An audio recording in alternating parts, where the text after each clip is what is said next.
Greetings from the Shigaraki family. Before the video begins, I am grateful to the original author for granting us permission to incorporate their work into our video. I am extremely grateful. The description contains the work of the original author. We will now proceed to the video. Izuku's Playtime by Amaretto 1 UA High School, a #1 superhero school in Japan. Place in which young and aspiring teens would be taught how to become a future generation of heroes. A school that created All Might. A #1 who was declared symbol of peace. And also a place in which our young protagonist would start his great journey.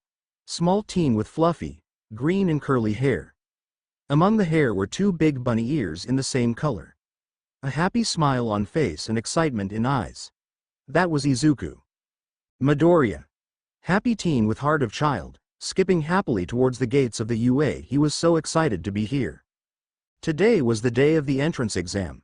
The day in which he would finally start making his way towards his biggest dream.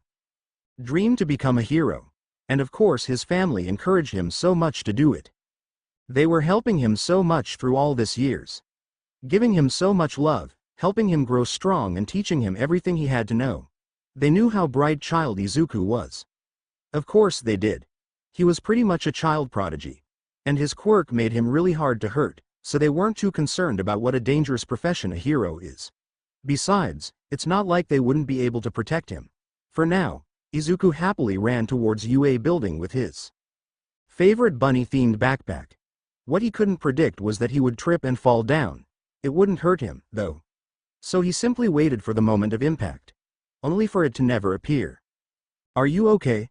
Sorry for using my quirk on you. It would be bad luck if you tripped before exam, wouldn't it? Said soft, female voice as Izuku finally noticed that he was floating in the air, just a meter above the ground.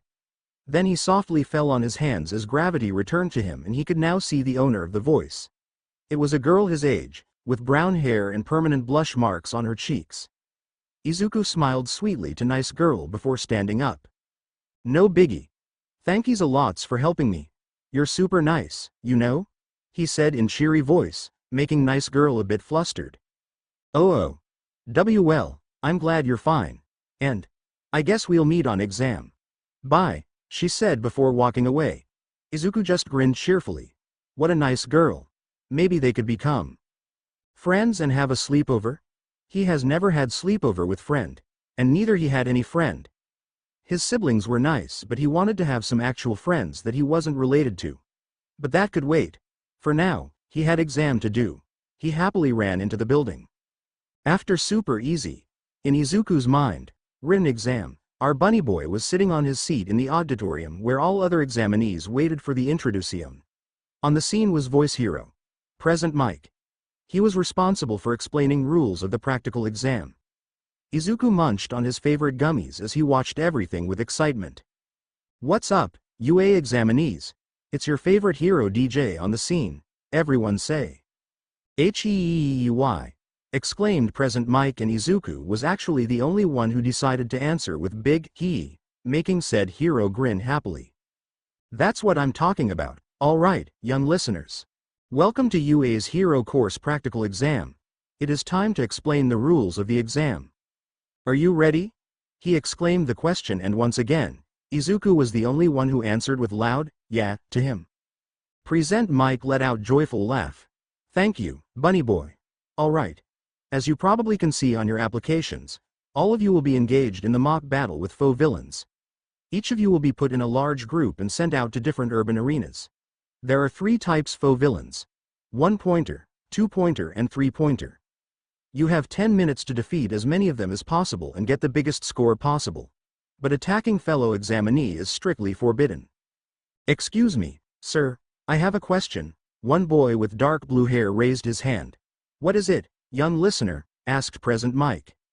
You said there are only 3 foe villains. But on the printout, there are 4 of them. If this is an error from US staff, it is utterly shameful. Such mistake is unbecoming from #1 hero school. Also, you there, with green hair and rabbit ears. Boy with glasses pointed his finger at Izuku, who perked surprised with mouth full of gummies. Izuku titled his head confused before swallowing. You show disrespect by eating at the introduction and keep disturbing other examinees with your yelling. If you are not going to take it seriously, leave and don't bother others. Now that made Izuku upset. He pouted at the rude boy. What are you talking about? I'm not bothering anyone. I was just trying to be nice to Mr. Mike. And I'm not bothering anyone with eating my candies. So stop being such a dummy. You are yelling much more than me and that's really rude, you know? He said, making Glasses Boy embarrassed at his own outburst before he sat back down. Alright, no fighting, please. Keep your energy for exam. And to answer your question, examinee 7111, I was going to explain it. The fourth foe villain is worth 0 points. He is just a huge obstacle to avoid. You can fight him, but you'll be wasting your time for it. So you better try and avoid it, okay? Present Mike. The rude Glasses Boy nodded without word while Izuku pondered. It was just like one of video games he enjoyed to play with his siblings. He smiled as it was going to be exciting. Though he didn't notice a glare from one certain spiky blonde boy that was sitting pretty close to him. Izuku gasped while his bunny ears stiffened as he finally reached Center B with his group. It was so huge, he couldn't believe UA created entire town for them for the exam. That would be so much fun for him. While he was looking around in curiosity, he noticed the same girl that stopped him from falling down. He smiled and decided to walk over and have a friendly talk before he felt someone's hand on his shoulder. This girl appears trying to focus. What are you doing? Are you trying to sabotage her? Asked rude Glasses Boy from auditorium in accusing tone. Alright. That was it. Izuku slapped his hand away with big pout. Hey. Stop being such a bully. That girl's is my new friend and I wanted to say hi. You are really rude. And touching others without asking is not nice thing. Shame on you, he said, sounding more like an angry toddler than a teen. Glasses Boy widened eyes and tried to excuse, but fellow examinees already got judgmental about him. Wow, this guy's is so rude. Seriously, he keeps picking on that poor bunny kid. I feel sorry for this bunny boy. I want to hug him and punch that stiff guy. The said stiff guy decided to move away from Izuku, humiliated by his own behavior and comments of fellow examinees. Of course, Izuku tried to move towards his new friend before he perked on present Mike's voice. Alright. Start, he exclaimed before Izuku dashed towards open gates of the battleground, leaving confused examinees in cloud of dust. What are you waiting for? In real battle, there are no countdowns. That green-haired bunny already got it, and that's when other teens decided to move. Izuku in meanwhile was having fun of his life. He was kicking, punching and crashing all robots that got into his way. His super dense bones and muscles definitely helped him a lot. Even if he wasn't muscular, you wouldn't enjoy getting punched into face by his soft-skinned fists. He didn't feel like using active aspect of his quirk. For now, he'd rather not depend on it too much. His bunny ears perked when he heard some panicked yell and rushing into its direction to the narrow alley. He found a two-pointer attacking, some floating clothes. Cool. It seems like it was a girl with invisible quirk. Oh, and she was in trouble. Izuku jumped high into air and crashed robot under his feet. Hiya. Are you alrighty? He asked cheerfully. Invisible girl sighed relieved. Yes, thank you. It got me by surprise, said a girl. She had cute voice. That made Izuku smile more. Goody. It wouldn't be good if got some nasty ouchies. Here, take this. It's super yummy. Izuku said, handing invisible girl a large chocolate bar. Oh, thanks, you're really nice, she said. No biggie. I love sharing candies with new friends. I hope to see you in UA bye-bye, he said as he hugged girl and ran away. If her face was invisible, the girl would be bright red on her face. Adorable, she thought before rushing away to rack some points. Meanwhile, in a dark observation room, Group D of UA teachers observed the exam. It seems like we have a lot of talented individuals this year, said a woman in pretty tight costume and whip tied to waist. Indeed. But only the best of them will be allowed to join the school and prove their worth, said a man in a black leather mask that was showing off large teeth. That boy with rabbit ears. Is he perhaps some relative of Mirko? Asked curiously sick-looking and awfully thin man with blonde hair who watched on one of monitors Izuku helping out a boy with black hair and tape Quirk who was surrounded by faux villains. Let me see, said some kind of white-furred creature that was sitting in large chair before grabbing a folder. Oh, there we go. Izuku Midoriya. 14 years. Quirk, oh. That's interesting, mumbled the creature known as Nezu, UA principal. What is curious? Asked scruffy man with long white scarf around his neck. Well, his quirk is called playtime, but there is pretty much no information about what it do. But that's not the weirdest thing about him. It's his history, said Nezu. His history? Asked a man in cowboy hat and gas mask. Yep. It seems like he has gone missing for 8 years and wasn't heard about until today. Now that was what caught interest of all staff members. What do you mean gone missing for 8 years? Did his family moved out or something? Asked scruffy man. No, nothing like this. Nezu closed the file. Do you all remember that case from 8 years ago? About a man called Hisashi Midoriya? Yes, pretty serious case of domestic violence. Police has found plenty of evidence of serious child negligence and abuse at house, like bloodstains, trash around the house and worn-out bandages. He himself has confessed to everything under influence of Tsukachi's quirk. The kid's gone missing week before the investigation started and, you've gotta be kidding me, mumbled scruffy man, Shota Aizawa. That's him, right? Seems so. Well, we can simply take care about this matter later. He already have enough points to be accepted into our school, Nezu said happily. And I can bet you're gonna put him in my class, sighed Aizawa. You know me so well, Aizawa-san. Nezu smiled before putting paw on big, red button. But first, let's check out how our dear examinees act under pressure. He giggled in a really disturbing way before pushing the button. Back on the battleground, Izuku was sitting on the metal corpse of three-pointer and licking a lollipop. It was nice to have long and fluffy hair. They were perfect for stacking candies. One of his brothers taught him that trick. He yawned as it got boring after 6 minutes of beating robots. He hopped down and simply walked around, watching other examinees running around in panic, trying to gain points. Izuku was sure he got enough of them to get in. Somebody help, came familiar voice. Izuku turned his head around and gasped. It was that nice girl he wanted to befriend. The one with blushy cheeks. And she was stuck under rubble. Izuku rushed to her quickly and started pulling rubble off. Hold on. I will get it off, he said while girl looked at him in awe, amazing at how strong he was for his small size. But then, a loud rubbling sound came from behind two teens. Run away. It's a zero-pointer. It's huge. Is UA seriously thinking we can beat this monster? All examinees were running away while Izuku stared at the giant robot. He quickly pushed off the rubble piece of girl. Can you stand up? He asked. And not really. I think I broke my ankle, she said. Izuku nodded. It was time to put his quirk in action. He clapped in hands and hummed something. Blushy girl couldn't see what was going on because she was busy trying to crawl away. But then, she got startled by a flash of light and something what sounded like a balloon popping up. When she turned her head around, the only thing she could see was something big and fluffy, wrapping red, tendril. Ribbon. Something around the zero-pointer. The monster was suddenly crushed and pulled towards a creature. The only thing girl could hear was crunching noise and loud burp. That candy tasted bad, Zuzu. Whined creature in deep, female voice. Sorry, big sis. I promise to give you extra chocolate later, said Izuku. Yay. Thank you, Zuzu. Said happily creature before disappearing in a burst of confetti. And time's up, yelled present Mike who just came to announce the end of exam. Is anyone injured around here? Asked some elderly woman in a doctor coat and with large syringe she was using as a cane. Here, Grammy.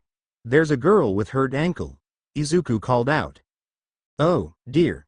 That looks nasty. But no worries. Such a minor injury I can heal without problem, said elderly woman doctor as she walked over to girl and kissed her head with elongated lips. Izuku's eyes sparkled as his future friend started to glow and her ankle looked much better. Oh, mon Dieu. That's a youthful heroine. Recovery girl, said sparkly blonde boy with some odd belt around his waist. How about you, dear? Any injuries? Asked recovery girl. Nah, I am goody. Nothing wrong, said happily Izuku, making recovery girl nod and move away to look for any injured examinees. Are you better now? Izuku asked blushy cheeks girl. Why yeah. I'm just sleepy, she answered. Well, better go home and take a nap then. It's super important to sleep enough. Mommy always says so and she's never wrong, said Izuku before giving her a hug. That caused her to squeak and blush heavily. Akriti. I'm gonna go home. Hope to see ya soon, new friend. Bye-bye, he said and skipped away, leaving blushy mess of girl behind. What a cute boy, she thought, rubbing her arms. Meanwhile, back in the observation room. So that's his quirk? Well, it seems pretty strong on its own, said Aizawa. You're telling me? That thing literally ate my zero-pointer, said shocked man in a mask that looked like an excavator shovel, power loader. I think there's much more than an eye can see, mumbled Nezu, feeling curiously. This school year was going to be very interesting. After getting back home after exam, Izuku was playing together with his siblings when suddenly his mommy came over from dark corner of the room. Izu, sweetie. Letter from UA, I think it's exam results, she said with cheerful and warm voice. Izuku perked and quickly stood up. Really? Thank you, mommy, he said, taking a letter from his mommy's pink hand. He opened it while his siblings watched curiously. Oh, boy. Izu is going to become a hero. It's going to be meowtastic, said Izuku's younger sister. I bet Zuku will do very well. That deserves a celebratory hug, said his older brother. And lots of kisses, older sister added. Guys, shish. Let Izuku open it up, hushed them another older brother. Izuku in meanwhile pulled out small disc from the letter. He blinked confused and looked at it before pushing it. And in the moment he did, disc started to show up a hologram of Principal Nezu. Izuku stared in awe while Principal smiled through the recording. Greeting, Midoriya-kun. AMDI dog. Am I mouse? Or am I bear? Who knows? But I am a principal, he said, making Izuku and his siblings giggling at silly introduction. Midoriya Izuku. I'm here to tell you that you did great on the Wharton exam, getting a score of 100%. That's pretty impressive. But if we talk about practical exam, you managed to earn 62 villain points. That alone would give you a spot on the hero course. At those words, Izuku and his siblings chatter excitedly. But what kind of hero school would we be if we didn't grade? Heroic behaviors. Your kindness and selflessness that you has shown off while helping fellow examinees managed to get you 39 hero points, granting you a score of 101 points. Not only you beat All Might's personal record, 99 points, but also you earned a spot in a hero course. Welcome Midoriya-kun in your hero academia. We'll be happy to accept you in class 1A. And with that, hologram turned off. Izuku jumped high into the air with loud cheer, along with his family who started to hug, nuzzle, kiss and pet him all over. Oh, yes. They were such an affectionate family. At the same moment, Aizawa was reading old files about our young protagonist. He needed answers. That case just had to be solved. Midoriya Izuku. Born in 2XXX. Mother, Midoriya Inko, deceased. Father, Midoriya Hisashi, imprisoned. Quirk. Quirkless? Aizawa frowned at the last part. That kid definitely wasn't quirkless. He has already seen what he could do. He read the police report. Midoriya Hisashi was found guilty of severe abuse of his son, Midoriya Izuku, who has gone missing week before the police investigation. He was 6 at the age of disappearance. His neighbors has no idea where could he be. The entire house was covered in empty alcohol bottles, trash and bandages stained with blood. DNA confirmed the blood was Midoriya Izuku's. Thanks to Detective Tsukachi's quirk, it was possible to gain information from the interrogation. Midoriya Hisashi confessed to that he used to beat his son because, as he said, this useless little freak should just die that day my poor Inko decided to take him on the walk. If she didn't take him out, that censored wouldn't kill her and she would stay with me. That censored freak of nature should just censored. Inaudible. Police investigator were unable to find Midoriya Izuku. Though 3 months later he became registered in the education system as homeschooled. Further investigation is needed. Aizawa rubbed his head tiredly. Who was homeschooling Midoriya? And where was he living? Was he adopted by relative? If so, why there were no information about him? Aizawa was going to find the truth. As a teacher and as hero. For the sake of his future student. Chapter end notes. Hi, everyone. It's literally my first serious fanfic I have ever made. I hope it was good, since I am beginner. I was inspired to do this fanfic by FNF Twinception mod.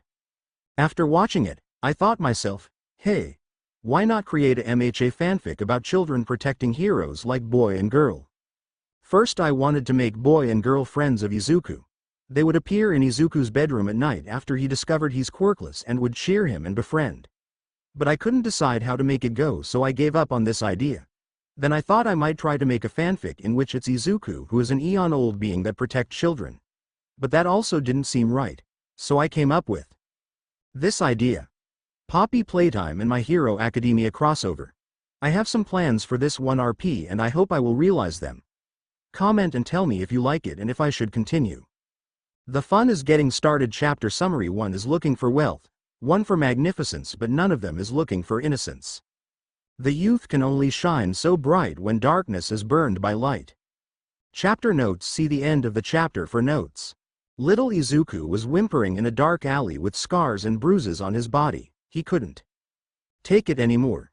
He ran away from Papa. Papa was a bad person and Izuku couldn't stay with him. Mama protected him before, but she was gone now. And he was now alone. Alone. In dark. Cold. Hungry. Quirkless. He couldn't stay here forever. He had to survive and become a hero. So nobody would feel like this. He could feel something grow in his chest. Something wanted to break free. And it would. Soon.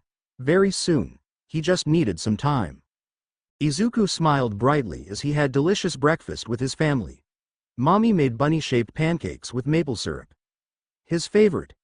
After finishing the meal, washing himself and getting a hug or kiss from everyone, he could feel ready for a new day full of adventures. He got the train and soon was at UA. It was really nice he wasn't living too far away. After getting into building, Izuku started to look for his class. 1A. Where can it be? He mumbled before perking as he saw a large door with written 1A above. Whoa. So big. Are we having giants in class? He asked in awe before getting inside. Take your feet off the desk. You're showing disrespect to our senpais who used this desk before, said sternly, glasses boy to some spiky blonde boy. Izuku pouted as he really hoped he won't be in one class with him. He was rude to him at the exam. Huh? Shut up, damn extra. Who the hell are you? Asked spiky blonde in rude tone. My name is Iida Tenya. I attended Same Middle School, glasses boy, now known as Iida, explained. Spiky boy in meanwhile grinned like a savage animal. Same, huh? So you're some damn elitist. I'm going to enjoy crushing you, he said, shocking Iida. How awful. Are you sure you are in right place? He asked. Izuku rolled eyes and walked in. Iida now focused his eyes on him and walked over. Hello, I am. I know. I heard you already. I am Midoriya Izuku, said Izuku in grumpy voice. Mommy told him he should introduce himself to new classmates, no matter how rude they were. Midoriya-kun. I'd like to apologize for my previous behavior. You realize there is something more in the exam, right? Iida said. That caused Izuku to smile. Maybe that Iida wasn't that bad. He apologized, so he couldn't be a bad person. Nope. I just helped out because it's good. Mommy says I should help those who need it, so I helped anyone who was in trouble, he said cheerfully and with smile. Iida was moved by Izuku's heroic and kind-hearted character. But before they could talk some more, Izuku perked as someone behind him gasped. He turned himself around and also gasped, seeing who it is.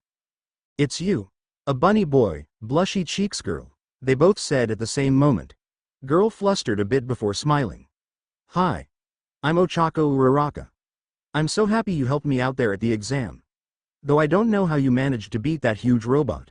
But still, thanks, she said with a small bow. No biggie. You needed a help and a hero always help, and I just asked my big sis for help, Izuku said, confusing Ochako with the last part. Big sis? But before she could ask about it, Spiky Boy walked over to Izuku. DEKU. He growled out in spite, making Izuku flinch. He knew that nickname, but couldn't really remember from. He looked at the spiky-haired boy, whose name was Bakugo Katsuki. Do I know you? Izuku titled his head curiously. That made Bakugo furious as he grabbed his collar. UF asterisk asterisk asterisk asterisk G know who I am. Damn nerd. Talk. Where have you been for the past 8 years? And what's the deal with those bunny ears? And how the hell did you get number 1 spot at the exam, you DEKU? He asked in quiet but furious tone. Izuku frowned at that. He really didn't enjoy cursing and being grabbed so ruthlessly.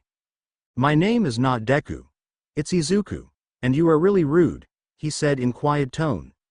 Bakugo sneered and opened the mouth, but before he could say anything, Izuku grabbed his hand and squeezed it hard. Bakugo nearly yelped in pain while Izuku smiled at him, but it wasn't a nice type of smile. It was rather, I will rip your limbs off, type of smile, and it was quite unsettling to an explosive teen. Let go of me, or I won't be so nice anymore, he said, and Bakugo did as he was told. Maybe it was some primal fear, but he felt like he should oblige to it. Ochako looked at two boys, wondering what kind of relationship they had. She shook it though and chattered with Izuku, wondering if there will be opening ceremony before a gruff voice decided to interrupt them. If you're here to make friends, I suggest you to go somewhere else. It's hero course, all. Students blinked in confusion and after a moment their heads turned to the teacher desk where they could see Yellow Caterpillar. Izuku thought as he saw the owner of the voice.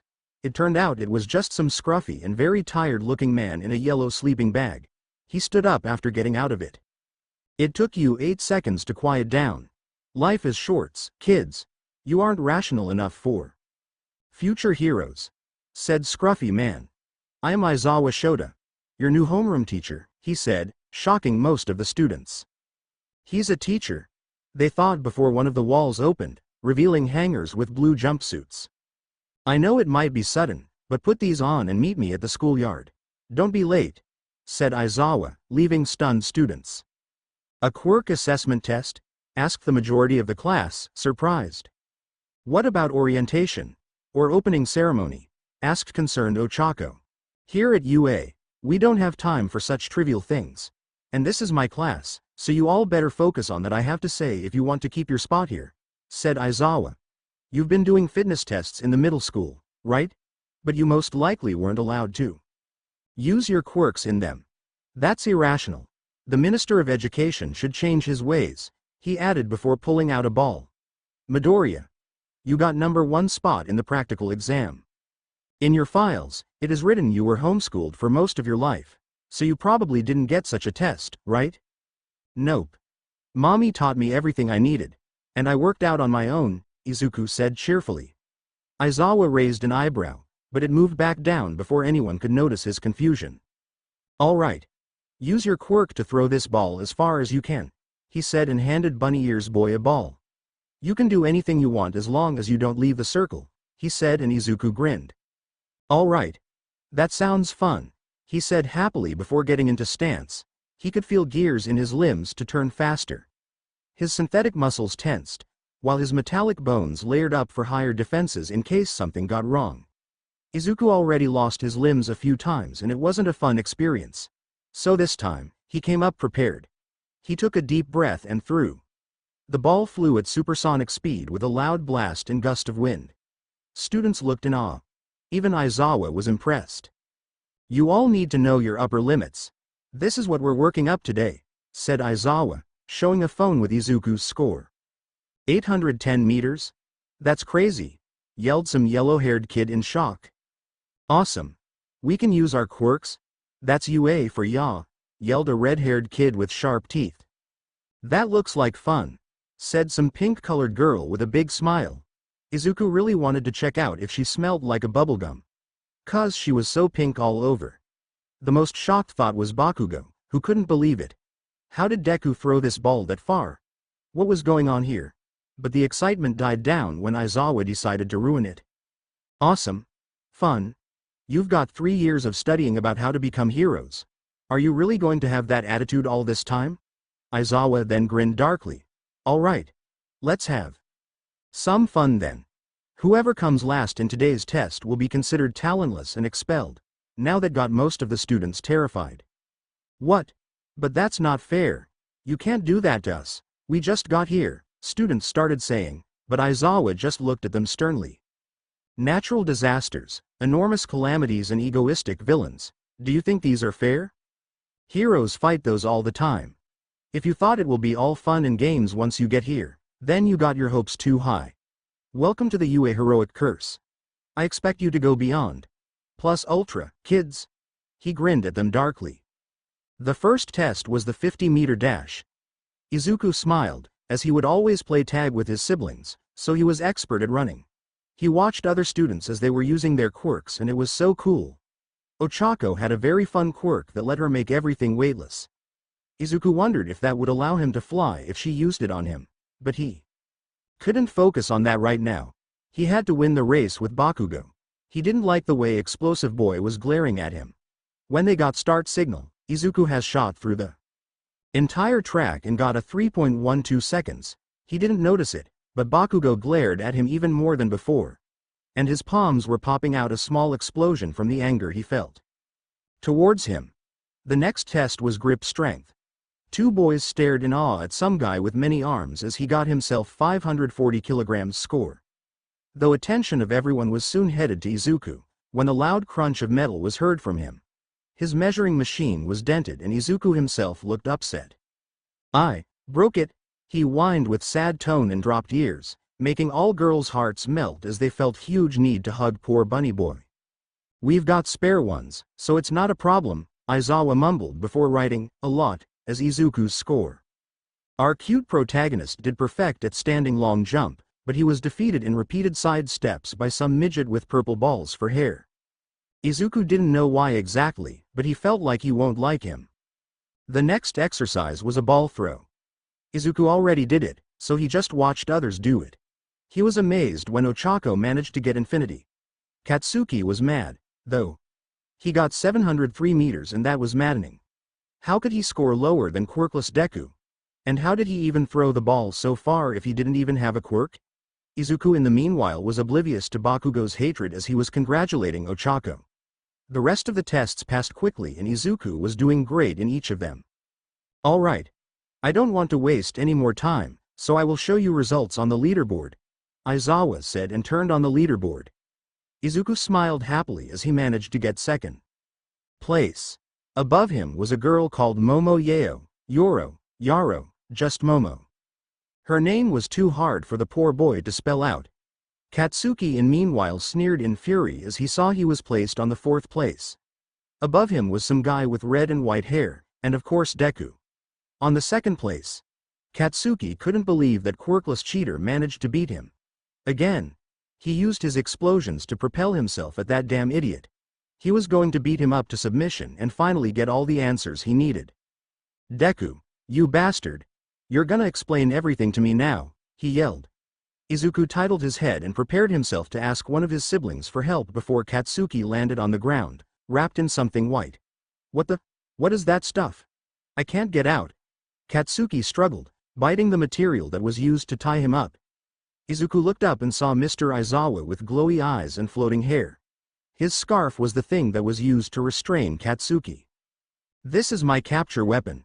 It's made of carbon fiber woven with steel wire," said Aizawa, glaring at the struggling boy. "I also erased your quirk for time moment. Do such stunt one more time and I won't be as nice. UA has a strict no bullying policy, and don't force me to use my quirk anymore. It gives me dry eye," he said, releasing an angry boy. "It's a shame, 'cause it's so amazing quirk," thought Major of the class before Aizawa looked at them. Midget boy was crying as he came up last and was scared he will be kicked out. He was mumbling out very impropriety comments about not being able to get his own harem and touching butts of girls. "Oh, and also, I was lying about expulsion. That was just a logical ruse to make you go up your limits," he said with grin on face. "What?" Once again, the majority of the class was shocked. "Well, it was obvious it was a lie. I thought you might actually find it out yourselves. Maybe I should just say something?" said Momo, looking at her new classmates flustered, while Izuku shrugged. "Meh. I also thought Aizawa-sensei was just kidding. He's funny guy and was pulling prank at us," he said with innocent smile on his face. Momo glanced at him and blushed slightly as he was so adorable. Midget boy in the meanwhile was overjoyed to know he still had a chance to hit up some girls at hero course before Aizawa chilled his enthusiasm. Mineta. You'll get 3 weeks of consultation with Hound Dog. Just because I have problem with eyes, it doesn't mean I have problem with ears. I heard perfectly what you were mumbling under the nose. He glared at a boy called Mineta who nodded nervously. Good. Now, we're done here. Your schedules will be in classroom. Better read them quickly. Tomorrow we'll start a real training, he said, and students started to leave the schoolyard and heading back to the classroom. Aizawa, you liar. Logical ruse. April Fool's was last week. All Might laughed as he walked over to his colleague. He was watching everything from behind of school wall. He wanted to get to know his students a bit more before the first lesson. It was needed to make sure they won't slack off. Aizawa shot him down with a short answer. You expelled the entire first class last year, All Might say. And re-enrolled them back the next day. That was just to teach them a life lesson. It's necessary to cut those who don't have enough of ambition and simply chase a dream, Aizawa said, glaring at All Might. Right. Well, what about young Midoriya? All Might changed topic, getting more serious and deflecting into less mighty and more skeletal form. Did you find anything about him? That's the case. I didn't. He barely even exists in official documents. No hospital visits, no school documents, he doesn't even have any account on social medias, and nobody has ever seen him since his disappearing. The only thing I know is that he was homeschooled for 8 years by some relative. But I checked out all databases and found out his only family is his deceased mother, father who doesn't have any legal rights to him, and maternal grandparents who don't even live in Japan, Aizawa said, making All Might anxious. I see. And what about his quirk?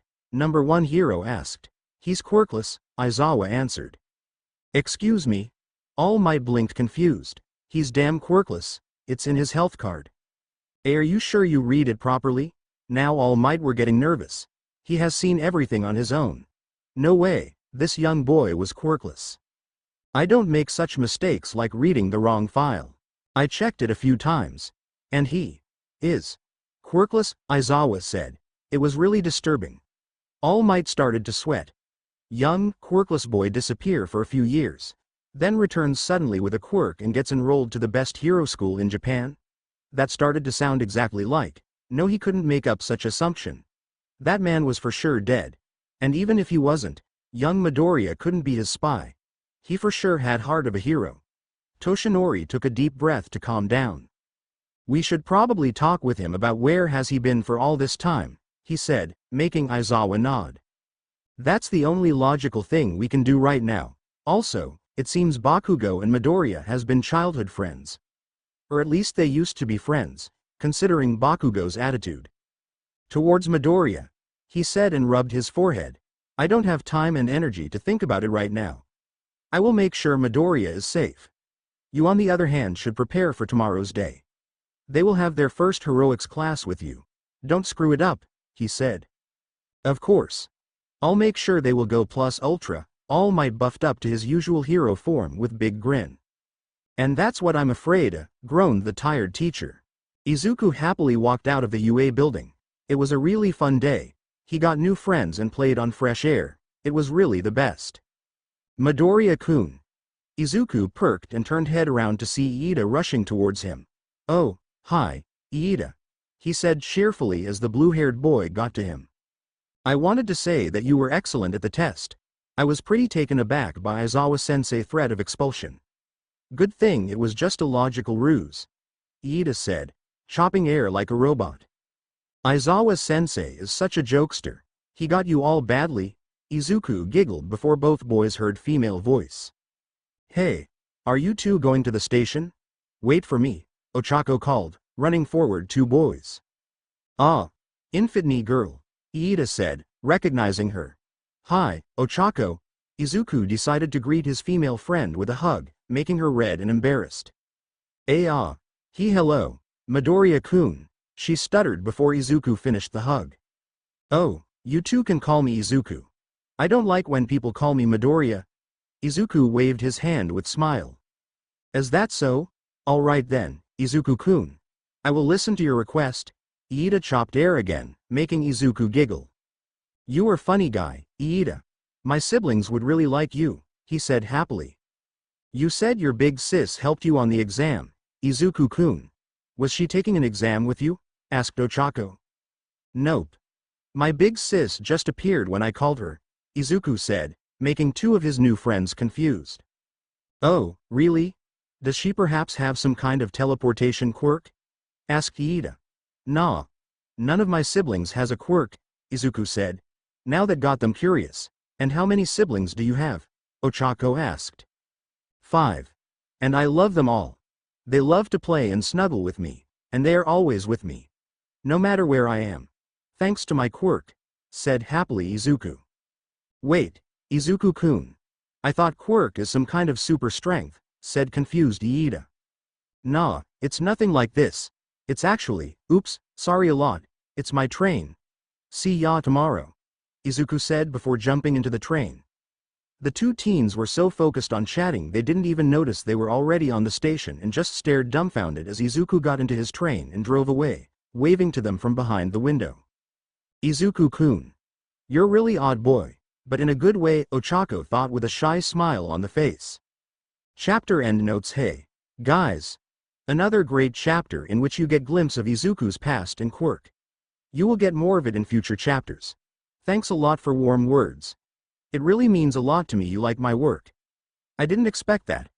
I will do my best to make new chapter quickly. Hope you will like it, too. Playtime has gone rough. Chapter summary. Our desires don't give us the right to fall into temptation of the might. Pure-hearted one must face one who's strong to repair that, what was made wrong. Chapter notes. See the end of the chapter for notes. Little Izuku didn't know what was this place. He wanted to find a place in which he could rest for the night. It was so cold outside, but this building looked so cozy. He felt he could just get in and nothing wrong would happen. The feeling in his heart. It was tempting him to get in. Promising him love and care if he just step in. He just walked into the building. It was dusty but cozy. And there were many colorful walls. And even some toys. Izuku looked around in awe. He didn't know why, but he felt at home there. But the pain in his tiny body didn't stop. He wanted the pain to go away. He let out a cough and made a startled noise as red liquid poured out from his mouth.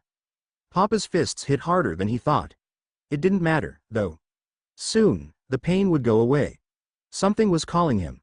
Something old and forgotten. From the darkest corners of the factory. Sweet smell coming from behind the metal door. It was making him drowsy. And full of future hopes, he opened the door. Izuku smiled as it was the start of a new day. Mommy and his siblings were proud of him when he told him how good he was at his quirk assessment test, and he found himself new friends. But when he told them about Bakugo's rude behavior, they were quite upset. About it. Mommy wanted to find this brat and punish him for trying to hurt her little boy, but Izuku told her it was all right. They spent a nice evening, playing together at the game station. Right now, Izuku simply walked into his class so the second school day could start. And he was pretty surprised by how it looked. Who can tell me which of these English sentences is wrong? Present Mike asked, pointing to 4 English sentences written on the board. It turned out he was working at UA as an English teacher. So normal, thought the majority of students, quite surprised by how normal lessons at UA were. Come on, guys. Grammar is important. Voice Hero tried to pump his students up. The only student that was actually interested was Izuku, though. Soon, it was lunchtime. Izuku and his classmates headed to the UA's cafeteria, in which a hero named Lunchrush was working. White rice is the best food in the world, he said with enthusiasm, showing a thumb up. Izuku could only nod in agreement as he was stuffing his mouth. It wasn't as good as Mommy's cooking, but it could take second place. Ochako was surprised by how big appetite Izuku had. And finally, it was time to start the class everyone were looking towards. Heroics class. Izuku's classmates were chatting and whispering curiously about who would be teaching them, while our bunny boy was busy drawing on a paper. I am coming through the door like a normal person. All Might out of sudden appeared in the class, totally not coming in like a normal person. Now that made class pumped up. It's All Might. Is he seriously going to teach us? Wow, I can't believe All Might is our teacher. Hey, is that Silver Age costume? So retro. Various of 1A students chattered around, excited, while Izuku simply smiled. Sure, he really liked All Might because he was so cool hero, and he wanted to be like him, but he wasn't that much obsessed about him. He knew All Might was a strong hero who saved a lot of people and defeated many villains. But Izuku could just think about him like about a normal human being. Not a saint or symbol of peace. If he really was so great, there wouldn't be so many villains around the world. So Izuku simply liked a muscular, smiling hero. Liked him and respected as a proper hero. Nothing more. All Might simply grinned to students. Welcome on your first lesson of Hero Basics training. I will be teaching you how to deal with dangerous situations you will definitely face as future heroes. Consider it one of the most important subjects to learn in your current education. All Might said in a booming voice, making Izuku flinch because his bunny ears were sensitive. And today's lesson will be combat training. All Might continued. Combat training? Bakugo mumbled before grinning maniacally. He was already enjoying it. But of course, before we go with it, you need to present yourself properly. All Might said before, from one of the walls slid out suitcases with numbers. Those are your hero costumes. They were all made by the support company under contract with the UA. They were made according to costume requests you all put in your application forms. Put them on and we'll meet on ground beta, plus ultra. Most of the students cheered as they couldn't wait to put on their new costumes. Izuku just smiled as his mommy actually helped him a lot with his costume project. He was going to enjoy it. Izuku happily skipped through the tunnel towards his classmates. He couldn't wait to show off his new costume. Ah, Izuku-kun. Ochako waved to him as he finally reached the exit of the tunnel. Izuku grinned as she looked so cool in her costume.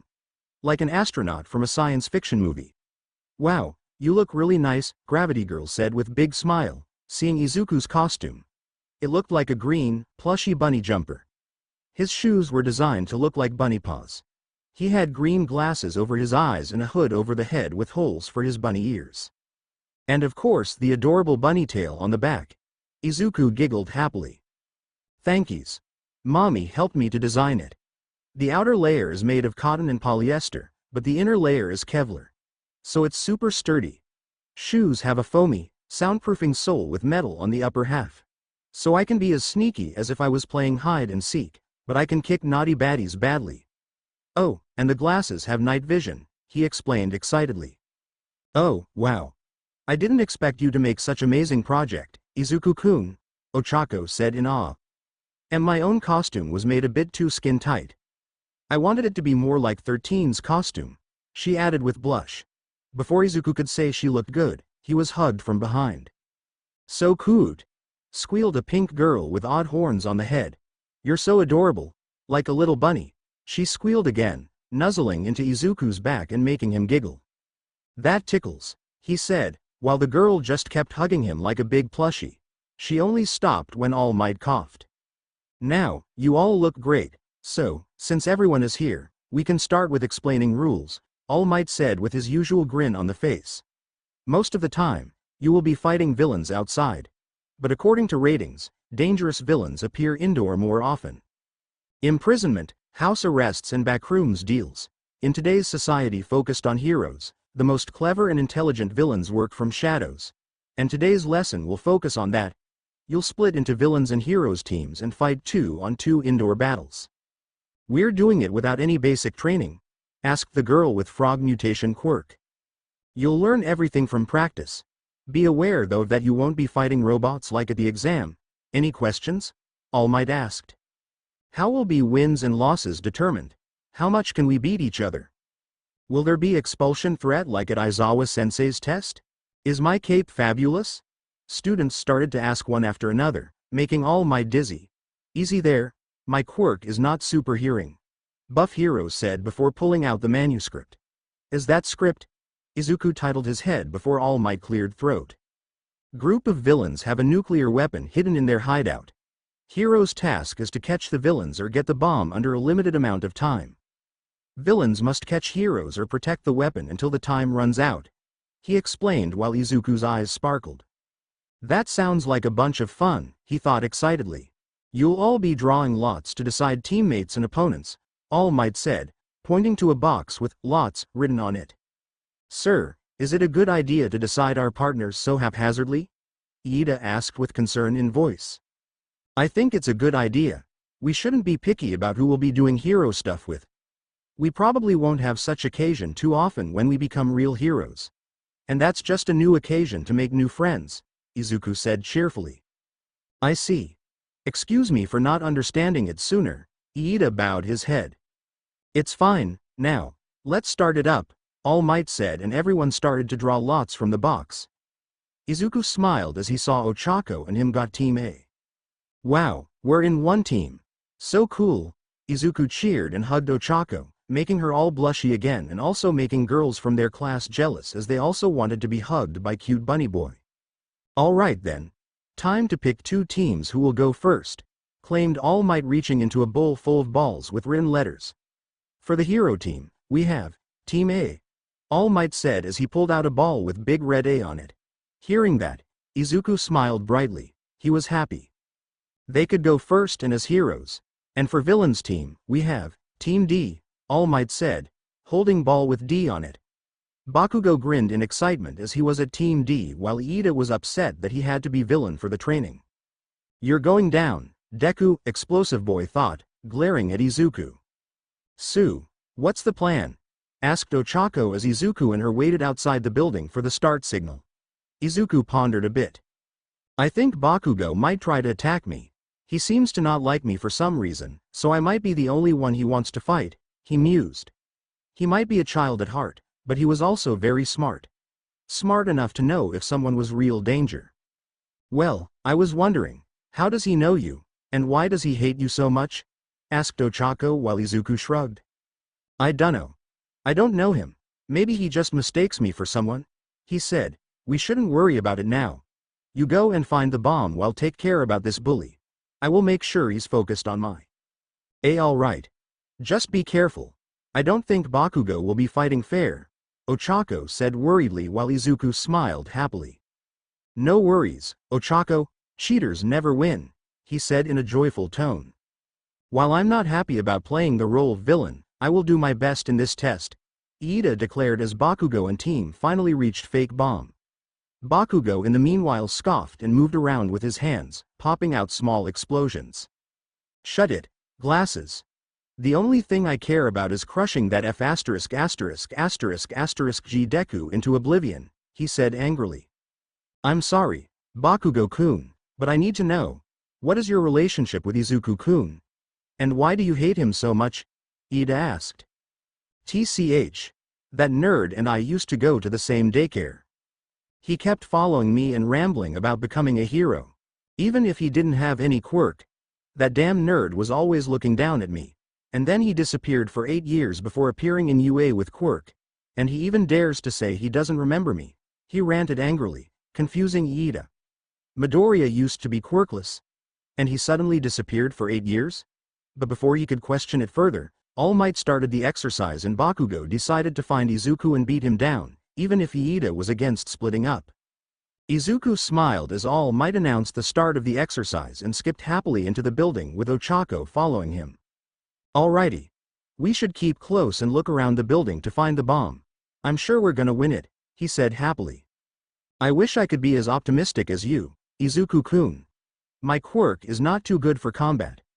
I think I might not be able to help a lot, Ochako said, looking around the corridors of the complex. Ah, don't be such a downer, Ochako. You'll be great. I believe in you. Izuku cooed. And nuzzled her cheek, causing poor girl to blush once again. Dada, thank you, she said embarrassed before Izuku rushed over to one of the walls. Hey, I found the plan of the building, he said before studying the plan on the wall. Goody. I bet they're hiding on the upped floor. Let's go there right now, he said before rushing to the stairs. Ochako squeaked and ran behind him. Izuku climbed up on the second floor and looked around with his bunny ears moving around. Wait a sec. I think I hear some. There you are, you DEKU. Bakugo yelled before jumping from one of the corridors and launching an explosion at Izuku. Thankfully, he managed to bounce away. I knew you would do it, Bakugo, Izuku said with a frown. Good thing he had such a good hearing. Or else he wouldn't be able to avoid the attack. Not that it would hurt him.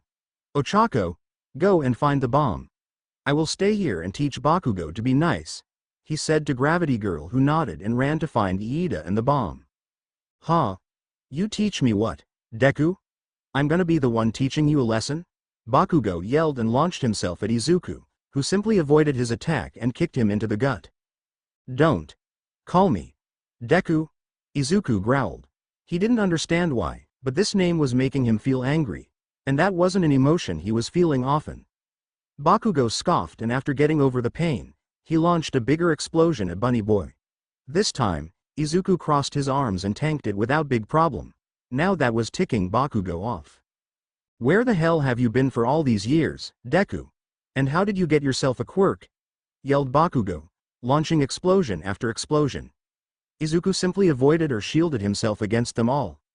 I don't know, what are you talking, Bakugo? I don't know you, and why are you calling me that mean name? Izuku was getting upset. He grabbed Bakugo by the arm and launched him into the floor, making a large crack on it. Bakugo growled. Stop lying to me. We used to go to the same school, you damn nerd.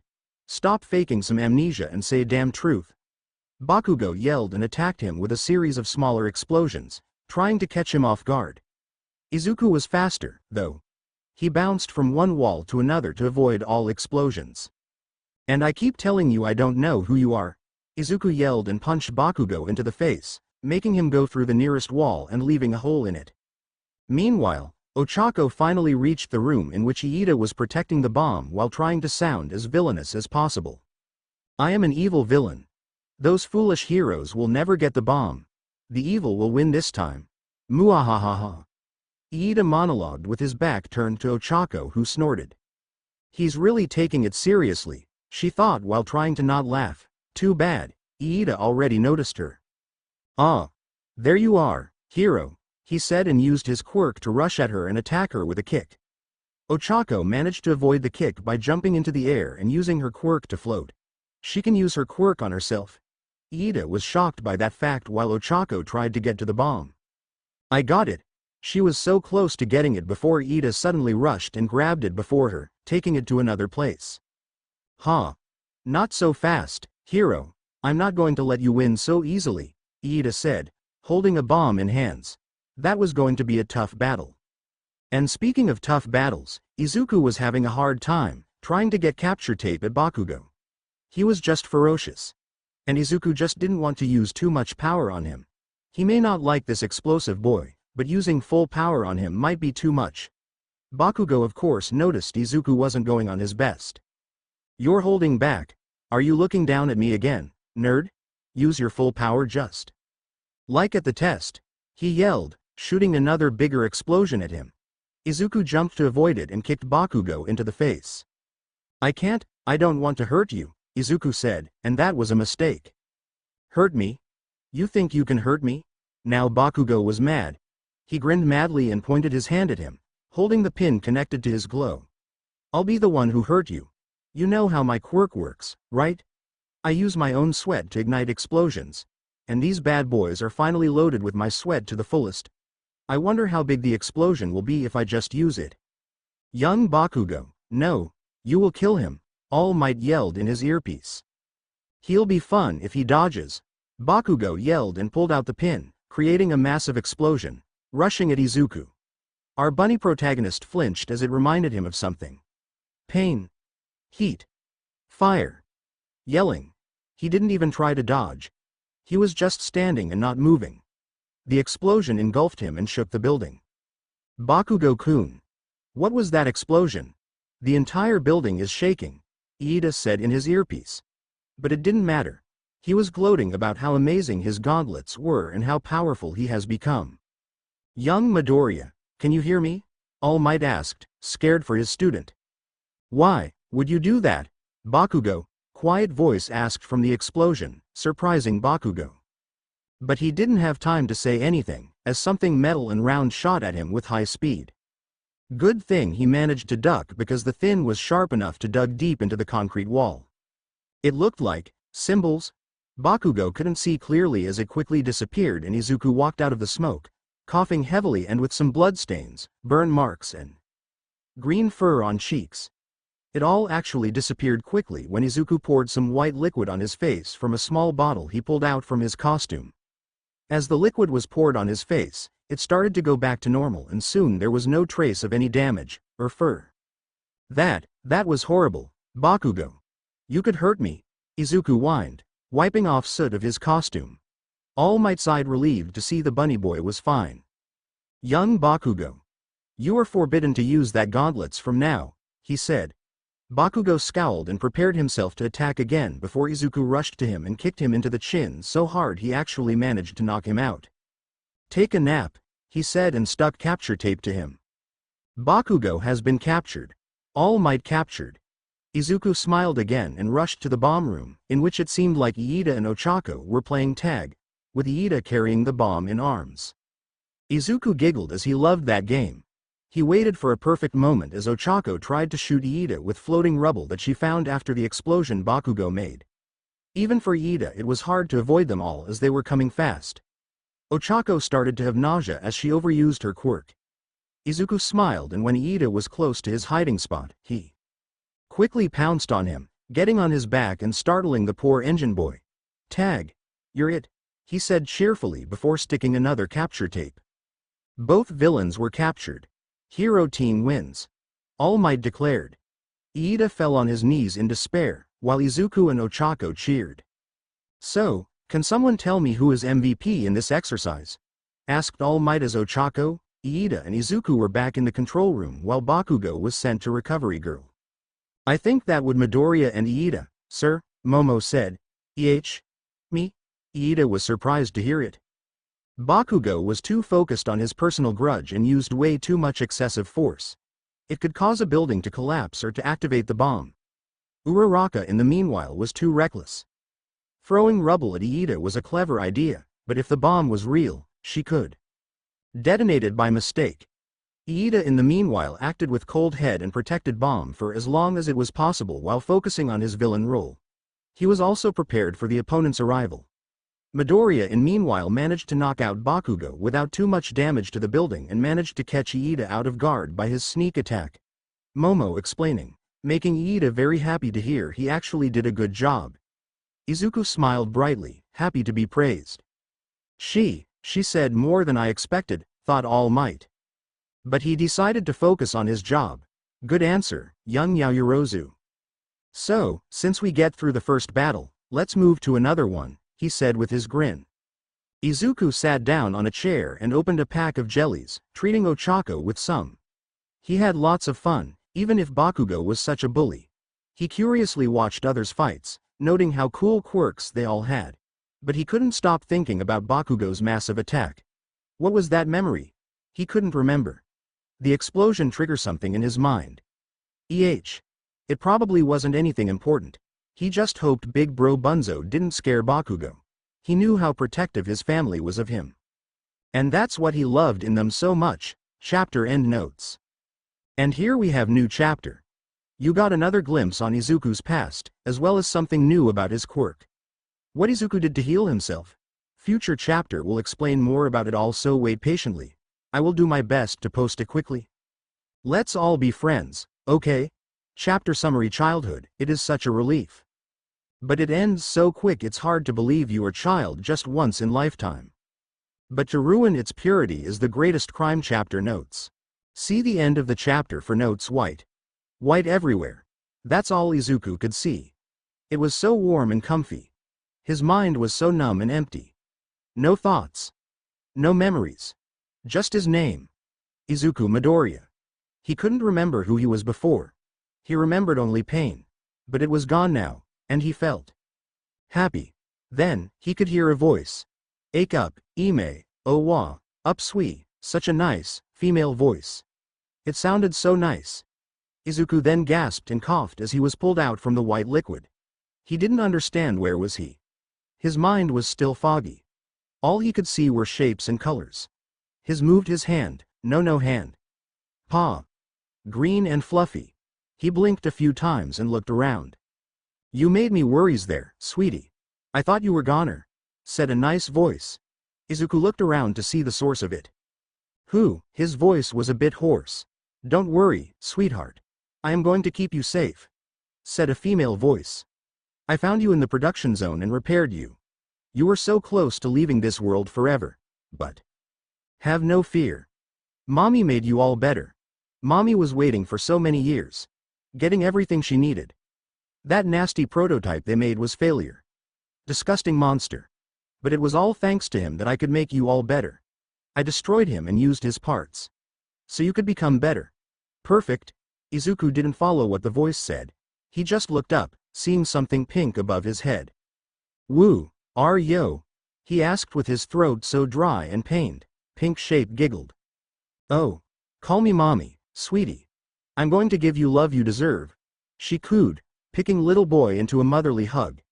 And Izuku giggled, feeling love and joy in the hug. Mommy made him perfect. Izuku was smiling happily as he was skipping all his way to the school, the yesterdays. Exercise was fun and Izuku got a glimpse of his classmates' quirks. Most of them were really cool and wanted to learn more. Of course at home mommy and his siblings wouldn't leave him for a moment when they heard what that bully Bakugo did to him. Mommy sworn herself she will punish him personally if she gets him. Big bro Bunzo was just glad Izuku had the poppy brew with him. It helped him with his injuries. Mommy wouldn't let him go anywhere without at least a few bottles of this liquid. But right now, Izuku had a bigger problem. Reporters. They were surrounding UA's building, blocking entrance. Excuse me. Are you a hero course student? Would you tell us anything about All Might? Izuku simply ignored the female reporter. And another, who asked about what's All Might's classes like. It might be rude, but mommy told him he should never talk to strangers. Izuku then noticed Ochako was being troubled by reporters. Can you tell us what kind of teacher All Might is? The male reporter asked, startling poor girl who didn't know what should she say. Well, he is, Ochako stuttered before Izuku came over to her. Hiya, Ochako. Those dummies are bothering you? Bunny Boy asked with a sweet smile. Ochako nodded shyly. No worries. I know how to escape, he said, and before Ochako could ask any question she squeaked and turned into a blushing mess as Izuku picked her in arms. Like a prince carrying a princess. He then jumped high above the group of reporters, and they soon landed on the school's ground. There we go, he said and put down Ochako. Thank you, Izuku-kun, she said, all red on the face and looking as if she would pass out from sheer embarrassment. What's going on here? Aizawa asked as he finally came over to the gate, noticing what kind of madness was happening in front of the school. 2 students already left, so their teacher could solve this problem on his own. Good thing UA had a way to deal with. Meddlesome reporters. A huge metal gate separated the school from the outside chaos, much to the annoyance of reporters who kept trying to get some news about All Might. After this mad experience, Izuku was waiting with his classmates for Aizawa-sensei to come. They didn't have to wait too long as he came in. Alright.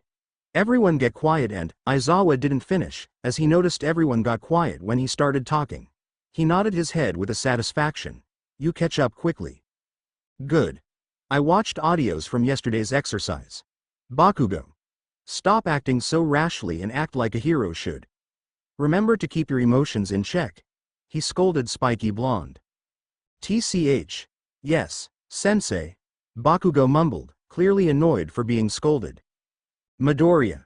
Good job at minimizing unnecessary damage. I've seen your fight and I'm impressed. Keep it up, Aizawa said to Bunny Boy. Okay, Izuku said with a happy smile. Now, let's move to the homeroom business. Today you are going, Aizawa said, and suddenly most of the students tensed. Another test? They thought in fear. Choose the class representative, Aizawa finished. That's completely normal school activity, students cheered, both happy and relieved. I want to be a representative. No. Pick me. That's obvious I should be the representative. Almost everyone started exclaiming, while Izuku simply doodled in his notebook. He didn't care about being class representative. Silence, please. Being class representative is a serious job and responsibility. We can't just give it to someone who wants it the most. The only way to solve this problem is to use democracy and vote out for a person who we think would be the best leader, Iida said, making everyone look at him. Your hand is raised the highest, his classmates said. Wait a second. Is voting really such a good idea? Asked Kaminari. We don't know each other that much. How can we be sure who should we trust with this function? Asked Asui. Yeah, everyone will probably vote on themselves, said Kirishima. That's why I think whoever has the most votes will be the most suitable option, Iida answered. I will leave that decision to you. Just do it before the lesson is over, said Aizawa, laying down in his sleeping bag. Everyone agreed to make a voting. Who voted for DEKU? Bakugo yelled in fury as Izuku got 3 votes. It surprised Bunny Boy as he didn't expect someone to pick him. He's much better option than you, said Siro, making Bakugo even angrier. 1 vote. I got just 1 vote. Iida mumbled in despair. Well, at least somebody decided to vote for him. Even if it was just 1 person. Izuku looked at his classmate with Momo standing next to him. I'm not sure if I can do this. I'm not that good at being a leader, Izuku said, scratching his head. Are you serious, dude? You had a good plan for the battle trial and managed to win it without any problem. That's super manly, said Kirishima. I think you're selling yourself short, Izuku-kun, said smiling Ochako. That made Izuku smiling again. Alrighty. I promise to be the best class rep in the world. If any of you need a hug or want to cuddle and talk, I will give it to you, Izuku said cheerfully with the cutest smile ever, and once again, most of his classmates had one thought, so cute. Izuku was sitting with his 2 friends at the table in the cafeteria. This rice is so good, said Ochako, eating happily her food. Mommy's food is better, but it's good as well, said Izuku, eating katsudon. You must really love her since you talk about her so much, Izuku-kun, said Ochako with a smile. Yup. Mommy saved my life. She's my hero. And I love her and my siblings the most in the world, Izuku said cheerfully. Saved your life? What do you mean, Izuku-kun? Asked confused Iida. I don't really remember too much, but Mommy said she saved me. It was about 8 years ago. Sorry, I just can't remember what actually happened then, Izuku said in calmer tone. Oh, I'm sorry, Izuku-kun. I didn't want to make you feel bad. Iida bowed his head to apologize. Nah, it's fine. No need to be sour about it, Iida. Izuku got chirpy again. By the way, did you vote for me? He asked curiously. Oh, yes. Your actions on the entrance exam and on the battle trial solidified my opinion about you. You're really the most suitable person to be our class representative. Didn't you want to be the class rep, Iida? Ochako asked. Wanting to do it and being suitable are 2 different issues. I merely did what I thought would be the best, Iida answered. Merely? I'm sorry, Iida-kun, but I must ask, are you actually a rich boy? Ochako asked. Rich? Iida looked at her. I tried hard to change the way I speak, so nobody would call me that. But I guess there's no point in hiding it. Yes. My family has been heroes for generations. And I am the 2nd son. Do you know Turbo Hero, Ingenium? You mean that super fun hero who has many people working with him? Asked Izuku. Your costume looks pretty similar to his. Are you 2 family? Correct. He's my big brother, Iida said proudly. So cool, both Izuku and Ochako said in awe. He is a great and honorable hero who honors rules and leads people, and I want to follow his steps as a future hero. But it might be too early for me to do so. Izuku-kun already managed to beat me twice. But I just can't give up, no matter what, Iida declared with smile full of passion. You have really nice smile, Iida. You should smile more often, said Izuku with a giggle. I thought I was smiling often, said surprised Iida. Well, we know something new about Iida-kun. But how about you, Izuku-kun? Maybe you can tell us about your family? Asked Ochako. Oh, sure. Well, first off, Izuku started and didn't finish as the alarm was suddenly heard in the entire school. There has been level 3 security breach. All students please evacuate outdoors. Announcement was heard. Level 3 security breach? What's that? Asked Iida. Somebody got on the school grounds. That has never happened for as long as I'm studying here, said 3rd-year student, running away. And soon, all hell has broken loose as students were trying to squeeze their way out through the hallways. Hey, move it. Stop pushing me, idiot. Whose hand is touching my butt? Help. I fell down and can't get up. All students were yelling and trying to get out. It was too much for Izuku as he hated loud noises. Alrighty. That's it, he said with a pout and jumped above students' heads towards the window. He looked through it to see what's going on outside. We want All Might. Give us All Might. Reporters were yelling angrily as they tried to have their interview with number one hero. We told you he's not here. Now, get out of here. That's trespassing, you know? Present. Mike yelled at reporters. He looked at Aizawa. They're acting like some mad villains. Maybe. We should just beat them up. Don't do it. They will just write a bunch of half-truths about you. We just have to wait for police to clean up this mess, Aizawa said tiredly. Izuku puffed out his cheeks in annoyance. All of this because of some stupid press? They were such bullies and he hated it. He looked around to find a solution, and thankfully he found it. He started to jump on students' heads, despite their protests and complaints, and managed to get on top of the exit gate. Soon, all students could hear a loud and metallic bang. They looked above and some of them could swear they had seen Yellow Bunny in shortalls sitting on Bunny Boy's shoulders before it suddenly disappeared. Stop it, guys. No need to be so scared. It's just bunch of stupid reporters. So stop acting so silly and carefully leave the building. You could hurt your friends with all that running, he said, and his words actually managed to calm down students who decided to help all of those who fell down on the floor before calmly leaving the building. Izuku smiled and hopped down. Izuku-kun, that was amazing, said Ochik with big smile. I agree. Now that makes it obvious you are the perfect candidate for the position of the leader, said Iida, making his odd robotic dance. Izuku giggled happily. Thankies. I just did what I had to. I didn't want anyone to get hurt, he said happily and hugged his friends, flustering them, or making red-faced in Ochako's case. Who could do this?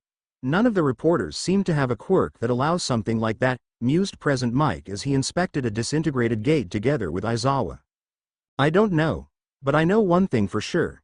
There are troubles on the horizon, Aizawa said with a stern look at face. You think that might be a warning? War declaration from villains? Asked worried Mike. I'm afraid that might be an option, but for now, we should focus on our duties. We shouldn't waste our time for this, Aizawa said and headed to the building. Midoriya, that was a pretty neat trick you did to calm down all students, Kaminari said to Izuku as the entire Class 1A gathered in the classroom. Yeah, bro, super manly. It's good to have you as our class representative, Kirishima said with a grin on the face. Ah, sheesh. You're so nice, guys.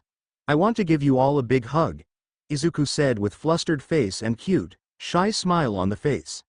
He enjoyed being praised by his family, but it was different when his classmates were doing it. How did you actually make that loud noise? It sounded like cymbals, asked Momo as she was curious about it. Easy. I asked Big Bro for help, Izuku said, confusing his classmates yet again. Huh? But there was only you when, whatever Zero wanted to say, it was cut short by Aizawa. Everyone, shut up already.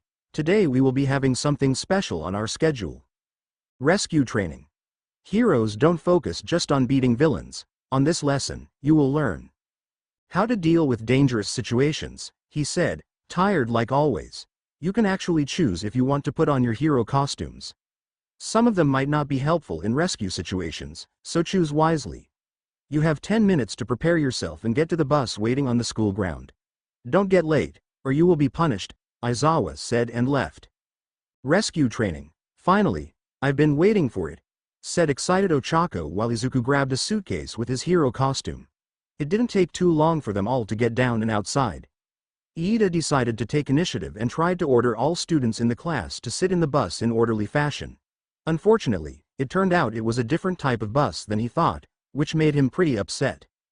Midoriya-chan, Asui said to Bunny Boy who was being cuddled by both Ochako and Mina who simply couldn't stop herself from snuggling up to fluffy costume of his. Yes, Asui. Izuku smiled sweetly, enjoying being cuddled by two friendly girls. Call me Sue, Asui said. Only if you call me Izuku, he answered in cheery tone. All right.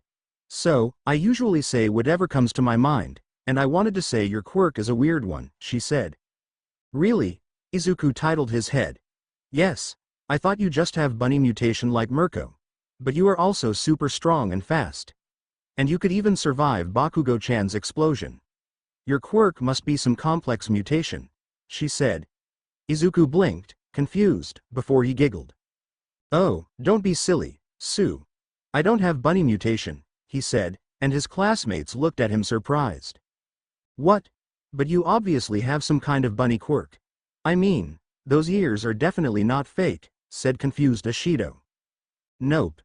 They're just part of my body. Not my quirk, Izuku answered. How can that be? Momo, who was sitting pretty close, asked. Easy. They were there when mommy made me perfect, he answered, stirring some more confusion. Aizawa perked in the driver's seat while the dual-haired boy, Todoroki, stiffened. Aizawa knew Izuku was living with someone he was calling mommy, but wasn't his actual mom. But what did he mean by, made him perfect? Todoroki in the meanwhile had an awful experience with his own father, who kept saying he was his perfect achievement that he will be able to use to finally surpass All Might. Well, it doesn't really matter what your quirk actually is, Midoriya. You don't have to tell us if you don't want to. But I'm sure you will be quite popular hero in future, said Kirishima, trying to change topic as for some reason he just felt like it would be way too heavy for them all. My hardening is useful, but not really flashy. I doubt I will go far with it in heroics. Nah. You shouldn't say that, Kirishima. You have cool quirk, and you will be great hero. Besides, a hero must protect people, not show off their quirk, Izuku said, patting Kirishima on his head. Thanks, dude, Kirishima said with a flustered smile. Speaking of being popular, I doubt Bakugo-chan will be a popular hero, said Asui. What was that? Frog face, yelled angrily Bakugo. Yeah, sorry man.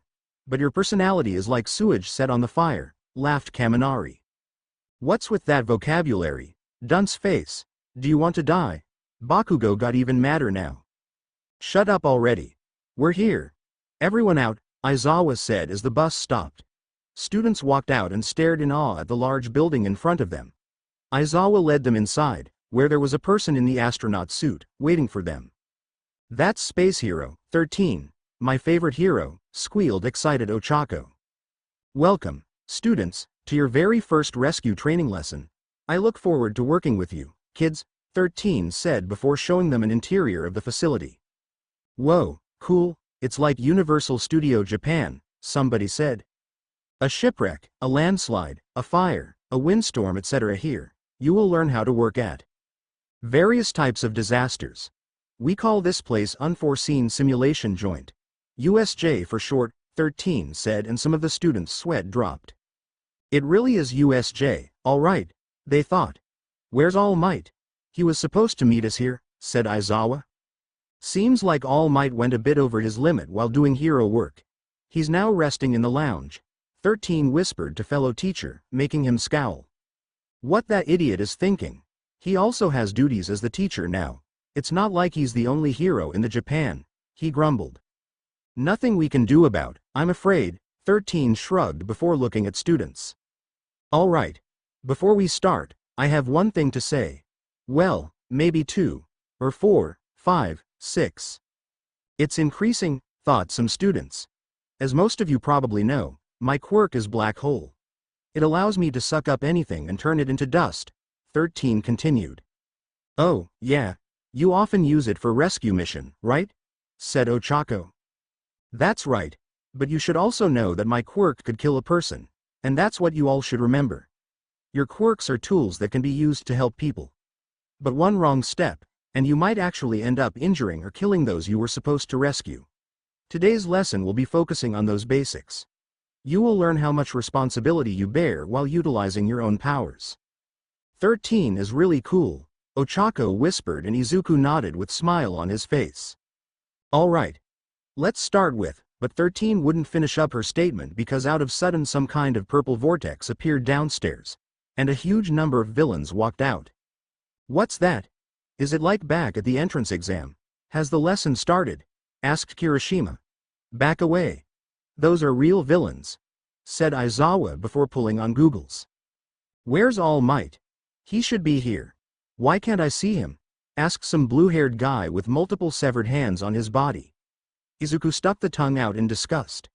Who would wear dead hands on his body? It's so icky. Will he come out if we kill some brats? Hand villain asked, and that what made Izuku widen his eyes and clutch his fists. 13. Protect kids. Aizawa said before running to the stair and jumping off.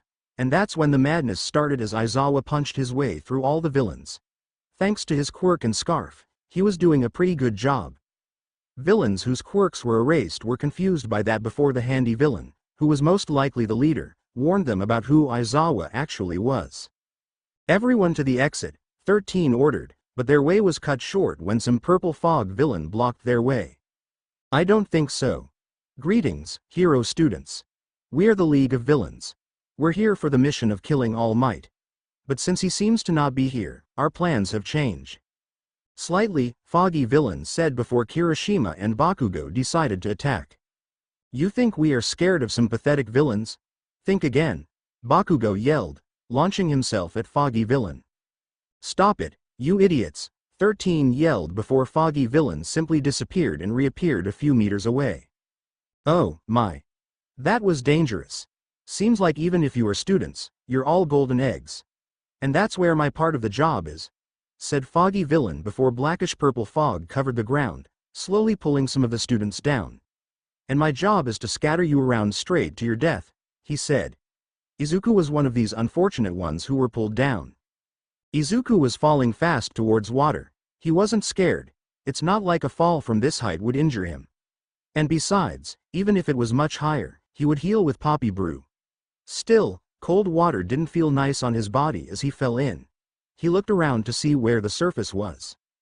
Gotcha, brat, yelled some villain with shark mutation quirk, swimming at Izuku with wide-open jaw before he was kicked into the nose by Asui, who grabbed our bunny boy with her tongue and pulled out of the water and on the ship. Are you okay, Izuku-chan? Asked Asui with her usual blank expression. Soggy and cold, Sue. But my costume makes me a bit warmer, so it's okay, he said calmly and took a breath. Soft, green fur started to slowly cover his face, which was getting less human and more bunny-like. If these villains wanted to be bullies, Izuku would punish them for being naughty. Chapter end notes. So, here you go, guys. More lore about Izuku's past and about how exactly has he had became toy. I hope I didn't disappoint you. Next chapter will finally reveal what is Izuku's actual quirk, and of course it will show you what some of you desired. USJ arc with Izuku's siblings big reveal. Get lost, you big, stinky bully. Chapter summary. Born in light, lived in dark, the one who bears innocence mark tremble, you fools, who feast on the fear. Since you dare to hurt those who he holds dear. Chapter notes. See the end of the chapter for notes. Izuku felt so happy, he just couldn't be happier. Mommy promised him safety and joy. And she kept her promise. His new siblings were so nice to him. They all had so much fun together. Game station, video games, tag, hide and seek. So many fun activities to do together. He also got used to his new, fluffy body.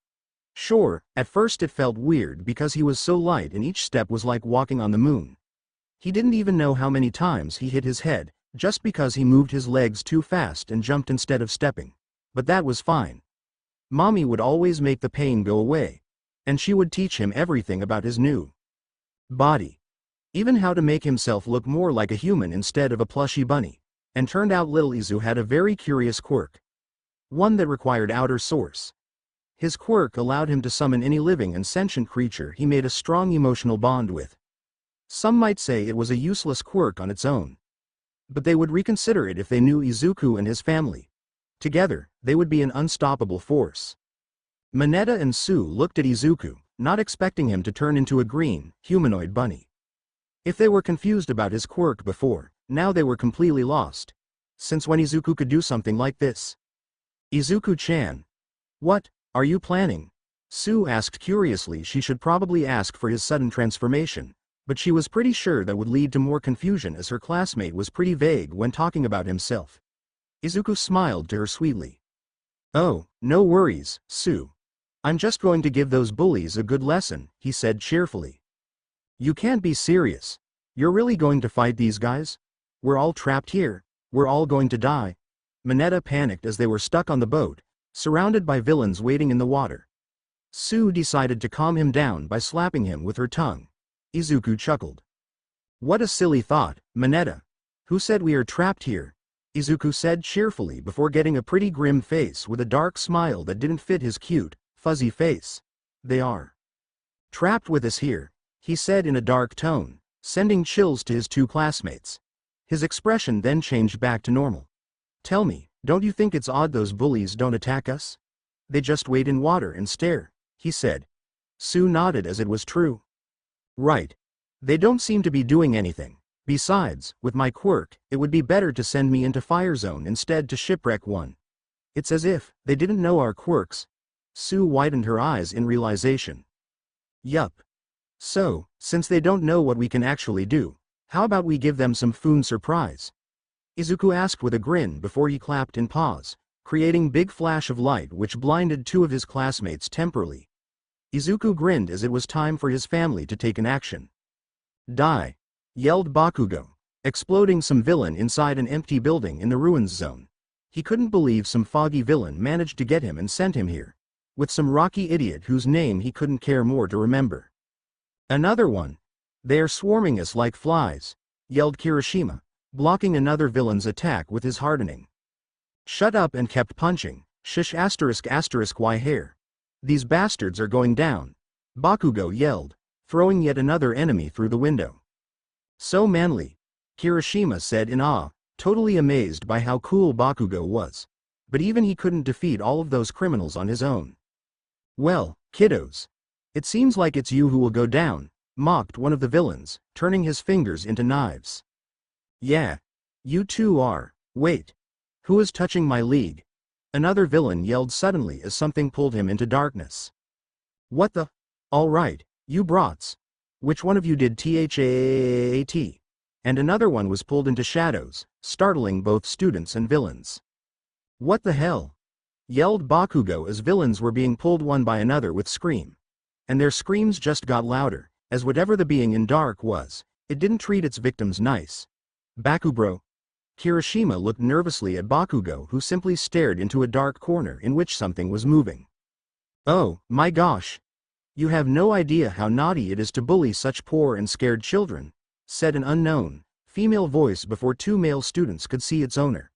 Some kind of pink, rubbery creature with big, green eyes and wide smile on the face. It was moving towards two boys, startling them and making them get into battle stances. My dears. No need to be so nervous. Mommy is not here to hurt any of you. My little Izu called for help, so my cuties and I decided to drop in and give him a helping hand, she said in a cheerful voice. That was accompanied by pained groans of goons that were laying in dark corners with broken bones and bruises all over their bodies. Who the hell are you? Yelled Bakugo. Wait, did that damn DEKU send you here? He asked in a rude, angry voice before he yelped as a pink and rubbery lady grabbed him by the shirt. So, you are that brat who hurt Izu, huh? You're lucky he's such a sweetheart and asked me to not hurt you. Or else I will give you a spank, she hissed before dropping him on the floor. Miss? Are you perhaps Izuku-kun's family? Kirishima asked nervously, not really trusting this unknown woman. She just smiled and nodded. Of course. I am his mommy, she said, making Bakugo widen his eyes and look at her in shock. What the foo? Meanwhile, in the mountain area, Jiro, Kaminari and Momo were having hard time defeating all villains who got them cornered. Kaminari would use his electricity to knock out anyone who got too close, while Jiro blasted them away with her powerful sound waves. Momo just created herself a metal staff which she would use to fight in close combat. Those guys are scary. I think I saw Sanzu River just now, said terrified Kaminari. What's going on? Why are they here and what's their plan? He questioned. No time to ask question. Just focus on fighting, said Jiro, using her quirk to fight off enemies. That's right. We need to get rid of them as fast as possible, added Momo, smacking away another goon with her staff. If you can create anything, then give me some weapon, cried out Kaminari. You're an electric man. Make some use of your quirk and help us, scolded Jiro. I can't even call for help. Something is jamming radio waves, he said, trying to contact with UA. Well, in that case, we'll have to improvise, Jiro said before pushing Kaminari at a small group of villains. That actually startled him so much, he released a big amount of electricity and knocked them out. Haha. I am the best. You, girls, can count on me, and, of course, It caused his personality to change completely. Idiot, mumbled Jiro before even more villains started coming. Yaoyorozu, you've got any good plan? Don't worry, I'm creating something special, said rich girl as back of her costume started to bulge out before ripping up. Something that looked like a heavy sheet landed on two girls. Momo poked her head out from under it. Kaminari, use your quirk to shock them all at once, she yelled to Electric Boy. What? But I can't control where my lightnings go. I might hit you too, Kaminari told her. Don't worry. We'll be fine. This is an insulation sheet 100 millimeters thick, answered Momo before hiding under sheet. Alright. That means I can go plus ultra. Take this. Indiscriminate shock 1.3 million volts, yelled Kaminari, sending out huge amount of electricity, shocking all villains at once and making them faint. Two girls got out from under sheet. Well, that worked. Now we can finally join others, said Momo, getting out from under sheet. Wait, your clothes got ripped, said Jiro with blush. Don't worry. I can just make new, said Momo. Kaminari, don't look, Jiro said to Electric Boy before she noticed something peculiar. Hee. Yay. Kaminari walked around with dumb smile on face, showing two thumbs. It caused Jiro to snort as he looked hilarious. I guess his brain shortcut. I heard that happens to some electric quirk users, said Momo. Let's not waste time.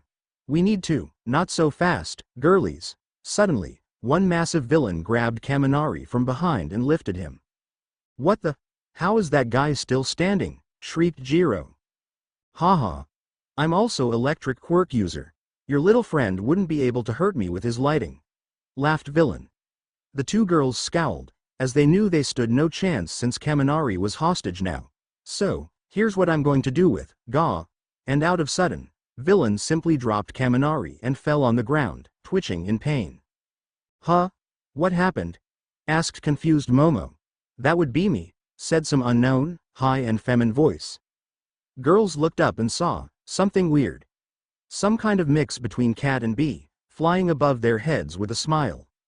Who are you? Jiro narrowed eyes, moving her earphone jacks to speakers on her legs, just in case it was another villain. My name's Cat B. Big Bro Zuku summoned me to help you. Good thing he did because we would have catastrophe here. You can say it's quite sting-wise situation. Cat B laughed at her own puns while girls looked lost. Wait, Big Bro Zuku? You mean Midoriya-kun? Asked Momo. That's him. I am his little sister, Cat B said cheerfully. And girls were quite shocked to hear that while Big Villain was twitching and foaming from the mouth. Back to Izuku and his two classmates, two odd creatures appeared. For Mineta and Sue, they looked like some kind of tall yetis with big, red lips. Izu. How nice you summoned us, Blue Creature said in joyful tone and hugged Izuku who giggled at that. Yes, it's really nice to go out from time to time, Pink Creature kissed Izuku on the cheek. No time for this, guys. We have trouble here, Izuku said as he was put down and pointed on villains in the water. Oh, boy. Seems like we have the bunch of nasty bullies to punish, Kissy, said Blue Creature. I can see that, Huggy. Not that it's a problem for us, said Pink Creature, now known as Kissy. Two monster siblings jumped into water where they started to beat up all villains without any problem. Since they were toys, they didn't need to breathe. And they were also waterproof, so they could easily move around, crushing bones and delivering slaps to any ugly face that tried to attack them. Care to explain? Mineta asked Midoriya, pretty shaken up by how ruthless these two were. They were actually more scary than actual villains. Oh, yeah, I didn't introduce you.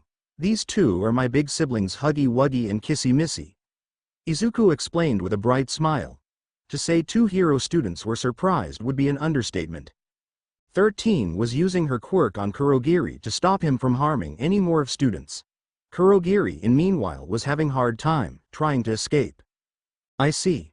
Your quirk, Black Hole, allows you to suck everything and turn it into dust. Such a great quirk which can help many people. That's what one can expect from such great rescue hero as you. 13.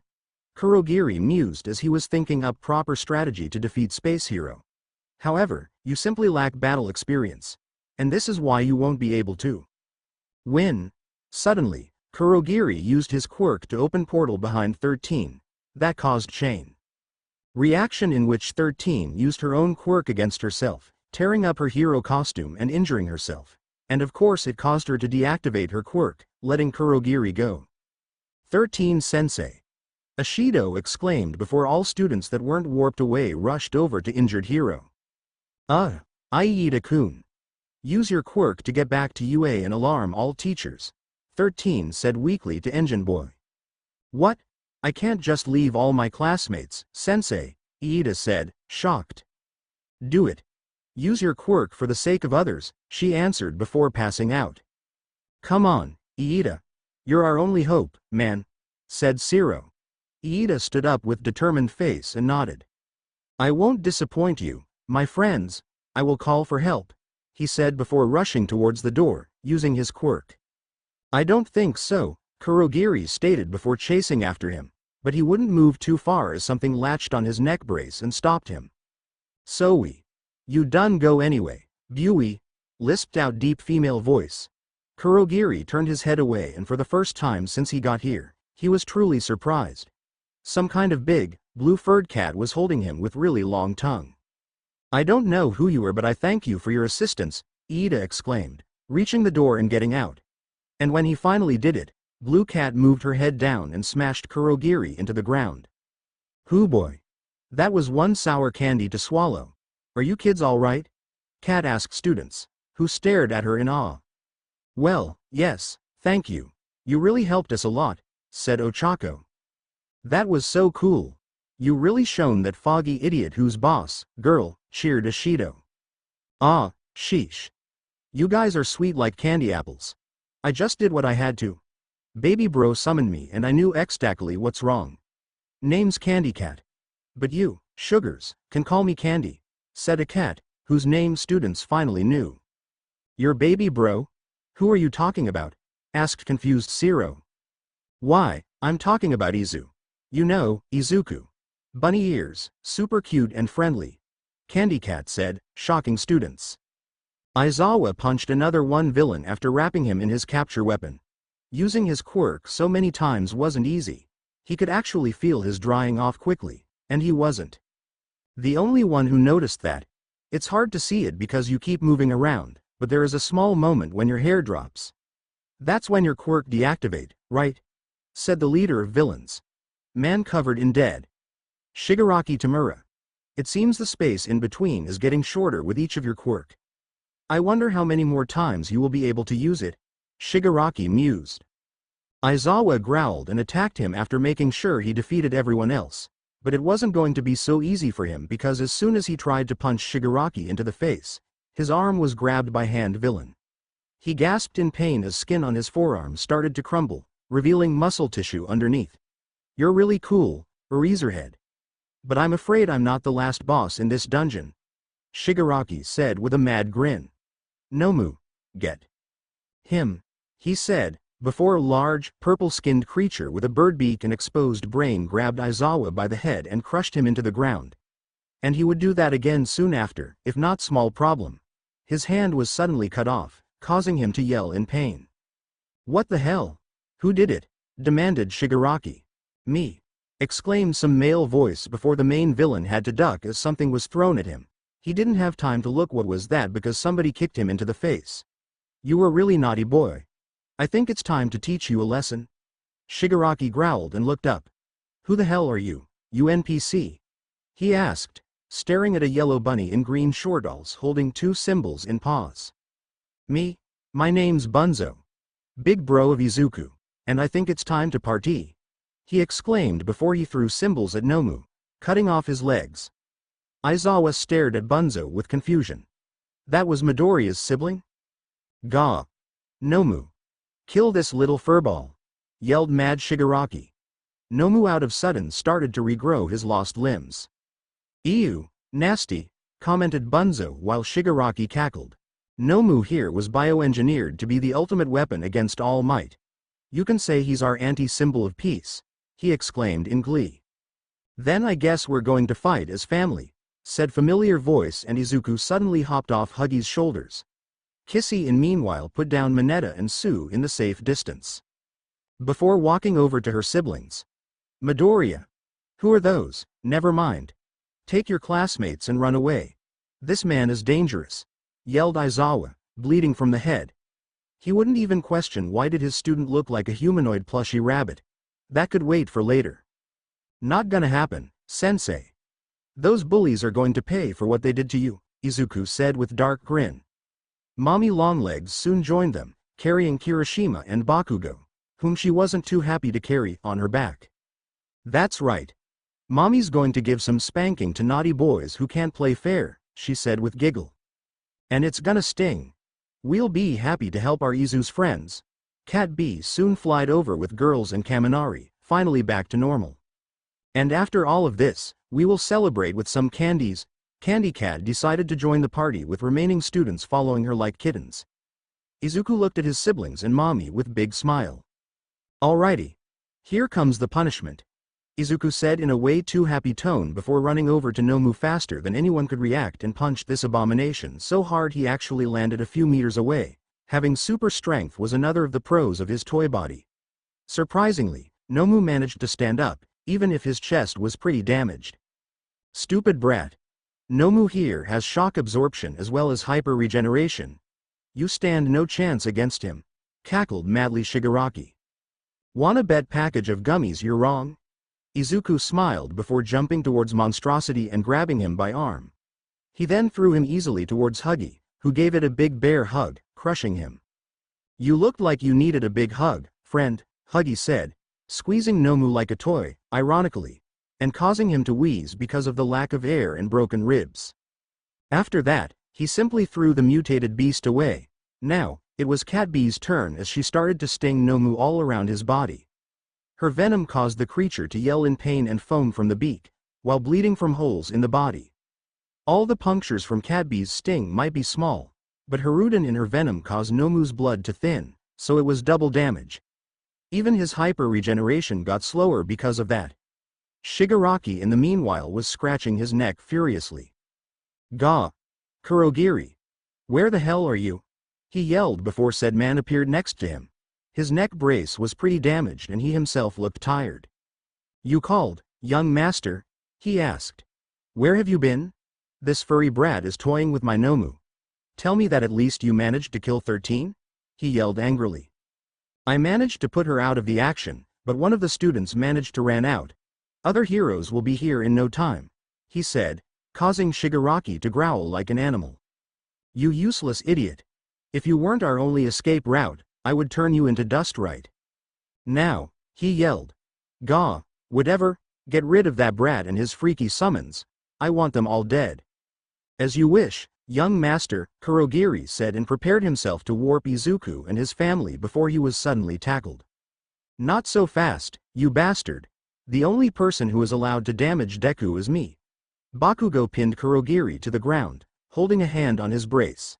That brace of yours, it's holding your body together, right? I wonder what will happen if I explode it. Better not move, or we will find out, he said with evil grin. Such a cruelty from a hero student, Kurogiri mumbled. Meanwhile, Mommy Longlegs started to twist Nomu's limbs with her own rubbery arms. The beast started to lose slowly, while Izuku's classmates looked shocked and terrified. They didn't expect Izuku's family to be so cruel. But Izuku just tried to protect them. He wouldn't let anyone hurt his new friends. Nomu. Stop messing around and rescue Kurogiri, Shigaraki yelled, and his monster managed to use his great strength to finally get out from Mommy Longlegs' grip and tried to punch Bakugo. Izuku widened his eyes while Bakugo managed to jump out of the way just before Creature's massive fist managed to hit him. Kurogiri took this as a chance to escape. I'm done with this mission. Take us away. All Might is not here and this entire game is a trash. Nomu. Kill everyone. Especially that rabbit brat. Shigaraki yelled out his last command before getting away using Kurogiri's warp gate. Nomu let out a loud yell before rushing at Izuku with newfound strength. Izuku simply waited for him to get closer and dodged the attack by jumping over him. Nomu fell straight into Kissy's pink, fluffy arms and she gave him one big kiss that caused his muscle mass to decrease. That was her speciality. She could suck out her victim's energy by kissing him. Soon enough, Nomu was just a pathetic sack of skin, bones and organs. Bunzo decided to put the end to this sad creature by cutting off his head with his cymbals. Candy decided to clean up and simply pulled his corpse into her mouth, swallowing it whole and whining about how nasty it tasted. Izuku grinned and looked at his stunned classmates and teacher. "Well, it seems like we got rid of those bullies. Good job, guys," he said cheerfully before the entrance door were punched off the hinges. "You don't have to fear anymore, because I am late." All Might blinked, confused by what he has seen. His students were mostly fine while all villains were injured in various forms. Beaten up, foaming from the mouth, broken and covered in cuts. "Ah, All Might Sensei. You got late for party." Izuku, back in his human form, waved to him with a cheerful smile while his classmates didn't know if they should be afraid of him or praise and thank him. Izuku smiled sweetly to them. "Ah, what's the matter, friends? Did I give you a scare? I'm so sorry. I just hate when bullies try to hurt somebody I like. Let's hug and forget about it, okay?" He didn't have to ask twice as most of the girls, and surprisingly a few of the guys, decided to hug him and thank him over and over. Izuku was simply too adorable to be scared of. What happened here? All Might didn't think he could be more confused. Chapter end notes. I didn't expect I'd be able to write so much in such a short time, but I guess I was just really motivated. I hope you like it. We got some action with Izuku and his family. And you finally know what kind of quirk Izuku actually have. And yes, I decided to give each of toys their own abilities. Maybe expect for mommy, since her own ability is just being super stretchy. Read and enjoy. Feel free to comment. I enjoy reading nice words of yours. And I'm glad you love my FIC. Now we play like big kids. Chapter summary. The playtime that will never end as long as we all just pretend everything is good and all right and we can set everything right. Chapter notes. See the end of the chapter for notes. Izuku's 7th birthday were the best. His birthday date was one of a few things he actually remembered about himself. He didn't really know where from his family managed to get a cake, but did it matter? It tasted great and everyone had so much fun playing together. The playtime at the factory would never end, and that was just fine for little green bunny. He was getting much better with his quirk. To the point, his siblings and mommy could sense whenever he was in danger and just summoned themselves to him. Like that one time when he almost got electrocuted by damaged cable. It wouldn't kill him, but he would get badly injured. Thanks heavens, Bunzo managed to pull him away from the cable. Poppy brew might be miracle fluid, but as one smart man once said, prevention is better than cure, though Izuku knew he would need to face dangers in the future. As much as he loved spending all days in the factory with his family, he had a dream to become a hero.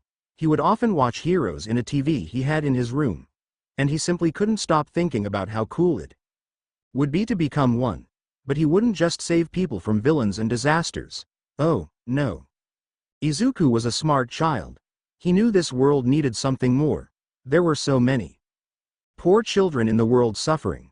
Izuku desired to help them, to protect them. They needed him. Because he was the only one that could understand children's problems, he had to change the world, so the children wouldn't suffer anymore. Izuku didn't expect to be swarmed by his classmates as soon as he entered the classroom. He was back in his human form, but it didn't change the fact he was in the center of attention. "Midoriya, you were so cool back at USJ, said Kaminari. "Yeah, Izu. You didn't tell us you could turn into adorable, fluffy bunny," said Mina, who started to hug Izuku. "Seriously, dude. Your family and you are super manly. You probably know who said that." "I said that once and I will repeat myself. Izuku-kun. You truly are the best class representative we could have. I wasn't there to witness what you did, but my dear classmates explained it to me and I'm amazed by your dedication to save others. Was truly heroic. I can't even." "Sheesh. Calm down, Iida-kun. We get it, okay?" said Ochako with sheepish smile on face. Izuku just grinned happily. "Well, I just didn't want anyone to get hurt. Those nasty bullies shouldn't play so rough with you. Mommy and my siblings were quite helpful to prevent it," he said. "And about that, what the heck is your quirk, dude? You keep surprising us with various things. You got bunny ears, super strength, speed and high jumping. You can turn into bunny and summon your family. Come on, man. Just tell us finally, begged Kaminari. All right, but it's not that interesting, Izuku said and sat down on his chair. My quirk is called playtime. If I have a very strong bond with somebody, I can summon them whenever I want. That way, I can summon mommy and my siblings if I need help with anything, he explained. Huh. That's it? Well, I think it's very cool quirk, said Zero. Yes, indeed. To be able to summon your familiar is great power that can aid you in the darkest moment, mused Tokiyami. Tokiyami, don't sit on the desk, scolded him Iida. Didn't we get over it already? He asked with deadpan before someone changed topic. What about other stuff about you, Izuku-kun? Your physical abilities, ears and this transforming thing? Asked Ochako. Oh, easy. I'm just a toy, Izuku said happily, and suddenly the class went silent. Even Bakugo, who was ignoring all that ruckus, turned his head to our bunny boy. What? Kaminari said the only intelligent thing he was able to say. I said I am toy. See? Izuku suddenly turned into his bunny form. I mean, I still have muscles and blood and organs and most of that body stuff. But most of my body is plastic, stuffing and metal, he said happily. How is that possible? Isn't your quirk emitter type? Asked confused Sato. It is. But my body is mommy's doing, he said, confusing the class even more. Well, you see, I don't remember anything from before I was 6 years old. Now that caused some of them to gasp or just look at him concerned.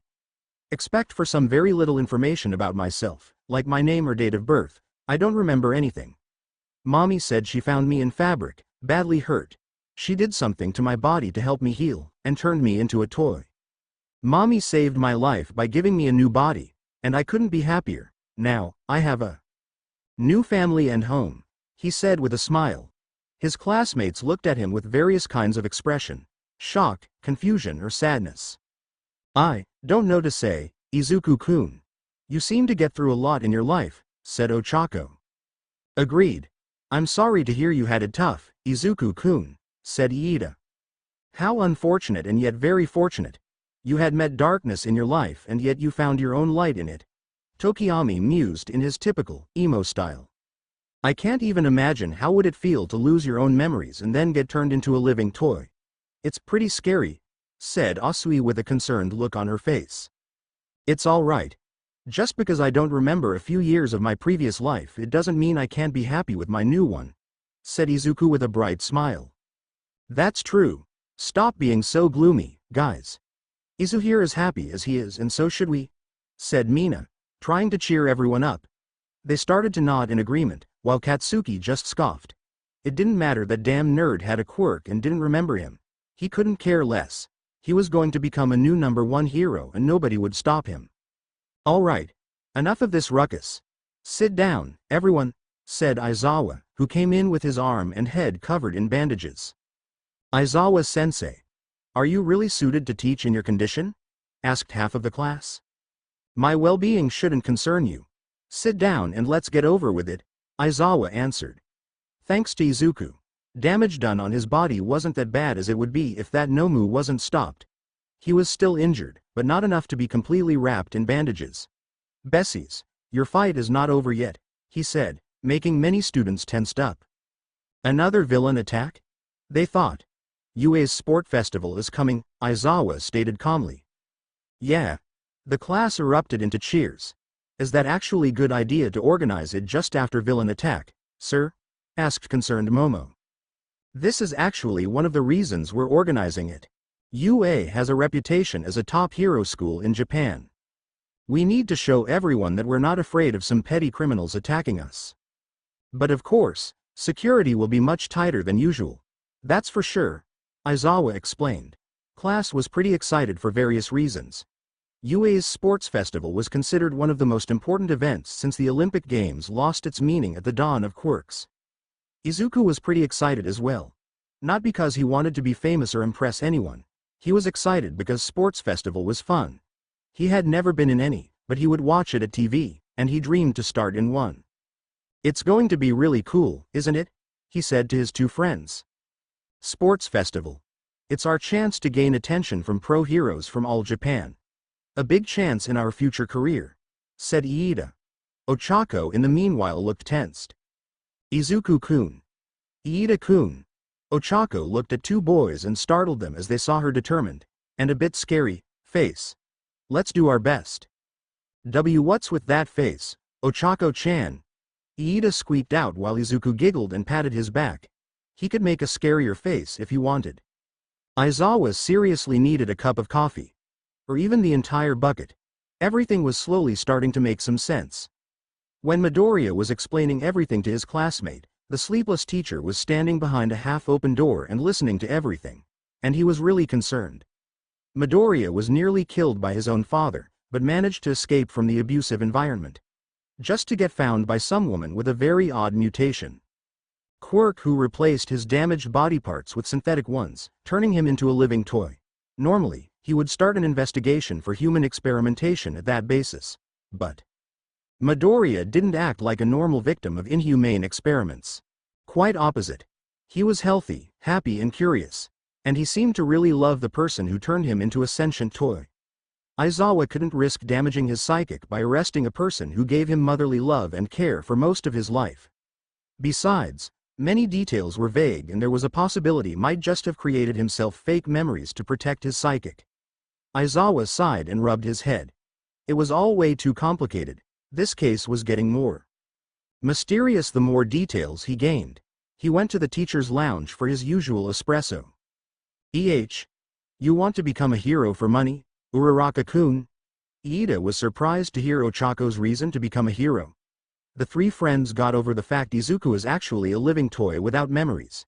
It wasn't the weirdest thing that happened so far. I know it might sound selfish but, I do it for my parents," Ochako said, flustered. Izuku smiled sweetly. It was nice to hear Ochako loved her parents so much she wanted to give them her money. "You see, my parents own construction company. But years ago, they started getting less and less work to the point we've become poor," she said. "So you want to get a hero license to be able to use your quirk and help them with work?" Izuku asked curiously. "That too, but I also want to help them financially. I really love my parents and I want to repay them for all their love and kindness. I will become hero for them. So they won't struggle with money so much," she declared with firm face. Iida was of course moved by her declaration to the point he praised her while clapping. "Ah, that's so sweet of you, Ochako. You really are so precious. I didn't know you have such a great parents," Izuku said happily. Ochako smiled to him. "Thank you, Izuku-kun. And, what about you? Why do you want to become a hero?" she asked. "Easy. For children," he answered simply, confusing two teens. Care to explain?" Iida asked, a bit lost. "Well, what there is to explain? This world stinks. It's so bad because there are so many bullies and stupid villains all around. Because of that, little ones either are scared and live in fear or become bad themselves. That's why I want to become a hero. I need to protect them. I will protect all kiddies from bad things. I will put baddies in jails and rescue poor little ones from harm.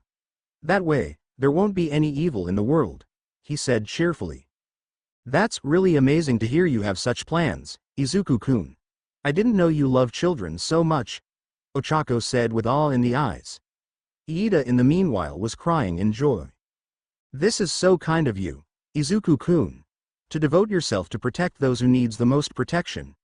You truly are an outstanding hero in my eyes. That's what one can expect from our class representative," he said, wiping his eyes with a handkerchief. "Nah www. Stop it, guys. You're so nice to me," Izuku giggled, playing with his bunny ears. "Oh, how about you two come to my house after school? I think we can have fun together and train before the festival," he offered. "Wow, really? That sounds great, Izuku-kun. I'd love to," said Ochako. "As much as I would like to do so, I'm afraid I have to decline, Izuku-kun," Iida said after calming down. "You made me realize that I am way behind you in terms of abilities in heroic spirit. That's why, I need to work on my own and perfect myself, so I will be able to become a better hero. One that will be able to stand shoulder to shoulder with you." "Okay, Iida. No need to be so formal. We can always have fun together at some other time, Izuku said with a smile. He couldn't wait for his first sleepover ever with one of his friends. It was going to be the best. Oh, wow. I really didn't expect you to literally live in a factory, Ochako mumbled, surprised as the two of them finally reached Izuku's house. Big and abandoned toy factory at suburbs. She was actually a bit scary. She heard some urban legends about this place being haunted or about how the owner of the factory was a madman who killed children and stuffed their corpses into toys. Now, this one was simply silly and sounded like something taken straight from FNAF. It's fun inside. Let's go, Izuku said and pulled Ochako inside the factory, making her squeak at that. They both get through main lobby and reception. After putting a security code to the colorful panel, they got into a big room with many doors. Now, that was where things got odd, as Izuku put something bizarre looking on his back. It looked like some kind of backpack with two nozzles that had two plastic hands on their ends. Izuku then pulled two triggers on them and shot out both hands at some panels shaped like handprints. After a few seconds of scanning, the metal door opened and Izuku put the weird machine down before pulling Ochako forward into darkness. Alright. It's super close, Izuku said as he pulled his friend through the dark hallways before opening a wooden door and getting into the room behind them. Welcome to my room, Izuku said with a proud grin, turning the light on. His room looked like a child room, with plenty of toys scattered around, PlayStation in the corner, TV, posters with his siblings in. Some other creatures Ochako didn't know, closet, desk with chair and a big bed. What do you think? Izuku asked. Ah. It's really nice, Izuku. I like it, Ochako answered with a shy smile. She was a bit anxious about being in the boys' room, but Izuku was way too innocent to try anything indecent with her. Thankies. Oh, wanna meet my siblings? I mean, you had met them already but this time you will meet them formally, Izuku said. Sure. I'd love to, Ochako said and Izuku grinned before calling upon them with his quirk. They soon arrived, all happy and ready to play with their Izuku. Izu. How was school? I hope that bully Bakugo didn't behive D badly, Cat B asked with a smile. If he did, he will get a really nasty scar on his dumb face, said Bunzo, smashing his cymbals lightly. Nah, no worries, guys. He didn't try anything, but I decided to invite friend on a small sleepover, Izuku answered. Oh, you're one of Izuku's friends? Your pudgy cheeks are so cute. Kissy squealed and pinched Ochako's cheeks, making her blushy and squirmy. Thank you, she said. Alrighty, guys. Could you all introduce yourself? Izuku asked with a happy grin. We surely can. My name is Bunzo. If you like music, I've got some metal, Bunzo joked, smashing his cymbals. I am Candy Cat. But you can call me Candy. I'd love to eat something sweet together with you. Like some gummies or hard candies. Candy said, nuzzling Ochako and causing her to giggle and pet the overgrown cat. Name's Cat B. If you have any stingy problem, feel free to ask that little honey to be at your side, Cat B said jokingly with her usual love for puns. I am Huggy Wuggy. Huggy for short. I hope you like hugs, because I just love them, Huggy said, hugging Ochako and startling her a bit before Kissy decided to kiss her on the head. And I am his twin sissy, Kissy Missy. Hey, that even rhymed. Kissy giggled. Feel free to ask for a kiss for any boo-boo you get, she said while Huggy put Ochako down. Wow. You guys are really cool and so friendly. I can see where from Izuku gets that. I am Ochako and I hope we will become friends, Ochako said with a smile. Oh, by the way. Where is your mom? Isn't she going to come? Mommy is busy. She has some duties around the factory, answered Bunzo. In the meanwhile, how about we all play together? Game station is always open for some fun time. Game station? Ochako asked confused. Oh, you're gonna love this place? We can train there before the sport festival and have some fun as well. Izuku grinned before grabbing Ochako's hand. Come on. I will lead you, he said happily, leading the blushing girl through the dark hallways of the abandoned factory. His siblings followed them, while Mommy was simply busy with her duties. The factory might be abandoned, but Mommy managed to find a way to make a small farm on the upper levels. After all, her children and she had to eat, and fresh vegetables are delicious. They even had some chickens and pigs, but don't ask her where did she get them from. She won't tell you. Izuku and Ochako and meanwhile reached the game station, which greeted them with happy female voice. Ochako wanted to ask whose voice was it, but Izuku simply tugged her to the first game. It was going to be a really fun sleepover training. Ochako was sweating nervously as she was standing on the platform, surrounded by buttons and screens. She could hear Bunzo's cymbals getting louder and louder as he was sliding down on the rope. It was getting so hard to remember all sequences. Red, blue, J, violet, white, orange. Or was it yellow? Grabpack wasn't easy to operate as well. She had problem with aiming. And all that stress was so suffocating. She breathed heavily as another sequence was messed up and Bunzo was just above her head. And just before she could finish up the combination, he jumped on her head, startling her. Too slow. You have to think faster, Bunzo said, laying over Ochako's head. But it's too hard. I have too little time and those sequences are too long, poor girl whined. Well, that's the point of this game. You must think fast and remember all details. When you become a hero, you will need those skills to find people stuck under rubble, Bunzo said, hopping off her head. Oh, you might be right, Ochako said, wiping off sweat from her forehead. Yup. Now, how about we try again? But this time, try to be faster, Bunzo said before connecting the line to himself. Ochako watched as he moved upwards and a new game started. Izuku watched her from the upper bridge, smiling brightly as he operated controls. Ochako smacked another huggy coming from the pipe with a grabpack hand.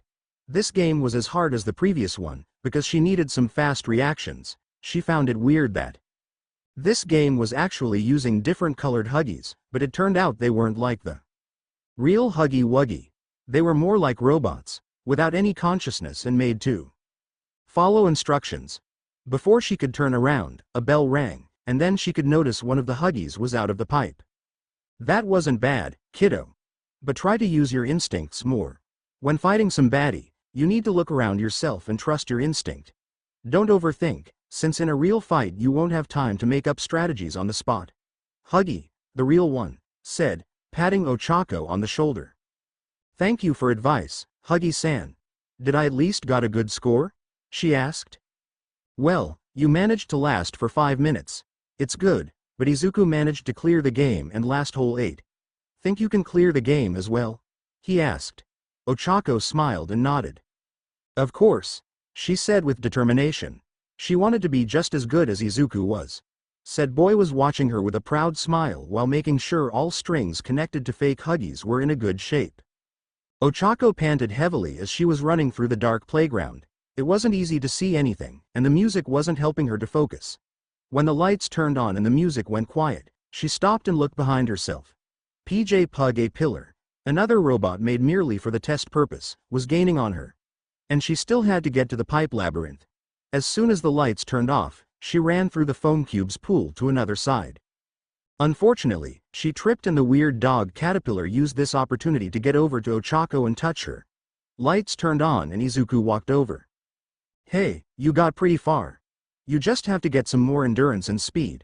But it was good for the first try, he said cheerfully before helping her stand up. Those trainings are hard, Izuku-kun. And you say you've been doing it for 8 years? She asked, catching a breath. Yup. How do you think I got into such a great shape? He asked, playfully flexing his bunny arms. He decided to switch into his full plushy form as he felt much more natural in it. Don't worry. You are doing great, and I am sure you will get very far in the sports festival, he said cheerfully, giving Ochako a hug. And this time, she decided to return it. She was so glad to have such a nice and cute friend. Chapter end notes. Another chapter and something you probably didn't expect. Ochako got invited to Izuku's house and played in the game station. I thought it would be really nice idea if I do something like this. That way, both Izuku and Ochako will bond much better. I actually don't know if I want them to become lovers or soulmates, very close friends. I mean, it's not one of soulmate universes. I'm not really interested in Iida as in my opinion he's way too stiff and strict. He is a friend of Izuku but not as close as Ochako is. Anyway, I hope you enjoy this. Feel free to treat me with some comments, cause I forgot my at house, lol laughing face. Getting a bit rowdy, Kitty's chapter summary. The excitement we feel as we play, that feeling can go all the day. To just play forever, it would be delight, but after each day, there comes the night. Chapter notes. See the end of the chapter for notes. Everyone in the Class 1A were feeling pretty tense about the incoming sports festival. It was normal, since it was their chance to shine and gain attention from heroes from all Japan. Izuku wasn't worried at all.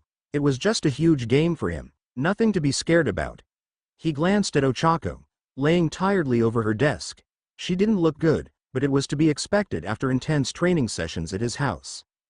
Ochako panted as she ran through the factory's dark hallways. She could feel her heart thumping in the chest heavily. But she couldn't let herself be found. She just couldn't. The darkness would help her with hiding, but she just had to keep moving. But after running for so long, she just needed a break. That's why she decided to sit behind empty barrels to catch her breath. 1 minute, then 2, 3 and 4. Enough to calm her breath. Not enough to get some proper rest. The muscles ached to her a lot, but it didn't matter. She would get out. I think I lost her, Ochako sighed, relieved. Are you sure about it? Gravity Girl nearly jumped out of her skin as something rubbery wrapped itself around her waist and pulled her up. She stared into the green eyes of the creature that caught her. Mommy Longlegs. Sorry, sweetheart. You just lost, she said in a happy voice before putting her down. Ah, man. And here I thought I would finally win. Ochako pouted at that. It was all another training. Izuku decided to get her through. Hide and seek with Mommy. And unfortunately, Mommy was pretty good at finding Ochako each time they played. Since the sleepover at Izuku's house, Toy Factory, Ochako would visit him every day for training sessions. All tests at Game Station were pretty hard, but she was getting better with practice, to the point she could actually clear all 3 games. But the hardest challenge was to outsmart Mommy Longlegs at the hide and seek game. She just had to get from the production area to the exit, while avoiding Mommy. Easier said than done. Mommy was clever and knew the building better than Ochako, but she wasn't going to give up. As a hero student, she just had to try until she will finally win, no matter what. You're okay, Ochako? Asked concerned Mina, rubbing Gravity Girl on her back. Izuku-kun shows no mercy, she mumbled, surprising Mina. Pink Girl then grinned mischievously. Oh, my, Ochako-chan, you sly girl, I didn't expect you to be such a needy girl. Was Izuku-kun like a real rabbit when you two? It's nothing like this, Ochako squeaked as she suddenly sat up and turned bright red from sheer shame. Mina laughed at how cute she was when embarrassed. Calm down, girl. I was messing up with you, she said before leaning over. Now, speak. What you two were doing? She asked. Ochako took a breath to calm down, but just as she tried to speak, someone else spoke first. Hey, what's the deal, guys? Siro asked as a big group of students was blocking the door outside their class. HMPH. That figures.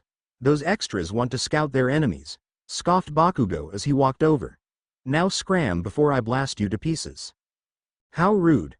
I guess that was to be expected from the elitists class, said some purple-haired boy with a tired face that would make Aizawa proud. You think you are big deal just because you fought some villains? Don't make me laugh. Who the hell are you? Bakugo growled. Hitoshi Shinso. From the general course, purple-haired boy said. You probably don't know about it, but if some of you don't do good enough at the sports festival, you might lose your position in the hero course. And then people from general course will finally have the chance that was taken from them.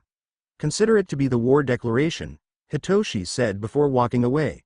His place took a boy with sharp teeth and angry expression. Hey, you 1A idiots. Don't get cocky just because you defeated some villains. Class 1B is the best hero class and we will show you this on the festival, he yelled before going away. Izuku, who watched from a distance, pouted. Bullies, he mumbled before munching on a chocolate bar. A few days later, our bunny boy smiled happily as he was dressing up into his tracksuit in the dressing room with other boys. It was today. Sports festival. He was so excited. Midoriya. Izuku perked surprised when he heard calm voice of one of the top students. Todoroki Shoto. He looked at half boy curiously. Yes. You want anything? He asked. Shoto stared at him for a moment. On an objective basis, you and me are probably the strongest students in our class. I admit that you might be a worthy opponent to me. That's why I am going to beat you and win this tournament, he said in chill voice. Izuku titled his head confused. He didn't want to be anyone's opponent. He just wanted to have some fun. Hey, icy hot bastard.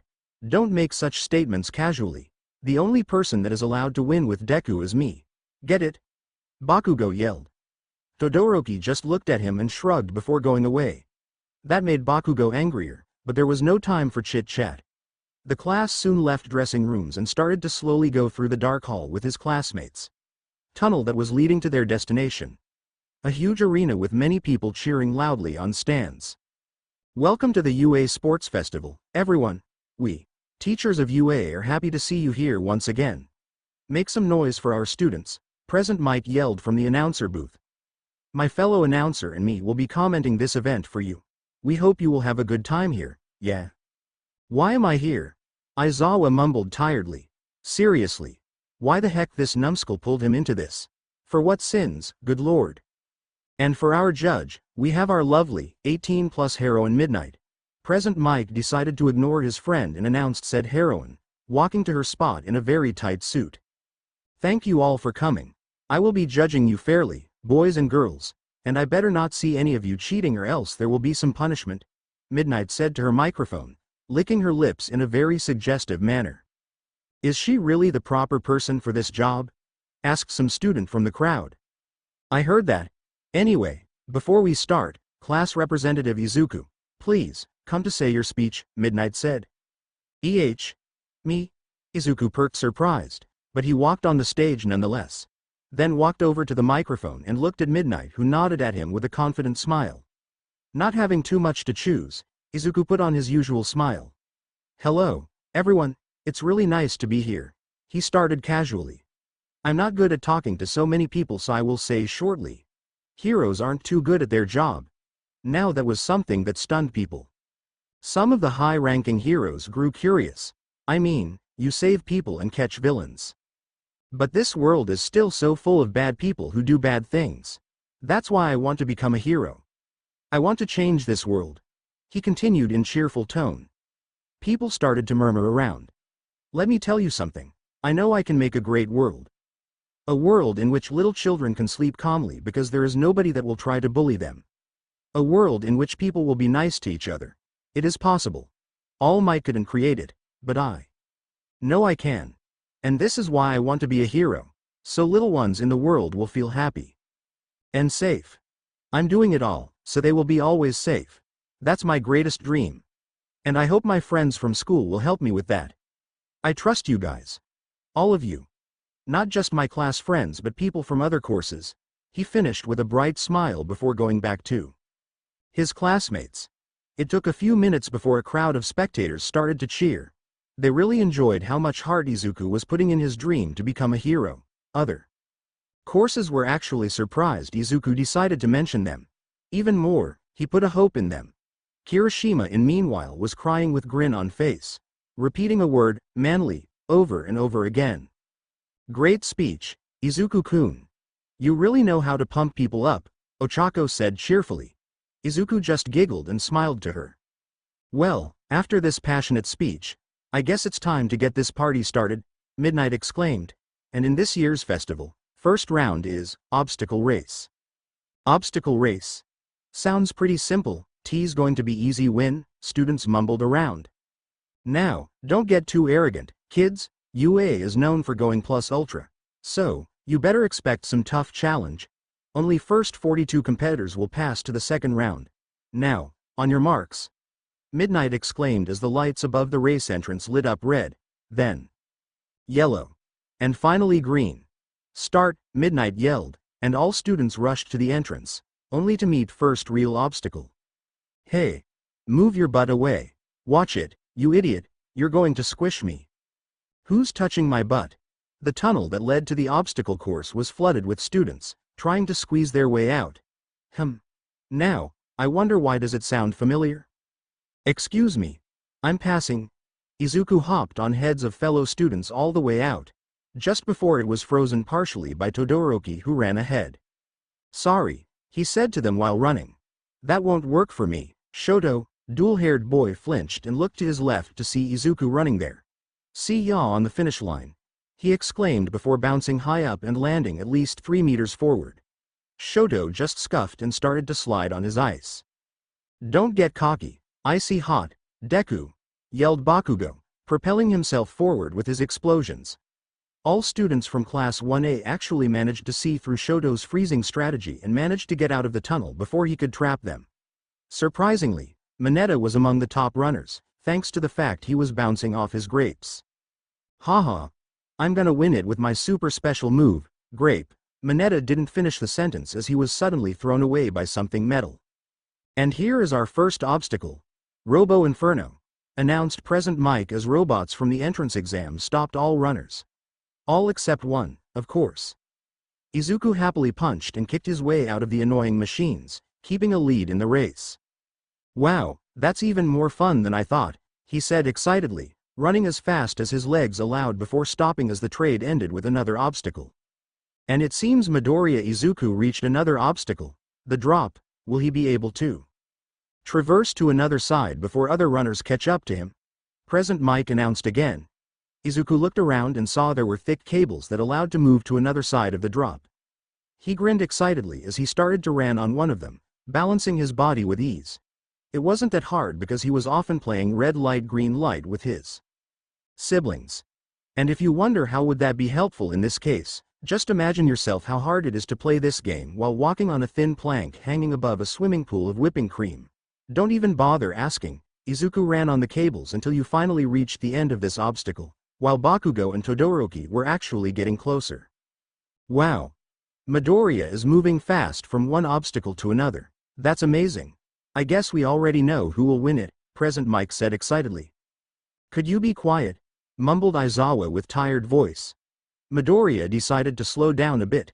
His human form didn't have as much endurance as his bunny form. His muscles were getting tired, and his breath was getting shallow. But he didn't want to show everyone his bunny form. He preferred it to be a surprise. Bakugo in the meanwhile looked as if he had rabies. He couldn't believe that nerd was on the lead. He wanted to blast him to pieces. Todoroki simply wanted to win using only his ice, to show his bastard father he didn't need his fire. Ochako was having some trouble at Robo Inferno, but managed to pass it by using her quirk on herself and jumping above. Iida in meanwhile got to the drop and started to use his engines to slid on the cable like a figure skater. After taking a few deep breaths and stretching a bit, Izuku resumed running. He soon reached another obstacle. And it was minefield. Everyone, that's right. This is the last obstacle in our race. Don't worry, guys. Those mines are not powerful enough to hurt you, but the blast might make you pee yourself, Present Mike said. Don't say such things on the live, you idiot, said annoyed Aizawa. Izuku looked around to see if there was a good way to pass the minefield. It was too long to jump over, and he didn't want to risk stepping on the mine. Thankfully, he had ace in the sleeve. He kneeled down and started to dig a hole. It seems like Midoriya decided to build a sandcastle. I don't know how. What the heck? Present Mike widened his eyes in shock as Izuku started to move his arms with a great speed, digging himself underground. He was a rabbit, after all. Rabbits are good at digging. He moved under the minefield and made it another side. After getting out from underground, he stomped his feet hard, making the tunnel collapse, so nobody would use it. A race is a race. He didn't want to lose. He ran forward. Aizawa, just what are you teaching your students? Mike asked astonished. I didn't teach him that. Midoriya is just a fast learner. He knows how to utilize his own abilities and that's what makes him special, Aizawa said calmly. But even he was a bit surprised by Izuku's unconventional thinking. Izuku happily ran towards the finish line. Nothing would stop him now. DEKU. Maybe spoken too early. Bakugo was blasting himself above the minefield and was tailing on our bunny boy. Come back here, you cheater. He yelled angrily while Izuku pouted and in a few jumps he managed to get to the finish line. First place, Midoriya Izuku, exclaimed Midnight. The crowd cheered while Izuku sat down to regain energy. That was much fun, and he couldn't wait for the second round. And out of sudden, Izuku wasn't so happy anymore. Sure. Cavalry battle sounded cool at first. It was like a huge game of tag for Izuku. But to make him a main target by giving him 10 million points? How was that fair? Miss Midnight was rude and unfair. Izuku didn't like cheaters. But what could he do? At least he had a pretty nice team. Ochako was the one who asked him to form a team with her. Then there was some pink-haired girl from support course who kept calling him 10 millions. She was pretty funny and Izuku would love to be friends with her. Shame Iida refused to become part of his team, but at least they had Tokiyami.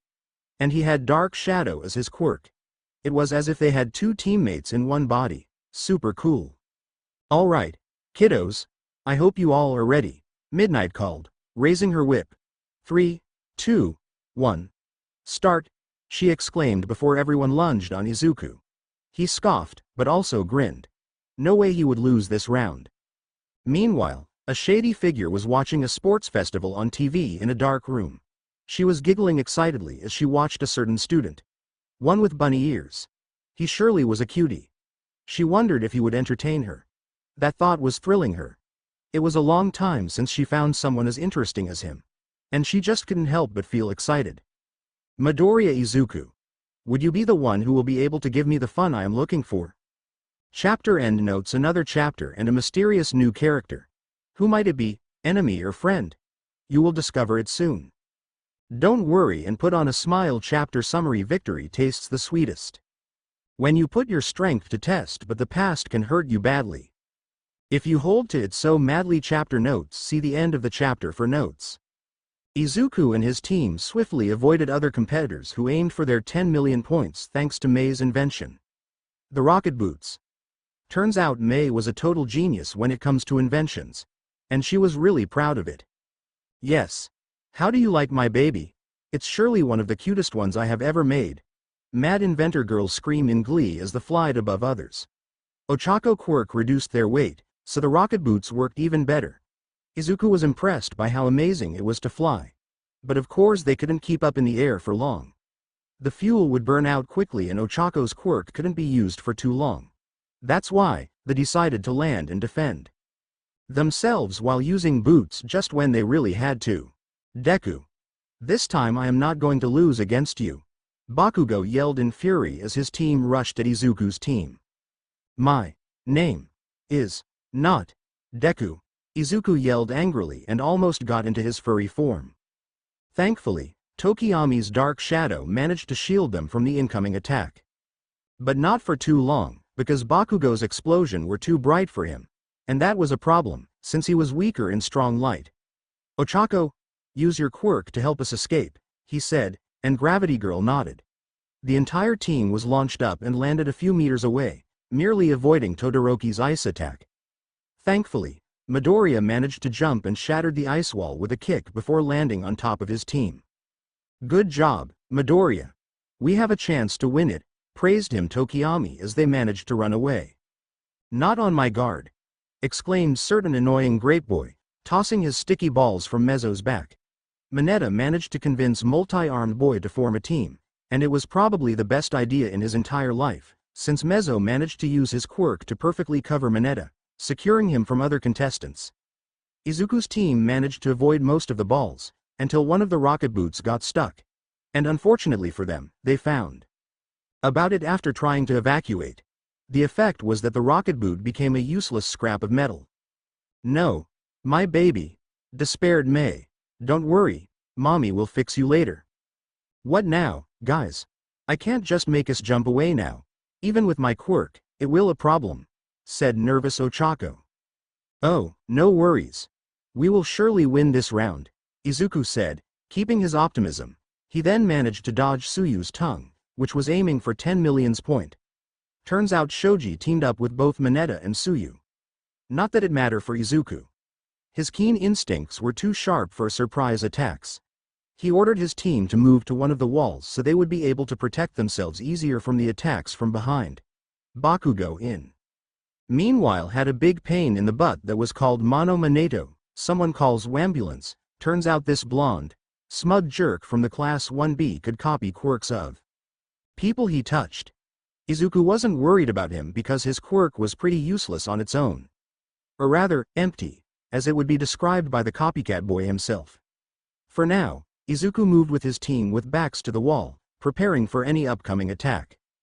Bakugo wasn't problem for now, as he had some fury to unleash on the guy who dared to mock him into face with his own explosion quirk. But Todoroki wasn't having such problems. Once again, he attacked Izuku's team with his ice to entrap him. Thankfully, Izuku managed to punch his way through the ice wall with sheer strength. He flinched as his synthetic bones crackled a bit. He would need to dose some poppy brew for it later. Todoroki in the meanwhile started to lose his cool. His cold heart was thumping in the chest while he was sending icy look at Izuku, chilling the atmosphere like the iceberg. Ice puns. His left side heated up and he shot a burst of fire at Izuku. Now, that was something he didn't expect. Thankfully, Ochako managed to use her quirk in time and they managed to jump away before they could be combusted. Todoroki quickly turned off his fireside and scowled. He couldn't believe he used this accursed fire. The atmosphere is heating up, people, and the battle is slowly reaching the end. Who will win? Who is going to lose? Present Mike exclaimed. Can you finally shut up? Aizawa groaned, rubbing his head. Izuku meanwhile ordered his teammates to focus on defensive while he turned his headbands around so Todoroki wouldn't be able to tell which one is worth how much points. He also switched their places on his neck to make it harder, and it seemed to work, as when Todoroki's team, with the help of Iida using his special move, snatched a headband with 10 points. But it was already too late to try again because time is up, kids. Good job, boys and girls. You really put your hearts in it, Midnight said. Izuku and his teammates cheered. Katsuki yelled in frustration, while Todoroki scoffed. Izuku cheered with his team when the leaderboard showed him that his team was first. But the big surprise was when Ojiro and some other student Izuku didn't know decided to give up even if they managed to win this round. Something about not deserving it and stuff. Izuku was sad his classmate did it, but he didn't have time to think about it as Shoto Todoroki grabbed his shoulder. Midoriya, can we talk? Back then, at Cavalry battle, you forced me to use fire. For a moment, I just forget about my promise, Shoto said calmly as he talked to Izuku in one of the arena's hallways. Huh? What are you talking about? Izuku said confused. Tell me, do you know anything about quirk marriages? Shoto asked. Not really, Izuku answered. Well, let me enlighten you. My old man has been number 2 hero for years. But it wasn't enough for him. He wanted to surpass All Might and become number 1. But even if he was strong and had powerful quirk, it didn't change anything. He kept trying to become the best, just to fail miserably. But then he came up with a plan. If not him, then his own kid would become number 1 hero. And since my mother had an ice quirk, he decided to take advantage of it. He forced her into a marriage in hopes she will give him a child that will have a quirk even stronger than his own. And that's how I was born. Shoto scoffed, annoyed, while Izuku listened quietly. This bastard trained me for years without mercy, isolating me from my siblings he considered useless. Now that caused Izuku to gasp in terror. He couldn't imagine how hard it would be for Shoto to not be able to play with his siblings. My mother tried to stop him, but he wouldn't listen. And one day, she just snapped and poured boiling water at my left side, disgusted by the fact it reminded her of this monster. Shoto continued and Izuku tried hard to not let his fury blind him. How dared that flaming bully hurt his classmate? Shoto. Izuku mumbled under breath. That's why, I am going to cut my ties with him. I won't use his fire. I will become hero number 1 with my ice only, he declared before Izuku looked at him with cold expression. The only thing you cut is your own heart, Shoto, he whispered, confusing the dual-haired teen. But before he could ask, Izuku walked away. He needed to calm down. The last round would begin soon. The final round of the sports festival was going to be intense. The battle tournament. Izuku managed to let out some steam, so he could focus on his fight. He was going to fight against the same purple-haired guy that insulted his class before, Hitoshi Shinso. Izuku didn't know what to expect from him, but for some reason, Ojiro warned him to not answer to anything he says. Some kind of voice-triggered quirk, perhaps? Hypnosis? Suggestion? There were many possibilities. He had to be careful. On our left, we have resident bunny boy, Midoriya Izuku, announced Present Mike, making people cheer in excitement. And on our right, We have a boy from general education course whose time to shine finally has come. Hitoshi Shinso. Another loud cheer who purple hair boy who just scoffed, annoyed. Alright, boys, now, for the rules, to win. You must either push the opponent out of boundaries, force them to give up or knock them out. No permanent damage is allowed, said Midnight just before the fight could start. Begin, she said. Izuku took a battle stance while Shinso stared at him without word. It must be nice to be in a hero course. To have a powerful quirk to show off to people. Shame that human monkey gave up just because he was such a coward. Shinso stated, Mange Izuku angry. What did you say?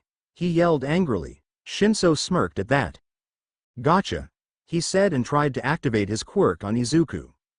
Damn it, Midoriya. What did I tell you? Ojiro slapped his forehead. Get out of the boundaries, Shinso said to Izuku. But, nothing happened. Izuku huffed and crossed his arms on the chest. Why would I do it? You were being rude to Ojiro, and now you order me around. You're such a bully, he said, and Shinso looked at him in shock. How the hell my quirk doesn't work at you? He asked, shocked. I don't know what are you talking about, he said and started to walk closer. Stop. Don't get closer. Give up. Shinso kept trying to order Izuku around, but it wouldn't work. It would make sense to him if he knew the truth. Izuku wasn't a human anymore. Well, not fully, anyway. His body was changed into a toy, and Shinso's quirk, brainwashing, worked only for humans. That meant Izuku was immune to it. And he used it for his advance, by pushing Shinso out of the boundaries. Hitoshi Shinso is out. Winner. Midoriya Izuku. Midnight said. Shinso punched the ground in frustration. Damn it all. He started to tear up. Seeing it, Izuku walked closer. Are you okay? He asked concerned. Why does it matter to you? He asked, looking down. You have no idea how it is to be looked down at just because you have villain quirk. Everyone would keep telling me I wouldn't become a hero with my evil quirk. That I'd be a villain in future. He sniffled. I just wanted to prove them all, I can become a hero. This festival, supposed to be my chance. And now it's gone, he said. Izuku kneeled down with a sad expression and put a hand on his shoulder. Villain quirk? There's no such thing, he said, causing Shinso to look at him. Quirks are like toys. You just play with them and use them in any way you want. It doesn't make them evil. You just have to remember to play nicely, so nobody will ever call you evil. Remember that, he said with a smile returning to his face. Shinso just stared at him and chuckled. You really are a weird guy, Midoriya, he said before standing up. Izuku. Just Izuku. Bunny Boy said and walked away, joining his classmates who congratulated him for winning so smoothly. Other fights passed smoothly. Kirishima tied with that Tetsu guy who had similar quirk to his own. He managed to beat him in the arm wrestling contest, though. The one fight that angered Izuku was between Bakugo and Ochako. How dared Bakugo hurt his friend so much? He was such a bully. But Izuku had to calm down as it was soon his turn. He took a deep breath and headed to the arena. In the hallway leading to it, he met someone he didn't wish to meet. So, you are Shoto's classmate? Endeavor asked, glaring at Izuku. Izuku tried not to show emotions on his face. I hope you are going to prove him a proper challenge. My son needs to finally get out of this rebellious phase of him. I hope you'll help him with that, he said to our bunny boy. Izuku took a deep breath and looked at Pro Hero. I will help Shoto. But not because of you. This is my own decision. I will show him that he doesn't belong to you. He answered and headed to the arena, not looking back at number 2 hero. Here we are. Guys, fight between two rising stars of Class 1A. Our fiery like fire yet cold like ice power boy, Todoroki Shoto. And against him there is our favorite cute bunny with strong will, Midoriya Izuku. Present Mike announced as two boys got on the arena. Midnight raised her whip to start the fight, and just when it started, Shoto unleashed a massive iceberg at Izuku. Just like he did in his many previous fights. He was sure this time it will work as well. There is no way Izuku will pull out that stunt he made on the Cavalry battle. But it seems like he underestimated Izuku's kick power. The iceberg shattered like a glass, just like the first time Shoto tried to use it. You need to surprise me with something new, Shoto. said Izuku with small smile on the face. Shoto frowned. Something new. Very well, he said, and this time, instead of sending a massive wave of ice, he started to cover the floor of the arena with ice. He wanted to trap Izuku in place without giving him a chance to shatter his ice. But even that didn't work because Izuku simply jumped a moment before his feet could get covered in the ice and then managed to shatter a chunk of it after landing. Ice doesn't seem to work too well, Izuku said simply. Maybe try to use fire, he offered. Shoto clutched his fists and created the ice bridge that he used to run and jump on the Izuku, intending to freeze him on the contact. What he didn't expect was that Izuku jumped again and shattered the bridge with another kick, sending Shoto down on the icy floor. Told you. You really should just use fire, he said from the safe distance. I told you already, I'm not using this bastard's quirk, Shoto snapped. Did he bribe you to make me use it? Nobody bribed me, you dummy, Izuku yelled at him. Look at yourself. You're hurting yourself because you keep using just ice. You won't win like this. I don't care. I won't use his fire, never, Shoto yelled. It's your fire. Your stupid dad doesn't have anything with it, it's like someone sharing their candies with you. They gave you some of their candy, so it's yours now, you can eat it. Because it's yours. You were given it. That means your quirk is your own. Izuku yelled back. Shoto flinched when he heard it. Suddenly, the memories of happy times with his mom came back to him. Her warm smile and how she encouraged him to become a great hero. You really want to be a hero, right? I believe in you, Shoto.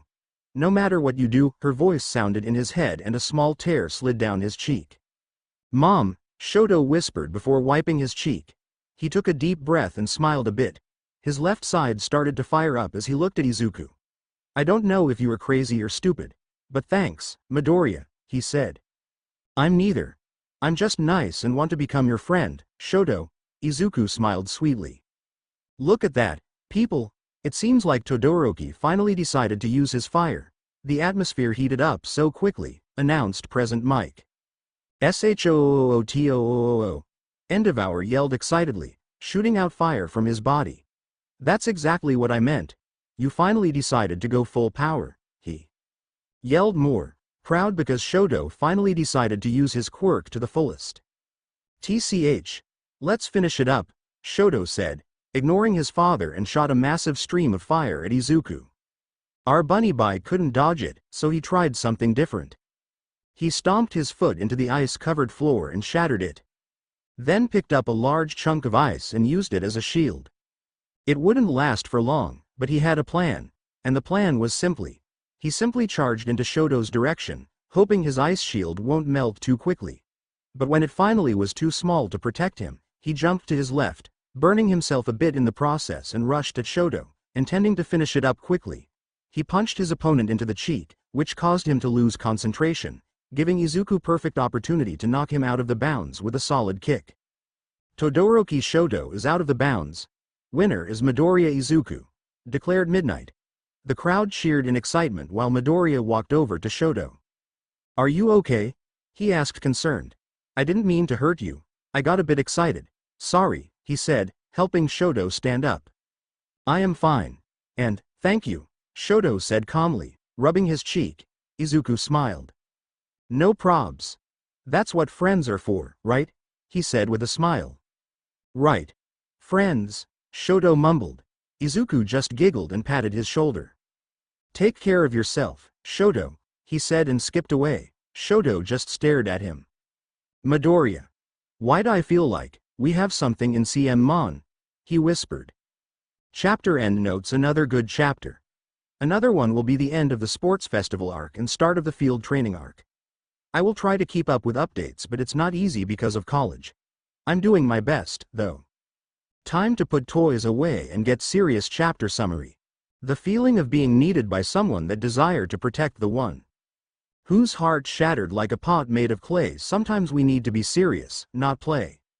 Chapter notes. See the end of the chapter for notes. That was it. Izuku knew this moment was coming. He was finally going to do it. Punish Bakugo for being such a bully. The final fight in the final round of the sports festival was going to be intense. Bakugo versus Izuku. Izuku was completely serious now. No more being nice. Bakugo had to be punished for everything he's done. to him and to Ochako. It's not that bad, Izuku-kun. I got hurt a little, but I will get better, Ochako said to Izuku with smile as she was laying in the infirmary bed. But Izuku knew that smile was hiding a pain. A sorrow of a pained soul that couldn't do her best. A pain of being put down and humiliated.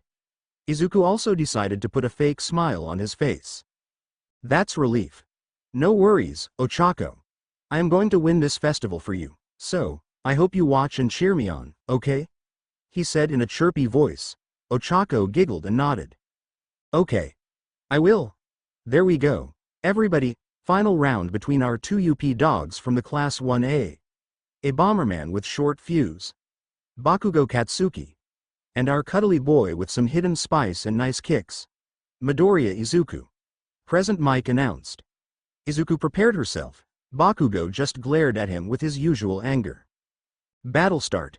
Yelled Nomori, and in the very moment Bakugo blasted himself straight at Izuku, who simply jumped to the left to avoid the attack.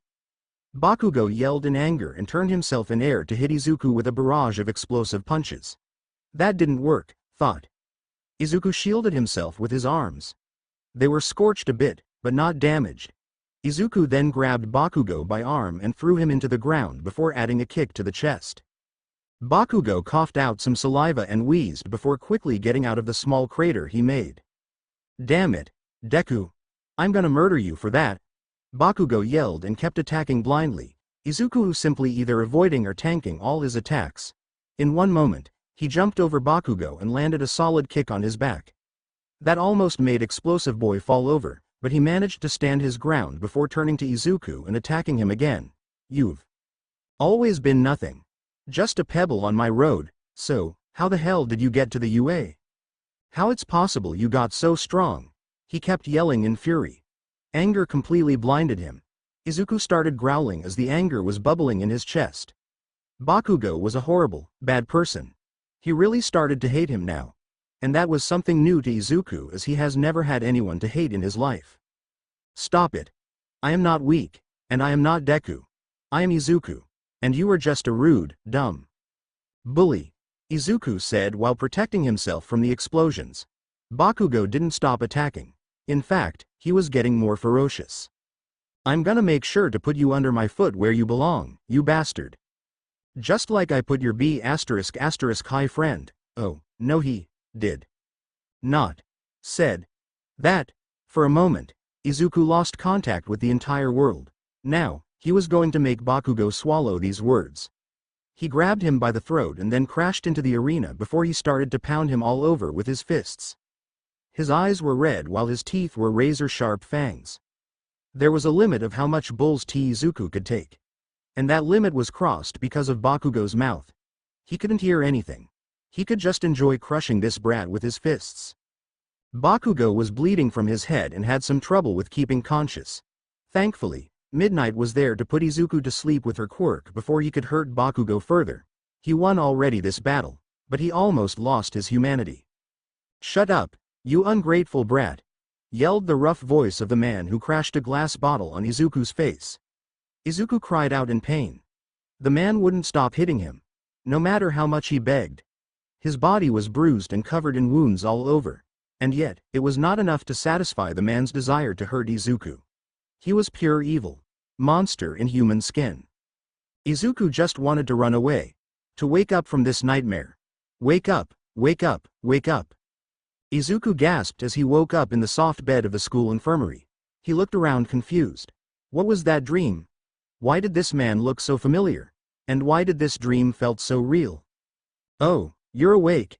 Izuku perked and looked to his left. Recovery girl, school nurse, walked over to him. I say, I wasn't sure what to do with you, Sonny. Your body's biology is pretty unique, but I was glad to see there is nothing wrong with your body. Some bruises all over and a few scraps. Nothing my quirk couldn't handle, she said warmly and patted his head. I was more worried about your state of mind, though.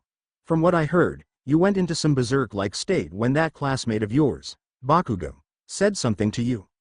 Are you feeling all right? She asked, and Izuku closed his eyes for a moment. He took a few deep breaths and opened the eyes with a small smile. I am fine, Miss Recovery Girl. I just had a problem with controlling my emotions, he answered and got out of the bed. Well, I'm glad to know you're okay. Since you don't have any injuries, you can go to the award ceremony, Recovery Girl said. Izuku nodded and left the infirmary, just to meet his classmates. Wow, Midoriya. That battle with Bakugo was feral. You can that again. I got chills when you suddenly started to attack Bakugo with such aggression. Izuku just smiled as his classmates talked one after another. What surprised him was that Iida wasn't there. And when he asked where was he, the answer shocked him. Iida's brother were in the hospital. And now it is time for the award ceremony, declared Midnight as 3 students were waiting on the podium, waiting for their medals. On the 3rd place was Fumikage with crossed arms and hard-to-read expression, probably because of his bird head. On the 2nd place was Bakugo, restrained with heavy chains and trashing around. Even after getting roughhoused by Izuku, he still had enough energy to be a total jerk. And the 1st place belonged to said bunny boy, who couldn't even enjoy his victory. He was worried about Iida. And poor Izuku couldn't even talk to him because he had to rush to the hospital to see his poor brother. Midoriya Izuku. Izuku perked and looked up when his name was heard. It was All Might, hanging gold medal on his neck. Bunny Boy was so focused on Iida he didn't even notice All Might was giving out medals to 3 competitors. Congratulations on winning this year's sports festival. Truly, you have what is needed to become a great hero in the future. Number 1 hero praised Izuku before giving him a hug. Izuku smiled as he felt slightly better. Hugs really make everything better. Thank you, All Might, he said with smile. All Might just looked at him with his usual grin before looking at spectators. All right, everyone, I think we all know what should we say now to finish off this festival, right? So. Plus Ultra, spectators yelled.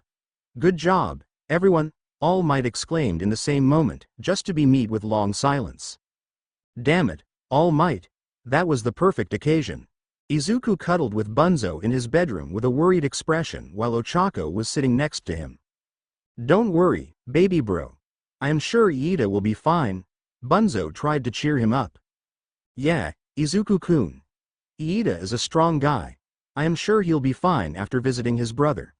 No need to feel so down, Ochako said, putting a hand on his shoulder. Izuku looked at her. You think so? He asked. His brother landed in hospital. That's horrible. I can't imagine what would I do if that happened to my siblings. Nah, don't worry about it, Izu. That will never happen. Mainly because we're toys and can just repair ourselves. But also because we believe you are strong enough to defeat all baddies before they can harm anyone, Bunzo said, hugging Izuku.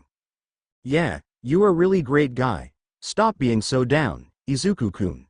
It's much better when you are smiling, said Ochako with smile. Izuku looked down before smiling and nodding. You are right. No need to be a downer, he said to them both. He wasn't a gloomy guy. He was Izuku, a happy toy boy who wanted to put smiles on children's faces. It wasn't good to be so sad. You know what? Let's celebrate your victory with good old game of Live Splatoon, said Bunzo. Yeah, Live Splatoon. Izuku cheered. Oh, I never played this game. What are the rules? Asked Ochako before 2 bunnies looked at her with grins on faces. That was the first and last time I played Live Splatoon, Ochako said, spitting yellow paint from the mouth. She looked like a rainbow flag, being covered in various colors of paint. Well, that's why you should take a cover when noticing enemy, commented Huggy, holding a paint gun and soaking in green paint himself. Sorry for the mess, though. We tend to go overboard when playing, said Cat B. It's fine. I am not mad, Ochako said. And at least I can count it as a hero training, she said, making everyone happy. That's the spirit, said Izuku, patting her back. Aizawa-sensei. You look much better, said Tsuyu, seeing Aizawa without his bandages. Recovery Girl decided to get overdramatic with her treatment. He answered with his usual tired tone. Now, let's move on. Your today's lesson will be special, he said, and some students tensed.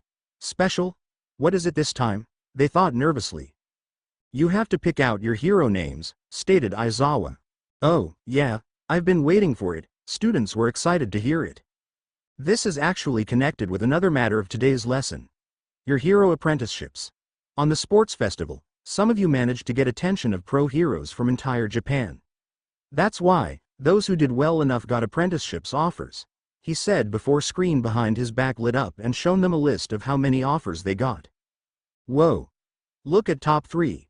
Izuku-kun got the most, said amazed Ochako as Izuku actually got 5,134 offers. Bakugo growled as he got only 4,213.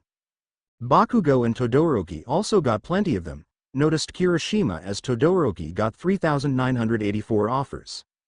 I'm sure I got this many just because of my old man, said Todoroki with a frown. Izuku in the meanwhile was happy to get so many offers. Now, I should assure you that even if you didn't get any offers, you still have to pick out a hero from the list of heroes our school prepared for you. All of you already got the glimpse of hero work at the USJ when you were attacked by villains. But you need to learn procedures and principles of true hero work. That's why you better think twice before picking out your names. Because if you choose poorly, Aizawa stated. There will be hell to pay, was finished by Midnight, who just came into the class. Midnight Sensei. Students were surprised to see 18+ heroine. Midnight will work with you about your hero names, since I am not good with it. She will be the one to help come up with something proper. If you do have any questions, direct them to her, Aizawa said before sliding back into his sleeping bag and laying behind the desk. Alright, kiddies, you all have to make something clever if you want to be recognized in hero society and among civilians, Midnight said. Names you come up with on today's lesson are just temporary. You will be allowed to change them after finishing school. But you better be careful about them. Changing your hero name will be pretty hard if you become recognized by people, she said, handing out writing cards for everyone. It didn't take much time before the first name was done. Aoyama came up in front of the class. It's time to show you all how much class 1 have, my dear classmates. My name is I Cannot Stop Twinkling. Aoyama shown his card. It's a full sentence. Many students cringed at such a name. I think you should change cannot to can't and also get rid of I hear, can't stop twinkling, Midnight said after editing Aoyama's name. Merci, mademoiselle, French-Japanese student said with his usual smile. She liked it. Also, make up your mind if you are French or English. Students were now stunned. But there was no time to think about, because Mina came up next. All right. My hero name is Alien Queen, she said proudly. You mean like this monster with acidic blood from the horror movie franchise? I don't think so. Midnight wasn't amused this time. Ah, bummer. Mina walked back to her seat with a pout. That was pretty obvious. Sweat dropped her classmates. But since 2 first names were so bad, I've got to come up with something clever. And so, they all started to think about their hero names. Suyu was next to show her name. I knew this is going to be my hero name since elementary school. Rain season heroine. Froppy. So cute, squealed Midnight. I am sure it will be popular among children. Suyu's classmates agreed by chanting her hero name. My turn. I am Manly Hero, Red Riot, Kirishima stated. Were you perhaps inspired by a night hero, Crimson Riot? Asked curiously Midnight. Well, yeah. He's my favorite hero, Kirishima said with a flustered smile. I like it. Just remember that you will be carrying a lot of responsibility if you take up on his name, Midnight said. I am ready for it, Kirishima stated, and so on. The names were being made and shown. Hearing hero. Earphone Jack. Jiro stated. Rock and roll, girl. Midnight cheered. The tentacle hero. Tentacle, Shoji said. Clever wordplay. I like it. The taping hero. Cellophane, Ciro said with a confident smile. Sounds great. Martial arts hero. Tailman, Ojiro said shyly.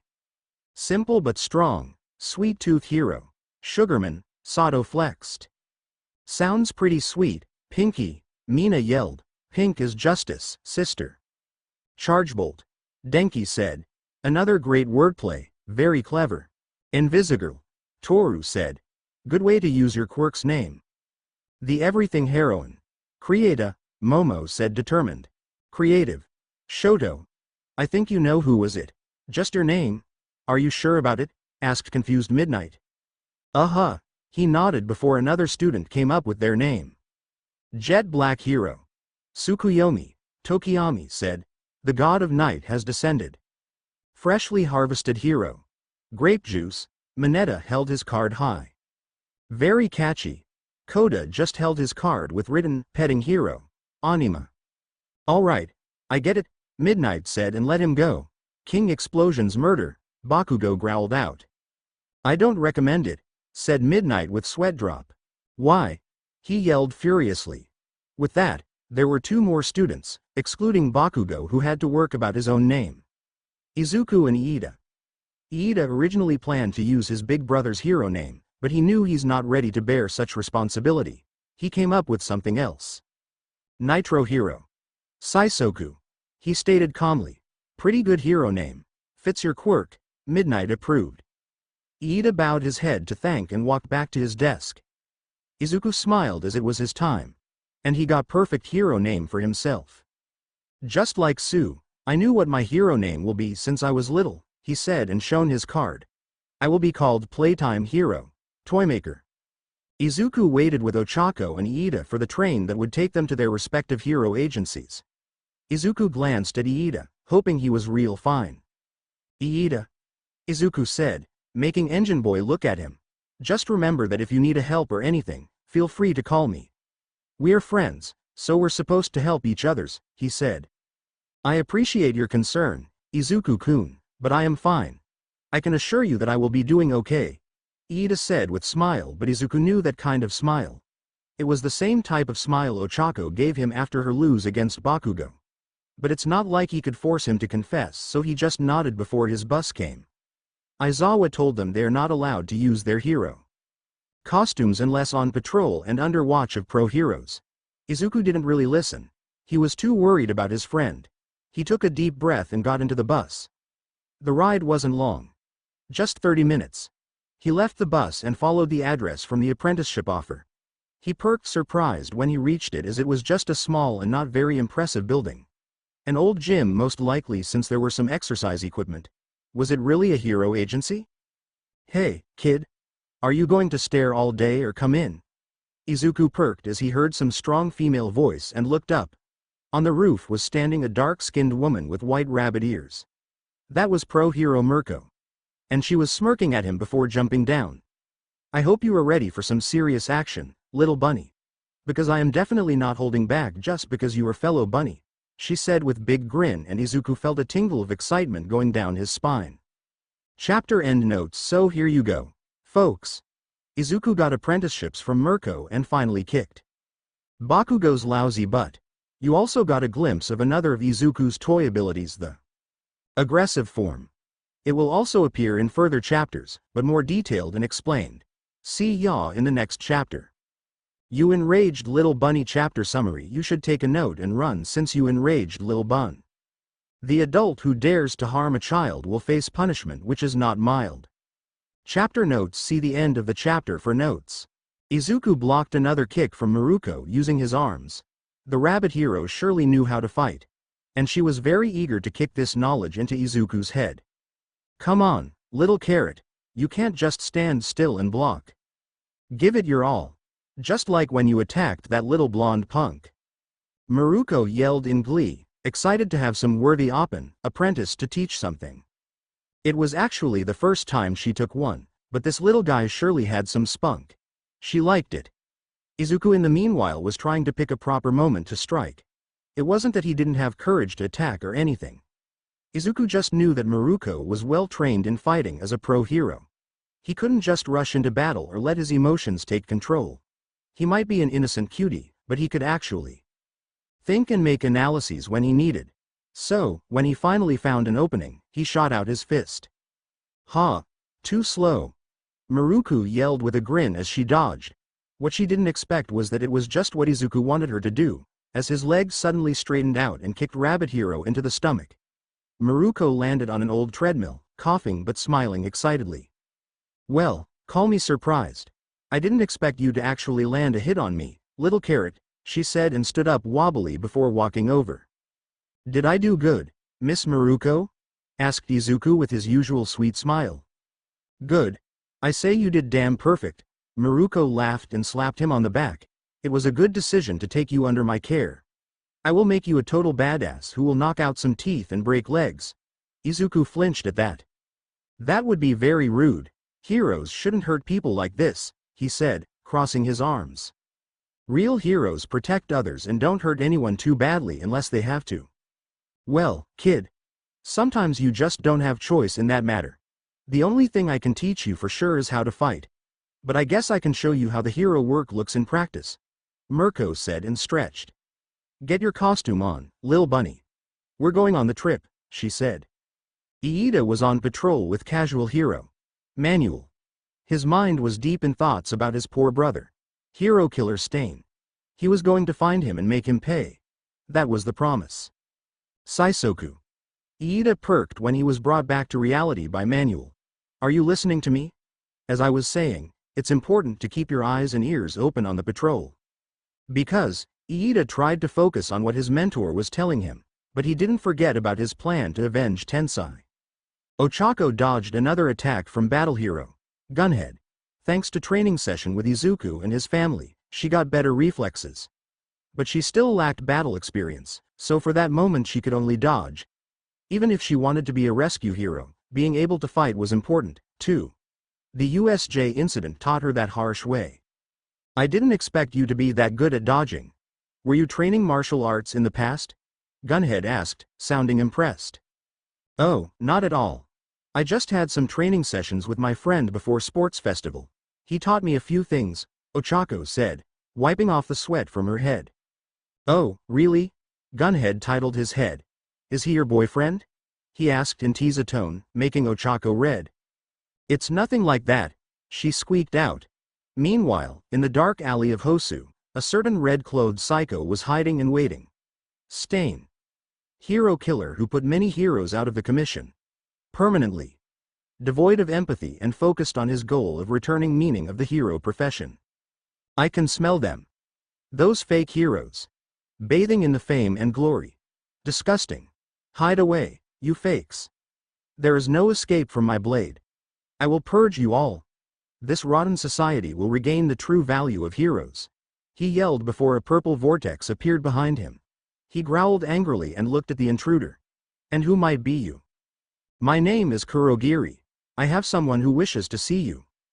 Izuku was jumping on the roofs of buildings, catching up to Mirko. It turned out Miruko's definition of patrol was jumping a few floors above the ground and hoping there is anything interesting to do. Nonetheless, it was good perception training.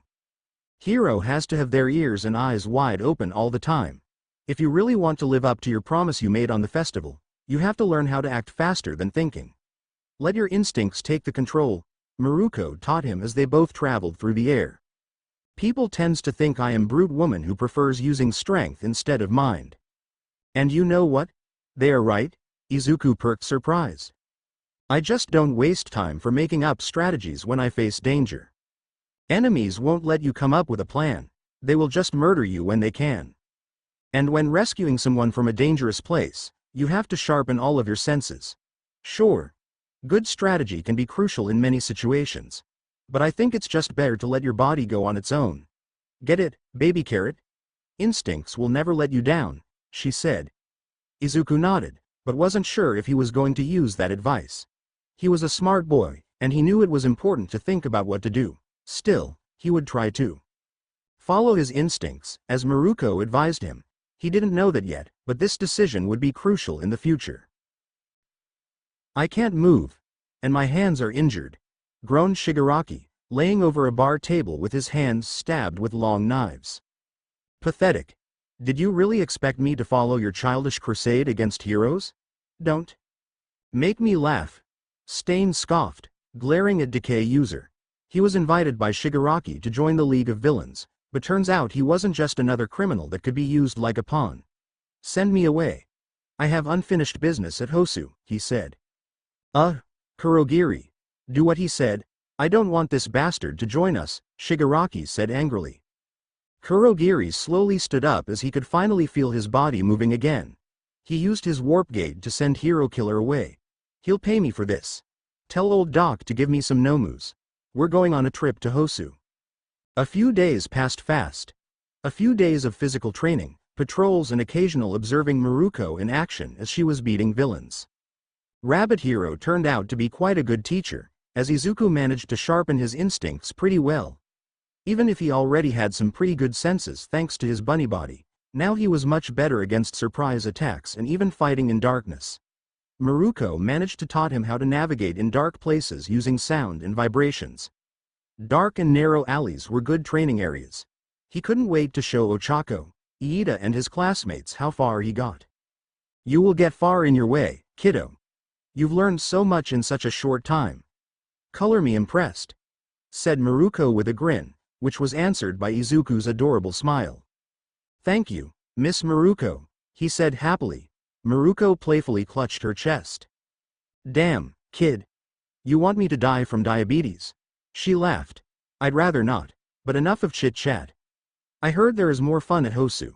So get into your costume and let's go on the hunt, she said, and Izuku just nodded. Two bunnies were riding a train, since Hosu was pretty far away from Mirko's agency, if you can even call it that. Izuku was currently playing with some young children, who just loved how cute and fluffy his hero costume was. They would climb on his lap and play with his ears or just cuddle to him. Izuku just let them do so. He loved children even more than candies, but not more than his family.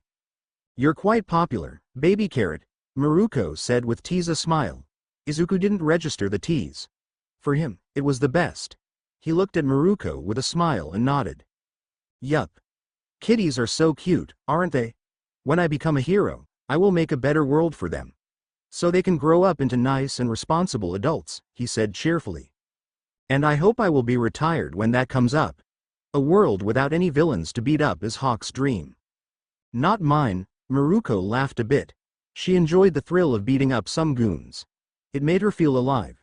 Speaking of which, she would have such occasion pretty soon. Why?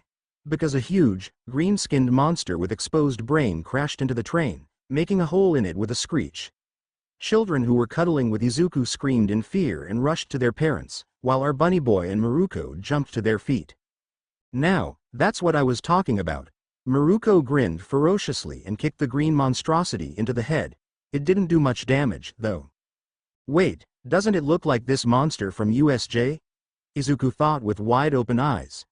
He summoned Catbee, and after a quick explanation she stung Nomu with her venomous stinger, weakening it enough for Mirko to kick it out of the train. Thanks for the heads up, kid. Time for some villain beating. She jumped out of the train on the ground, and Izuku followed her. The sight they have seen was truly hellish. Nomus, 10s of them, all attacking the town and its residents. Fire was burning and people were screaming in fear. Damn it, this is messes up, mumbled Mirko before kicking away one-winged Nomu who attacked her. Listen up, kid, I give you my permission to use your quirk to protect people and fight off those uglies. Izuku nodded and summoned Bunzo. He easily cut off the wings of the winged Nomu, using his symbols. Catbee stung any Nomu that got too close, making them fall to the ground and twitch in pain with foamy mouth. Together with two of his siblings, he managed to make his way through the biggest wave of this nightmares. But then something called up his attention. Saisoku. Where the hell did you run away like this? Casual hero. Manuel called, looking for certain speedster. Izuku widened his eyes. Iida was there. And he got lost? He had to find him? Little sis. Big brother, protect people. I need to find Iida, he said to his siblings. Roger that, Izu, his siblings said while he jumped away. I can't move. Is that his quirk? Iida thought as he was sitting on the ground with bleeding shoulder.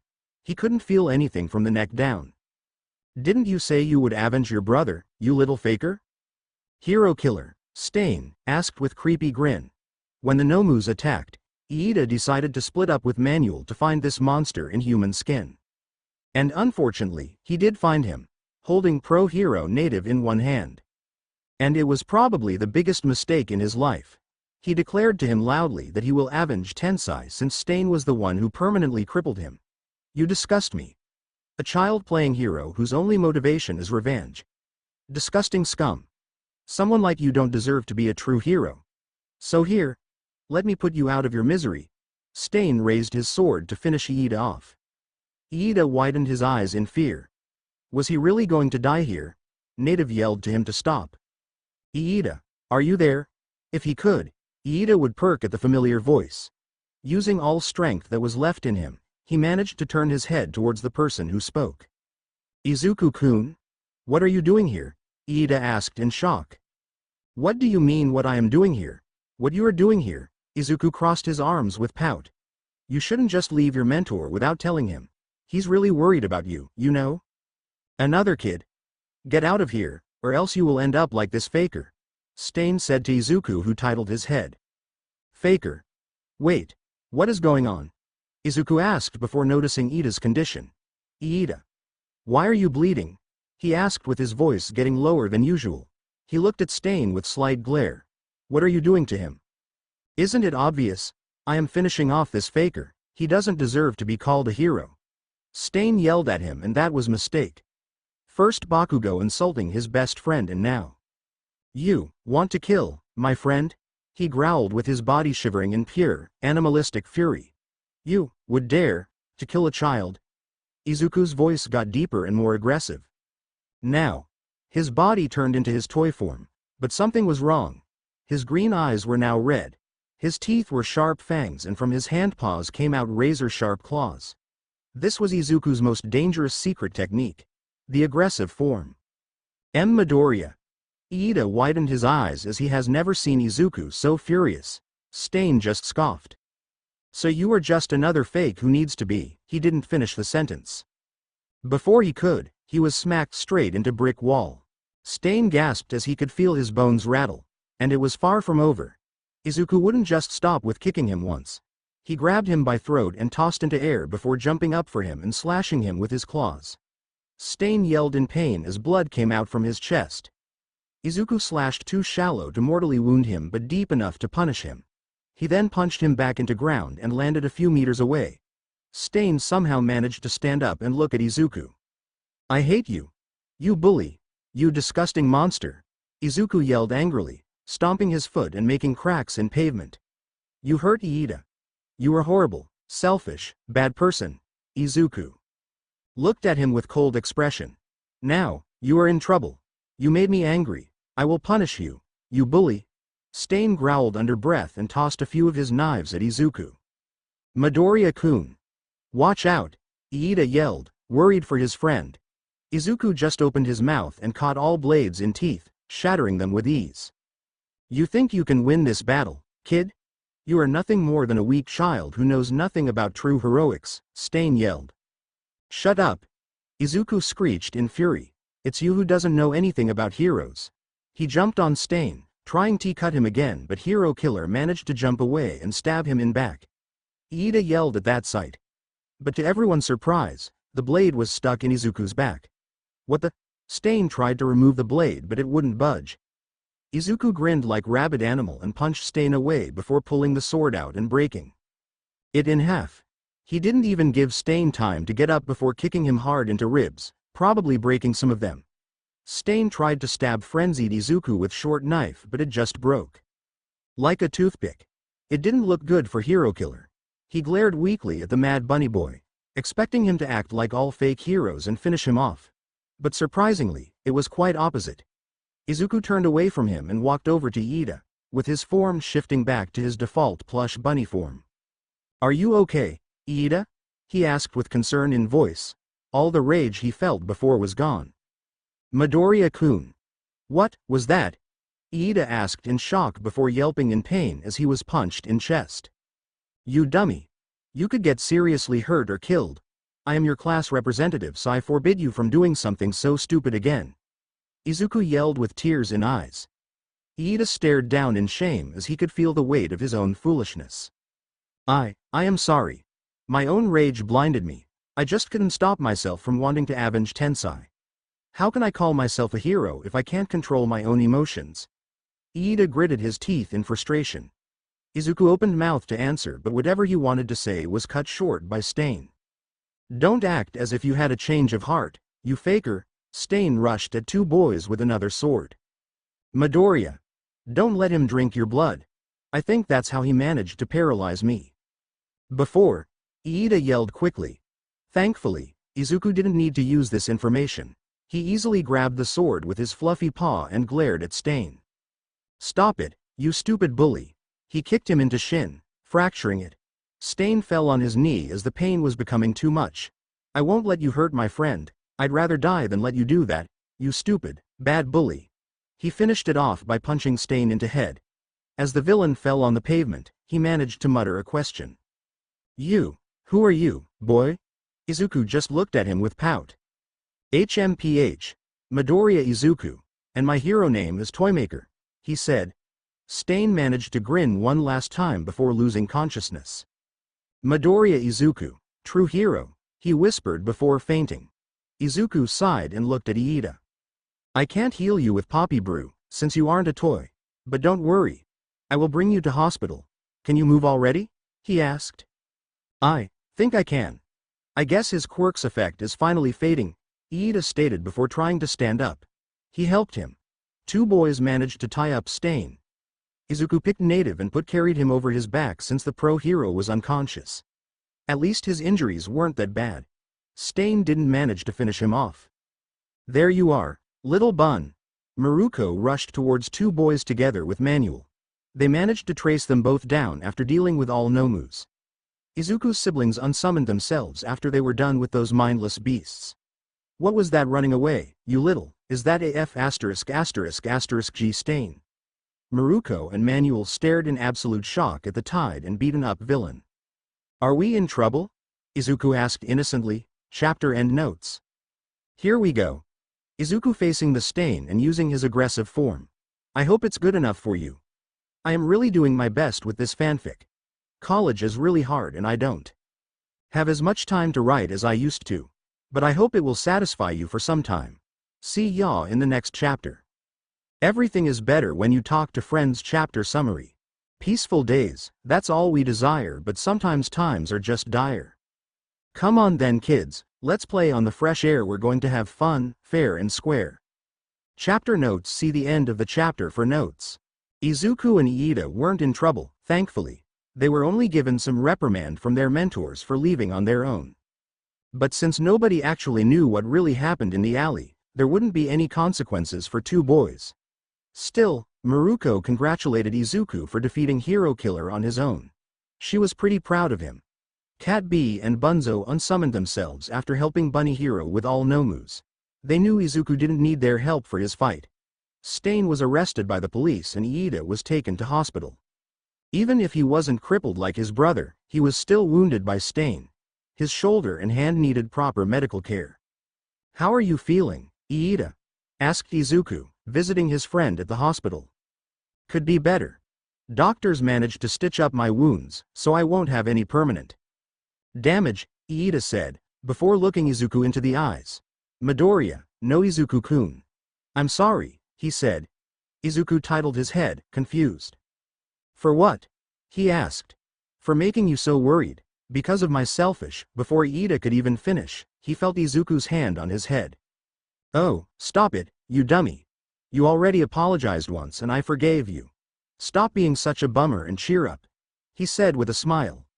Iida could feel himself getting into a much better mood, seeing Izuku's kind smile. He really knew how to put people in the high spirits. "Thank you, Izuku-kun." Internships were soon over. Izuku was glad he could meet with the rest of classmates already. Learning from Mirko was fun, and he learned something useful from her, but he was missing Ochako and rest of his school friends. Except for Bakugo.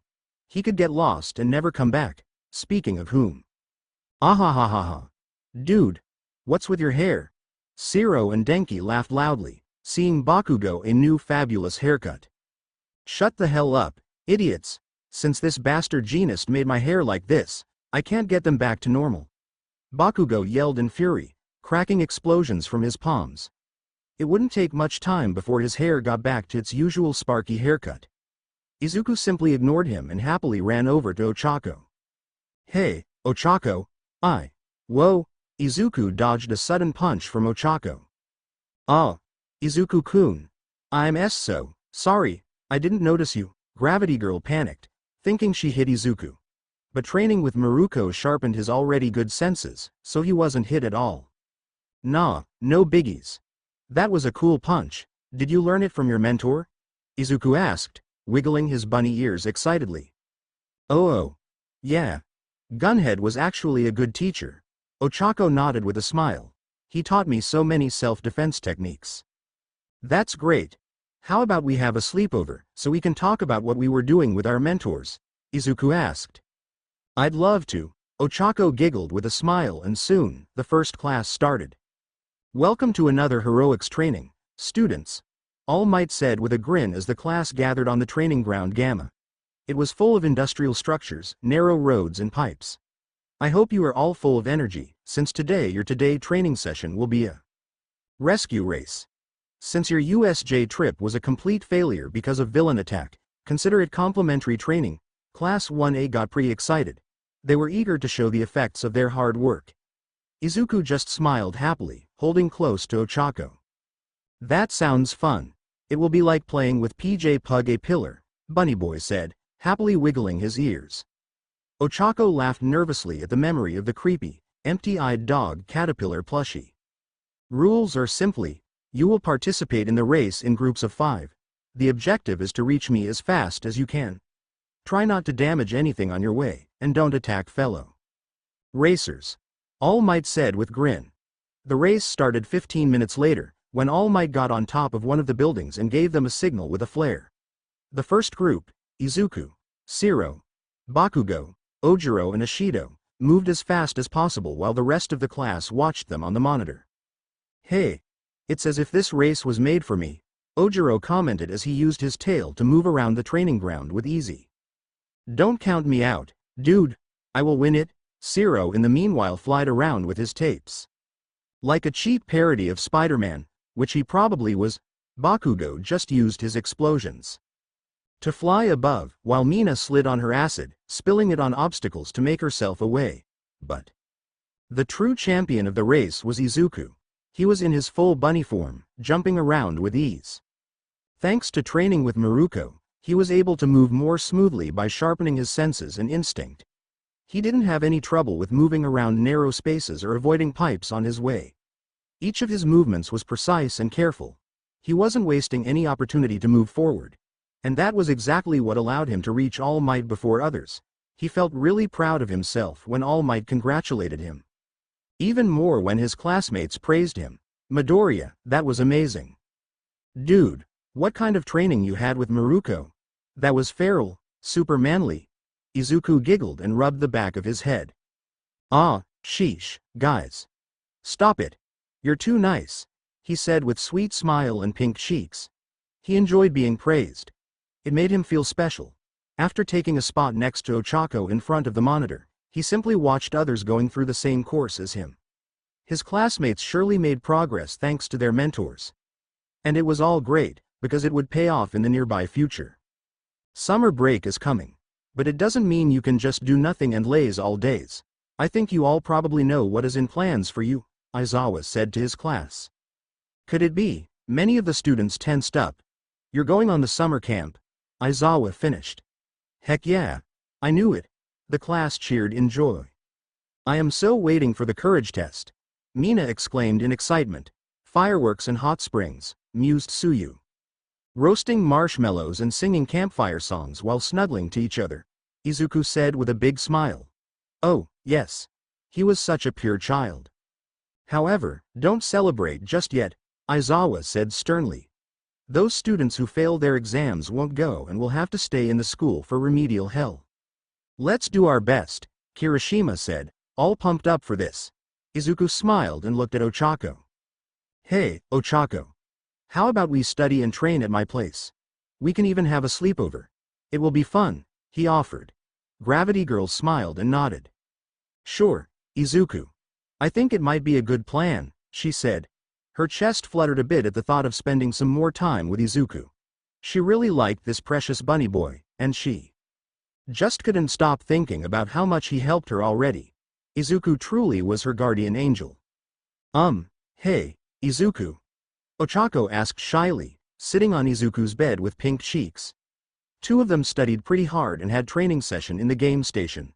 So now they were just relaxing while waiting for popcorn so they could watch some movies together. Izuku looked at his friend. laying on the floor in bunny-themed PJ and drawing something. I was wondering if you had someone you liked, Ochako said, embarrassed by the question. Huh? I like my siblings, mommy, our classmates and you, Izuku said with confused face, titling his head. No, I meant, if you had someone you liked, in a special way, Ochako asked. Gosh, that was so embarrassing. But she just wanted to check something to finally put her mind at peace. Special way? Izuku was even more confused. Like, special friend? He asked. Well, you can put it that way, Ochako mumbled. Ah, if you mean it like this, then I like you, Izuku smiled happily. You are fun, cool, nice and enjoy playing with me. You are my bestie, he said.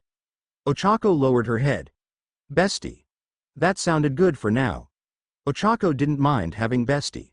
Boy and girl could be the best friends. And there was no need to ruin this nice friendship. Then, you are my bestie, too, she said, smiling to Bunny Boy shyly. Still, she felt like Izuku's answer was not enough. She felt something special and couldn't really place those feelings.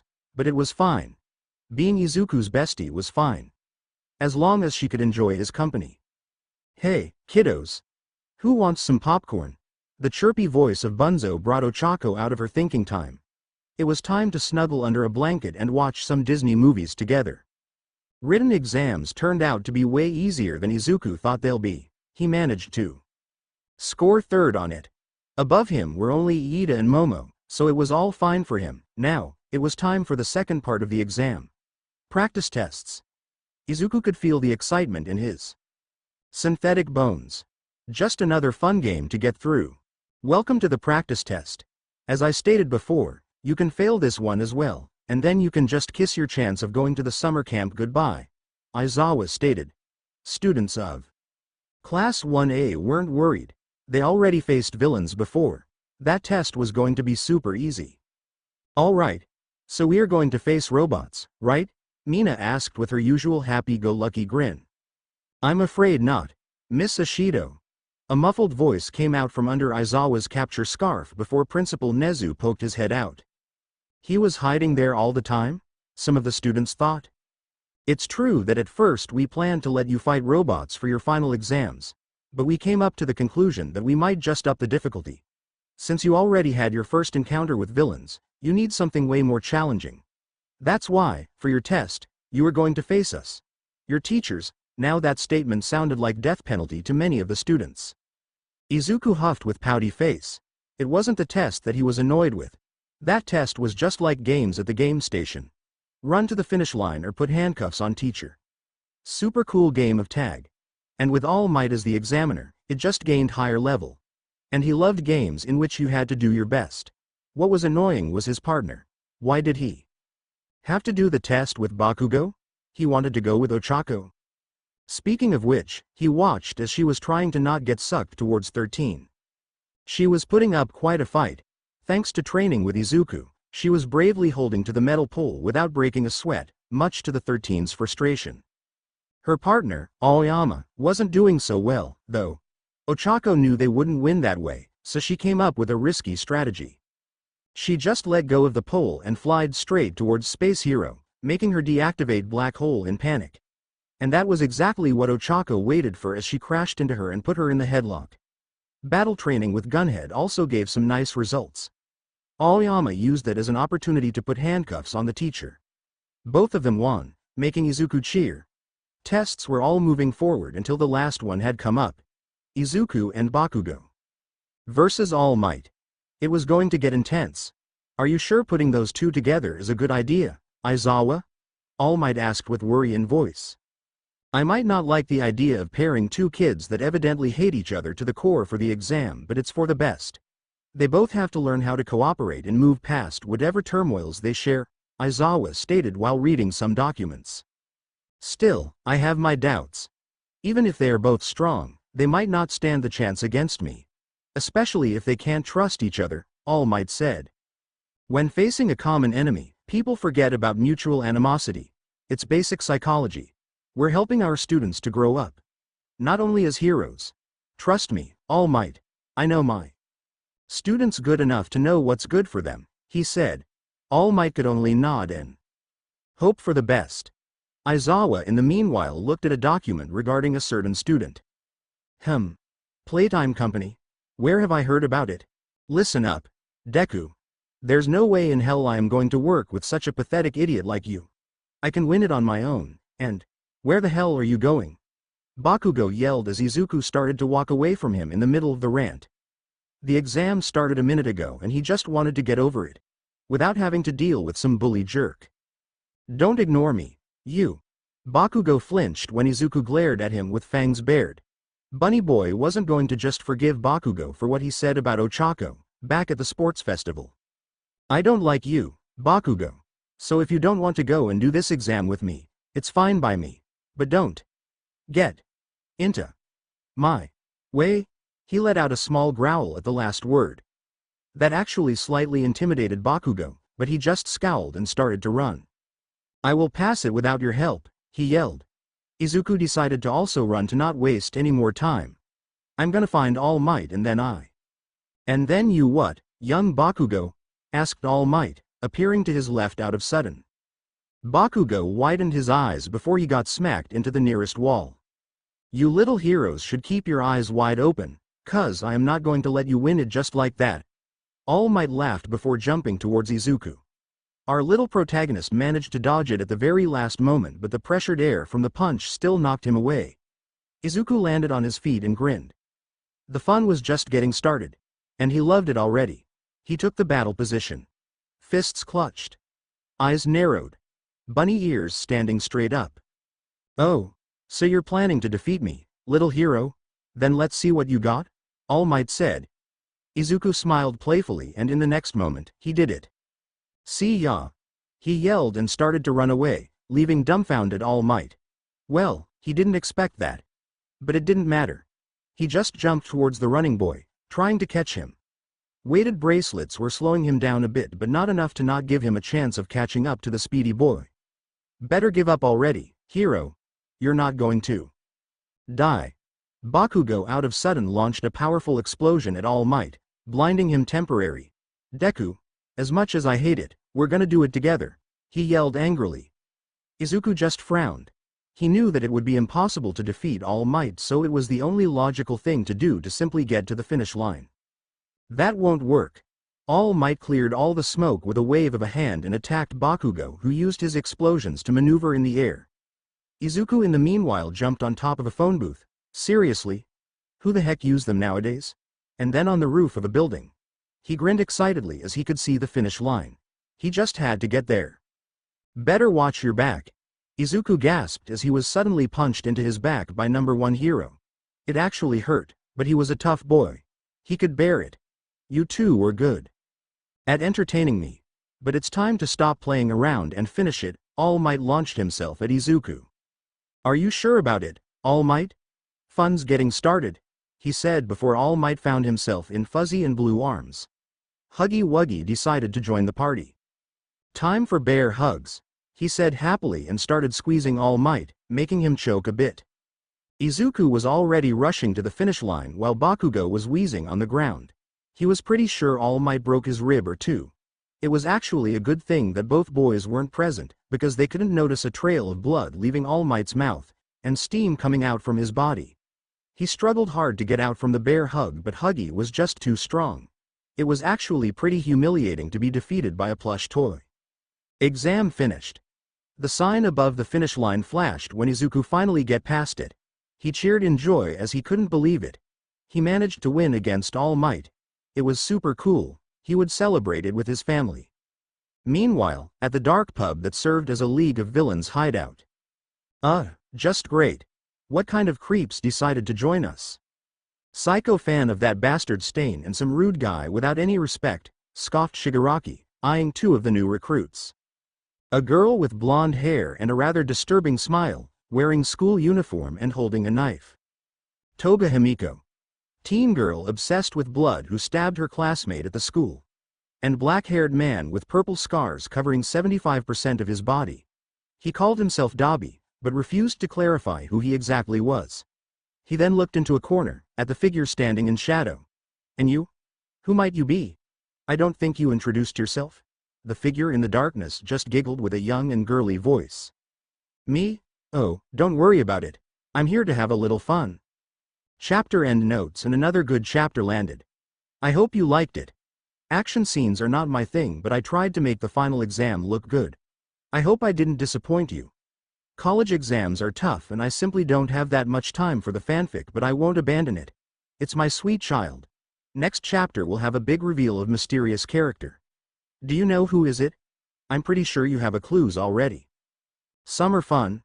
More like summer terror. Chapter summary. Remember how we played at those sunny days? Remember the warm and nice sun rays? But dark days are coming. The storm is so close, innocent child will have to bloom like a rose. Chapter notes. See the end of the chapter for notes. Izuku was excitedly looking through the bus window, sitting next to Ochako. He felt quite excited about the summer camp. Even if it's supposed to be training, it didn't mean he wouldn't have fun with his class. As it turned out, Aizawa trolled them once again.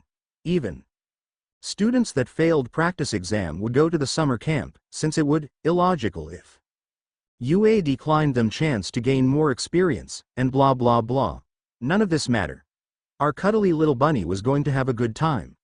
Before the trip, his classmates decided to hit up the mall to get all the stuff they needed.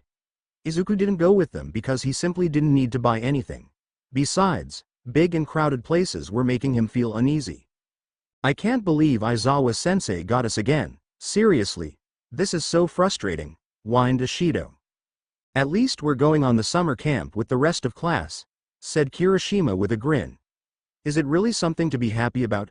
Aizawa-sensei warned us we will have extra lessons, groaned Denki. He already could feel in his bones that it was going to be hell. All right, everyone, this is our rest spot, Aizawa said as the bus stopped. This confused the class as they were in the middle of nowhere. Just a mountain road with nothing but forest and stone walls. But they simply followed their teacher outside. Just where the special surprise waited. Hey there, Eraser. It's been a while, with sparkling eyes, we rock on, cute, cat, Stinger. The wild Pussycats. Two women dressed up in cat-themed hero costumes. I'd like to introduce the professional heroes, the Pussycats, Aizawa stated while students stared in awe. Izuku smiled as he found their performance funny and cute. This entire area is our private property, said one of the women, pointing on the vast area of green. And the place you'll be staying at is there, on the base of the mountain. She pointed on a faraway point. It's so far away, said some students. Wait, then why did we stop in the halfway? Asked confused Ochako. Don't tell me, Sato said nervously. That's right, kittens. Your main objective is to get there before 12. Those who are late won't eat a dinner.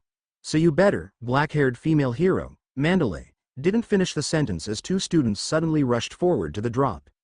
Izuku and Ochako. Well, someone's eager. She grinned while other students panicked and tried to reach the bus. Unfortunately, Mandalay's partner, Pixie Bob, stopped them by turning the road into a massive landslide, sending them down to their doom. Best of luck. Don't die in the forest of magical beings, she yelled with a laugh. Wow, you two kitties are really fast. We didn't expect anyone to reach this place before. Afternoon, said shocked Mandalay as Izuku and Ochako reached the camp area in 1.5 hours. That was easy. Those earth monsters were much less scary than Izuku-kun's mom, said Ochako, wiping sweat off her forehead. Hee. Mommy just gets excited very easy when playing, but she can also get rowdy if someone threatens our family. I still remember that one time when somebody broke into our house. Mommy broke his legs and threw him into a trash can, said Izuku with smile. I don't know who's your mom, kid, but she already got my respect, said Pixie Bob with a wink. Yeah. You two go take a bath. We'll prepare your dinner and wait for the rest of your class, added Mandalay. Two kids nodded and walked into the building, being watched by a small boy with a horned cap on the head and scowl on his face. TCH, stupid, show-offs. Heroes are idiots, he grumbled before going to his room. There you are. How was your forest trip, kittens? Asked grinning Mandalay as Class 1A finally managed to reach the camp. It was late afternoon and all of them looked exhausted, hungry and pretty beaten down. That was hell. Why would you force us to get through all of this? Asked Shiro. So, hungry, groaned Kirishima.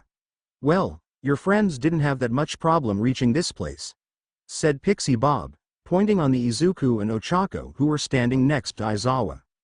When did they get here? Asked shocked, angry Bakugo.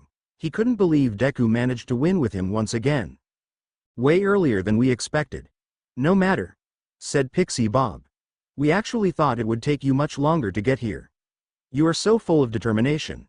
I simply can't wait for you to reach adulthood. I'm calling dibs, she exclaimed, trying to pounce on male students before getting karate chopped in the head by Mandalay. Anyway, you did a great job with getting here so fast. So, cheer up and come inside. We prepared you a dinner, Mandalay said with smile. Class didn't have to be told twice as they rushed inside, ready to gorge on food. Izuku and Ochako has already eaten, so they enjoyed a fresh mountain air and a sunset. Izuku then noticed the scowling child, looking at them. Miss Mandalay. I was wondering who is that child, Izuku asked. Oh, that's Koda. My nephew. Koda, come and say hello, Mandalay called to the kid, who just scowled deeper in annoyance. Izuku decided to walk over. Hi there, I'm Izuku, nice to meet. Izuku tried to greet the young boy before jumping away from the punch aimed for his crotch. It wouldn't hurt him if he was punched there, but his sharpened instincts forced him to dodge. Punching others is naughty, he scolded the younger boy. Shut up. As if I wanted to talk with some trashy hero scum, Koda said angrily and walked inside. Izuku titled his head while Mandalay sighed. I'm sorry for him. He's like this since his parents were killed, she said, making Ochako and Izuku looked at her with solemn expression. His parents were actually pro-heroes, water hose duo. One day, they were trying to stop a dangerous villain from killing innocent people. Unfortunately, even if they stopped him, they paid with their own lives. It really broke Koda's heart. It didn't help that everyone around praised them, saying they died a heroic death, and he should be proud of them. And since then, he believes all heroes are selfish and bad, she said sadly. That's so sad. I can even think about mommy or my siblings dying. It would really hurt me so much if they were gone. Izuku mumbled, shivering. He didn't know why, but he had some strange feeling. The feeling of losing someone important in his life. It was so hard to explain it. What was that feeling? It's as if he also lost someone. But who? And why he couldn't remember. Next day, the true horror has begun. And it all started with a ball throw and Aizawa's explanation.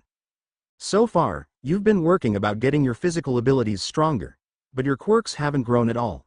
That's what this summer camp is about, he said, holding a ball in one hand and a phone with Bakugo's barely improved throw score on the screen. You're all going to use your quirks to the brim. You will put it all into them, overusing them constantly to the point you pass out from the exhaustion, he explained, making many students sweat in the sheer terror.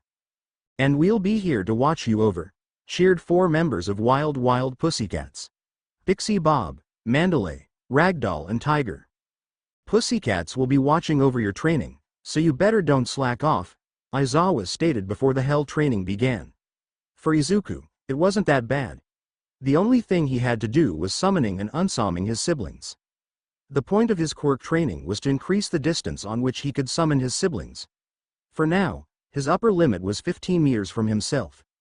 But as Tiger explained, there would be times he would need to summon his siblings to a greater distance. For example, if he had to quickly rescue a family from a collapsing building, but the distance he had to cover was 40 meters each way, and he had a very short amount of time, he could just send out one of his sisters or brothers towards the family to take them. That would cut the rescue time in half. So Izuku kept trying to increase the distance. He actually managed to make it go up to 20 meters. Maybe not much, but it was still a huge success for him. The praise he got from all his brothers and sisters were the biggest reward. I still find it very disturbing his entire family is full of sentient toys, mumbled Mandalay. Trust me. I'm doing my best to find any logic behind it, sighed Aizawa. He couldn't find too many clues about Midoriya's disappearance and sudden transformation. He tried to search up something about the Playtime company but there wasn't much information. Old toy industry that was closed up years after sudden death of the director. He didn't have anything to connect it with Midoriya. Something was wrong. Yesterday was the only day we have cooked for you. From now on, you'll be cooking your own meals," said Pixie Bob as both Class 1A and 1B finally finished their training day. Now, they were all standing in the outside kitchen with ingredients and utensils needed to cook some food. "How about we make some curry? You can't have a camp without a bowl of delicious, meaty curry," said Kirishima. "Now that sounds like a plan, Kiri. We're making curry," Mina said excitedly. Izuku grinned at that. He was excited to cook something on his own. Normally, Mommy would prepare all his meals. That's why he was eager to learn how to do it on his own. "Thanks for fire, Todoroki," said Siro as the fire was set up under the stove. "You're welcome," emotionless teen answered. "Who the hell took all potatoes?" yelled Bakugo. "Do we have some cumin and chili powder?" asked Momo. The entire class was very busy, preparing the meal they would eat together. And their hard work paid off, because the effect was delicious. Everyone exclaimed, stuffing their mouths with aromatic chicken curry. Izuku himself enjoyed it a lot, even if it was nowhere close to the level of Mommy's cooking. Still, even if the meal was delicious, he had one thing he couldn't stop worrying about. Kota. Poor little guy was nowhere around, and he was most likely hungry. So, after finishing his meal, he decided to take a plate for Kota. He just had to know where was he. "Kota? I think he might be hiding in his secret spot," Mandalay said, pointing on the cliff on the south from the camp. Izuku nodded and went there, hoping to find little boy on the plaque, and thankfully, he did. "There you are," Izuku said, startling the younger boy a bit. "How did you find this place?" he demanded. "Your auntie told me about it," Izuku stated simply, putting a plate down. "You weren't on the dinner, so I brought you some food. You must be hungry." Kota scoffed at that. "I don't need food from some heroic idiot. Go away before I punch you," he said angrily. But Izuku wasn't having that. He sat down, keeping a safe distance.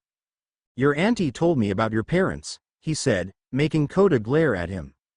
"Don't even talk about them. They left me because they preferred to be heroes. And now they're dead. I hate them," he yelled with tears in the eyes. "No you don't," Izuku said with a firm look on the face. "Yes, I do. Heroes are idiots. They don't care about anyone. They just want to be famous," Kota kept yelling. "Kota." Stern tone of Izuku made Kota flinch. "You don't hate your parents. I know how it feels to hate someone. I have a classmate who is a total jerk and bully to others. But I'm sure your parents weren't jerks. They loved you. Parents love their children, no matter what," he said, not even realizing how wrong he was. If only he knew the truth. "TCH. You don't know anything about them. Or me," Kota said, wiping off tears. "You're right," Izuku said. "Huh. You're right. I don't know anything. I don't know how are you feeling right now. Or what kind of people your parents were. But I know for sure that they loved you. And you love them, too. Because if you didn't, you wouldn't be so sad and cry." Don't cry, it's just, my eyes are sweating," Kota sniffled and tried to stop tears. "Kota." Izuku stood up and walked closer.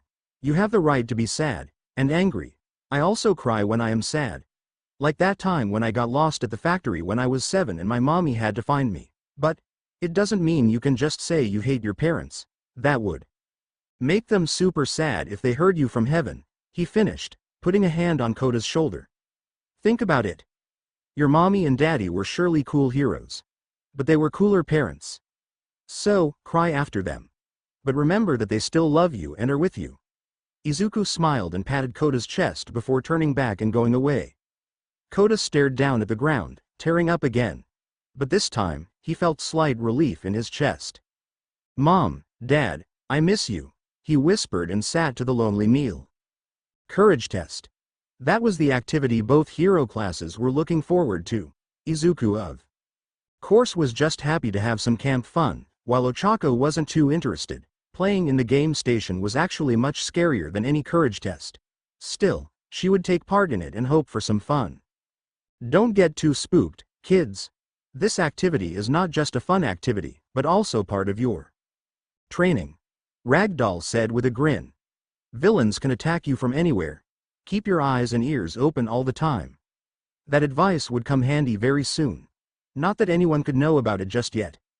Aizawa in the meanwhile was leading, dragging all students that failed their exams for the mandatory extra lessons. They weren't too happy about it, but what could they do other than whining and protesting? Nothing. Well, here we go. I just hope for the best, said Ochako as she was teamed up with Tsuyu. I'm sure it will be okay, Ochako-chan, said Tsuyu as they went into the forest. Izuku in the meanwhile sniffed around. I smell smoke, he said. Smoke? Asked Shoji before growing extra eyes on his hands. Holy hell. It's a forest fire, he yelled, alarming everyone. Wait, what? Pussycats yelled in unison. Yeah, it's hard to see from here, but there are some blue flames in the distance, Shoji said, using his quirk to get a better view. Blue fire. Damn it. Mandalay. Call Aizawa. I think we have another villain attack here, Tiger yelled. Blue fire was clear sign that it was a work of someone's quirk. As expected. Students were panicking to hear that. But Izuku was the only one who could think clearly, and at that moment, he was having one thought. Koda. Before anyone could notice, he jumped on the nearest tree and moved as fast as possible to the cliff. Hey, kid. Pretty cool hat you have there. Do you want to switch for my mask? A massive man in black cloak asked shivering Koda. He knew that voice very well. The same voice that mocked his parents before they closed their eyes for good. Don't you know it's not nice to scare kids, muscular? Asked younger, female voice hiding behind a huge man known as muscular. Scare. Bah. Don't be like that, Ningyo. I was just trying to be friendly, laughed muscular, causing Koda to shiver even more. That laugh just reminded him the tragedy caused by that man. The very same monster who killed mom and dad. Now, I just want to. Before he could finish, he was out of sudden knocked into the stone wall by Izuku's powerful kick. Koda widened his eyes in shock. Are you okay, Koda? Asked very concerned Izuku, oblivious to the fact the villain he just kicked was a serial killer that killed many innocent people and pro-heroes. Wow. That was so anticlimactic. I really expected some kind of epic, anime-style fight, said female voice. Izuku turned around to look at its owner. Who are you? He asked with growl, getting into his plushy form. The owner of the voice was short girl, probably around Izuku's age. Maybe slightly older, but it was hard to tell. She was wearing blue dress and black Mary Jane. Her face was very pale because of huge amounts of powder while her lips were red like blood. Her big eyes were blue while hair were red and tied in a straight ponytail. Oh, me? My name's Aikyo Ningyu. And you, Midoriya Izuku, are going to entertain me. Chapter end notes. Here you go. Guys. Villain attack and the big reveal I promised you. If you expected a fight with muscular, then sorry. I didn't want to waste my time for that massive psychopathic jerk. I seriously hate him and don't want to make a fight with him. I hope you're not disappointed. If you want to see a fight, next chapter would be Izuku versus Ningyu. Also, is Ningyu actually Poppy? Yes and no. Yes, she is inspired by Poppy, mainly by her looks and personality. But she's not the actual Poppy. She's her own character with her own motives. Which you will know in the next chapter. You'll understand why she targets Izuku.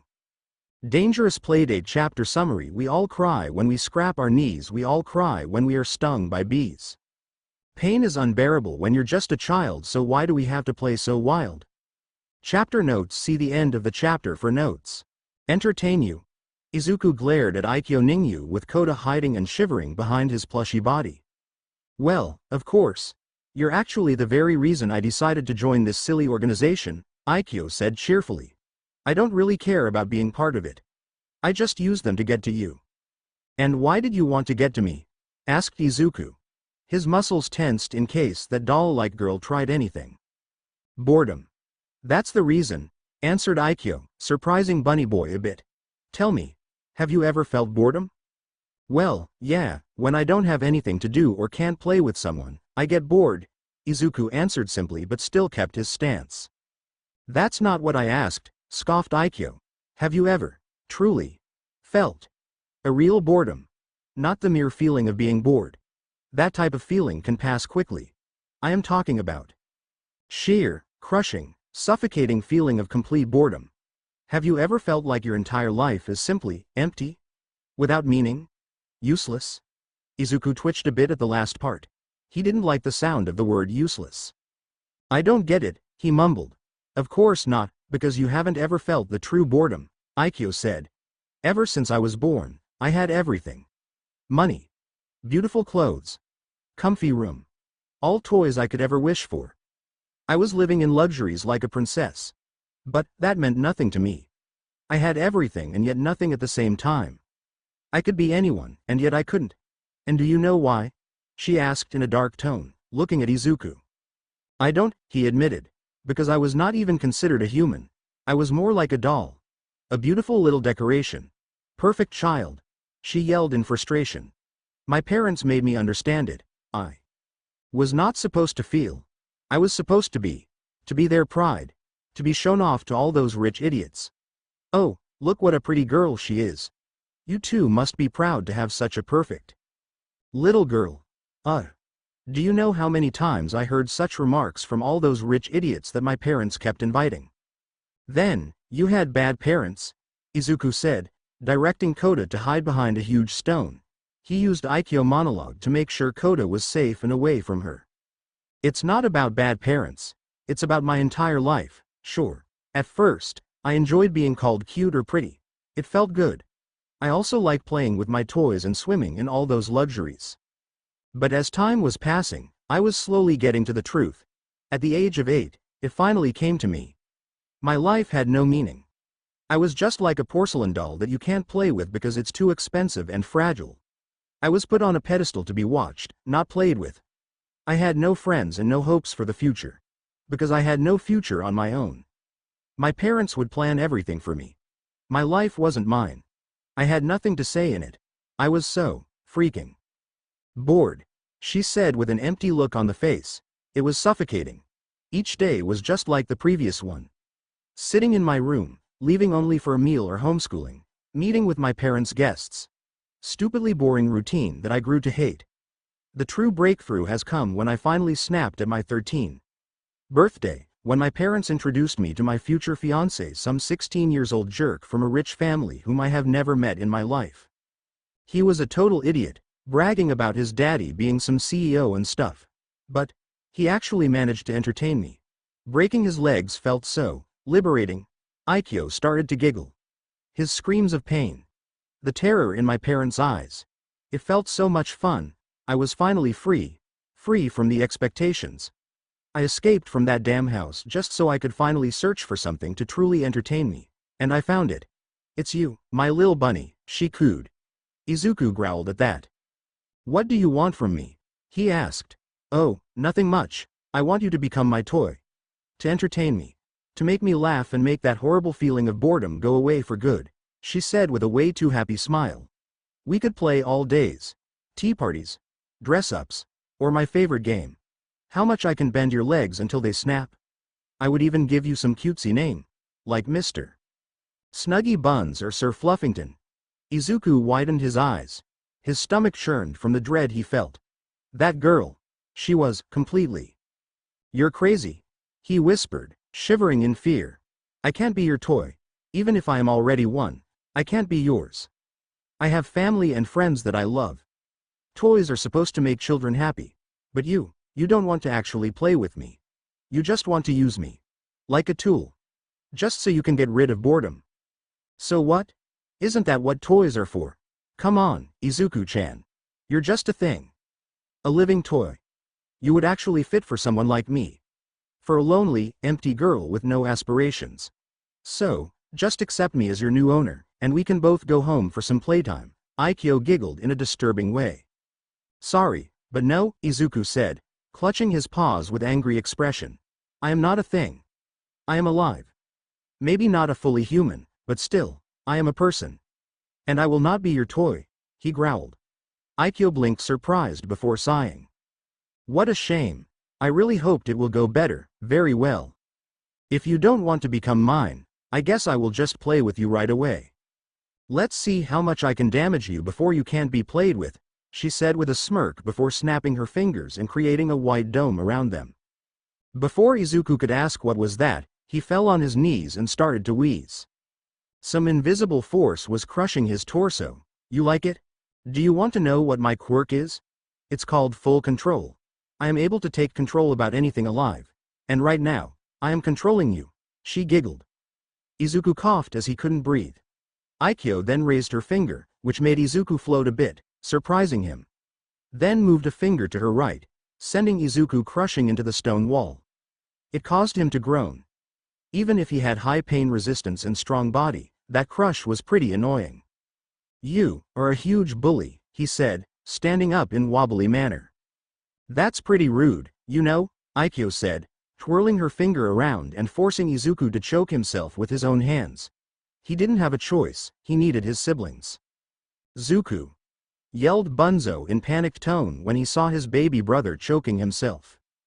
Ghhq Quirk, her, he managed to stutter out. Bunzo turned around and glared at Aikyo. You bratty girl. How dare you hurt my lil bro? He yelled angrily before throwing his cymbals at the girl. That caused her to fall down to avoid two metal plates cutting off her head before returning to Bunzo's paws. Izuku took a deep breath as he was released from Aikyo's control. Look what you did.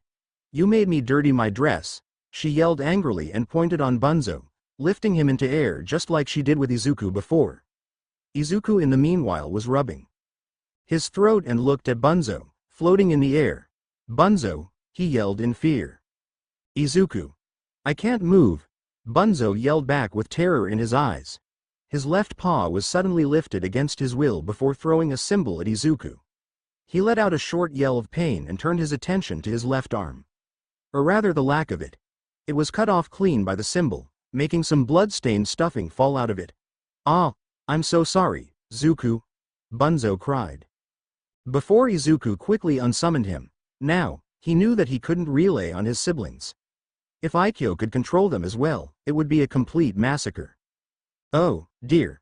I think I broke you a bit, giggled Aikyo, staring at a green and fluffy arm laying on the ground. To be honest, I hoped you would last a bit longer, but I guess I can't play with you for any longer. Still, you managed to entertain me a little. I actually had some fun with you. So now, goodbye, she said before Izuku started to yell in agony. He could feel the pulling on his remaining limbs. Aikyo was trying to rip him apart. Was it really how it was going to end? Was he really going to die? Leave him alone. Aikyo squeaked as her face was suddenly sprayed with a small water jet, washing off all the makeup from her face and making her hair soaked. It was Koda who used his quirk to stop Villain Girl from destroying Izuku's body. He rushed over to the bunny boy and hugged him. I'm sorry I was such a jerk. It's all my fault you got hurt, I'm sorry, he cried, hugging Izuku.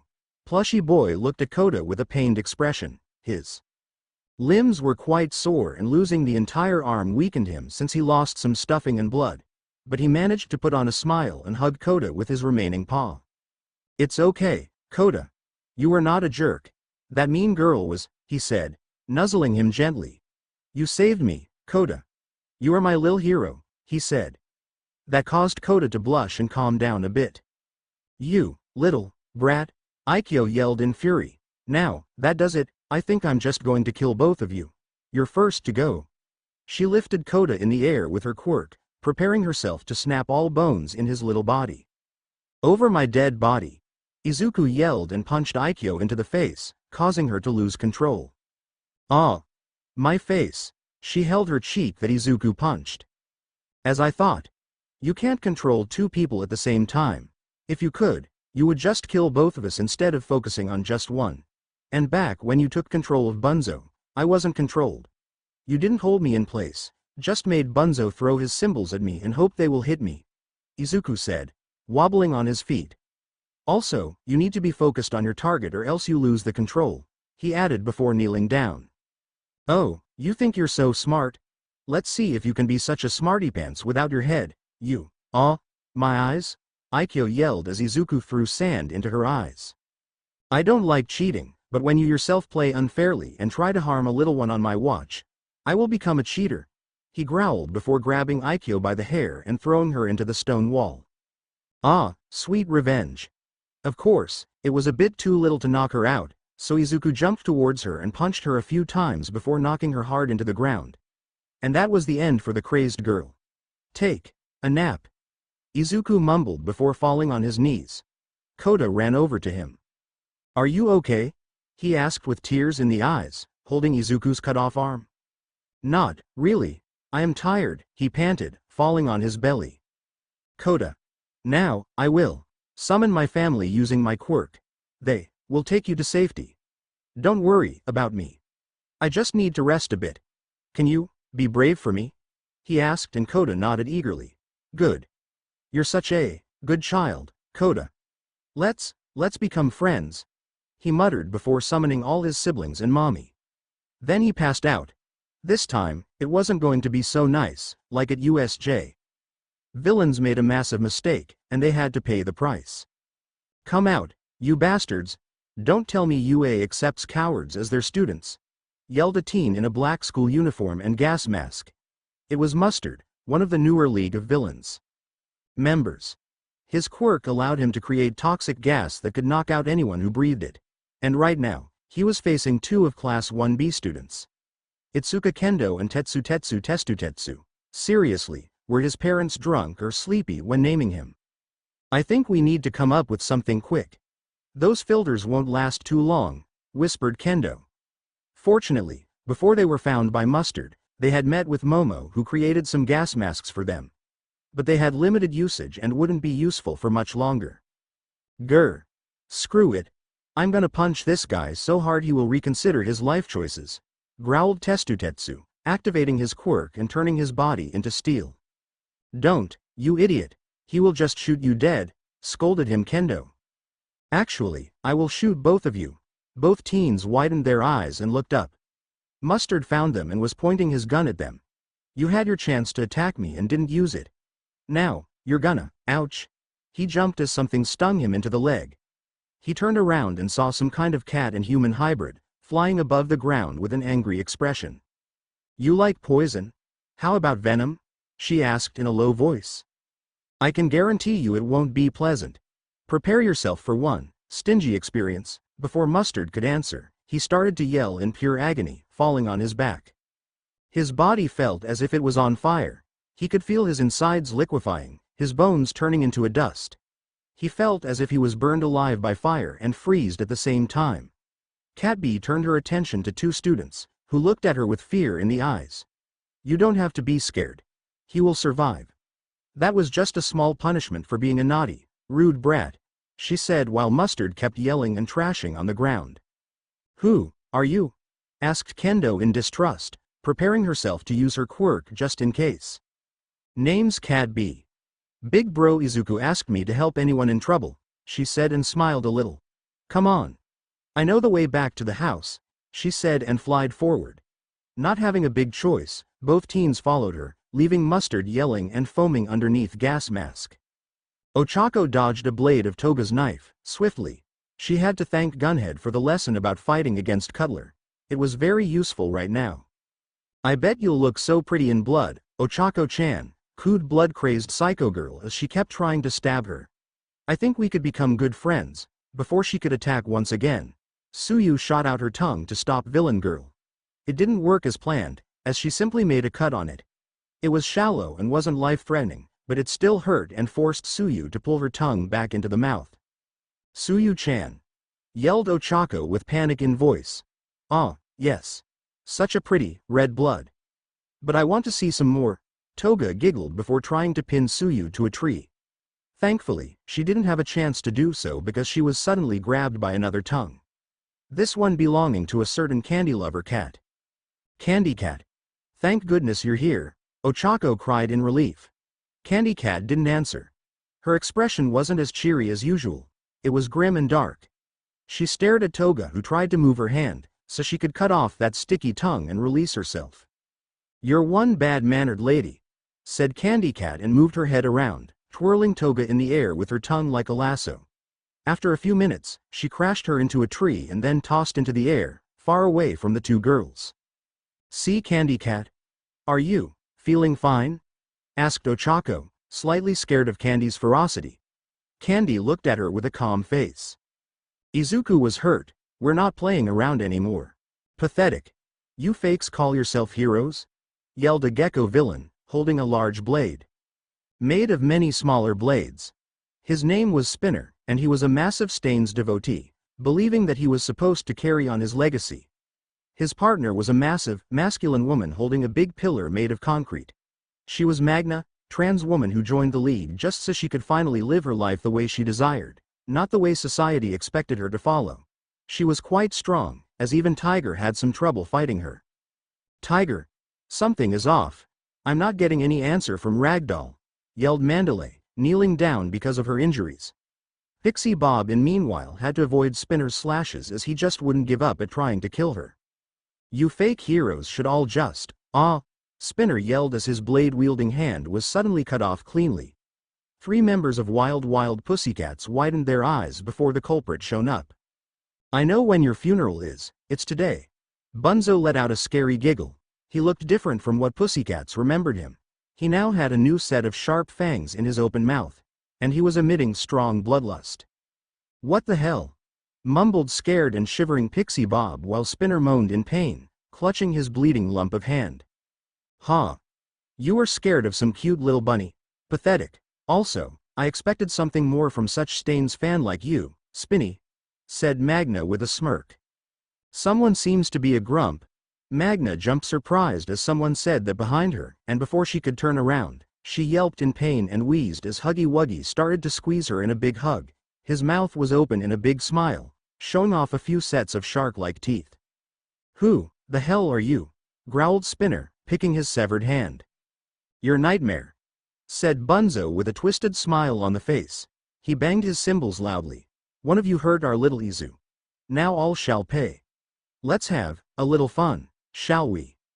Momo and some kid from Class 1B called Awase sighed relieved when the Nomu with many arms and a chainsaw Quirk fell down on the ground, drained from all energy and barely moving.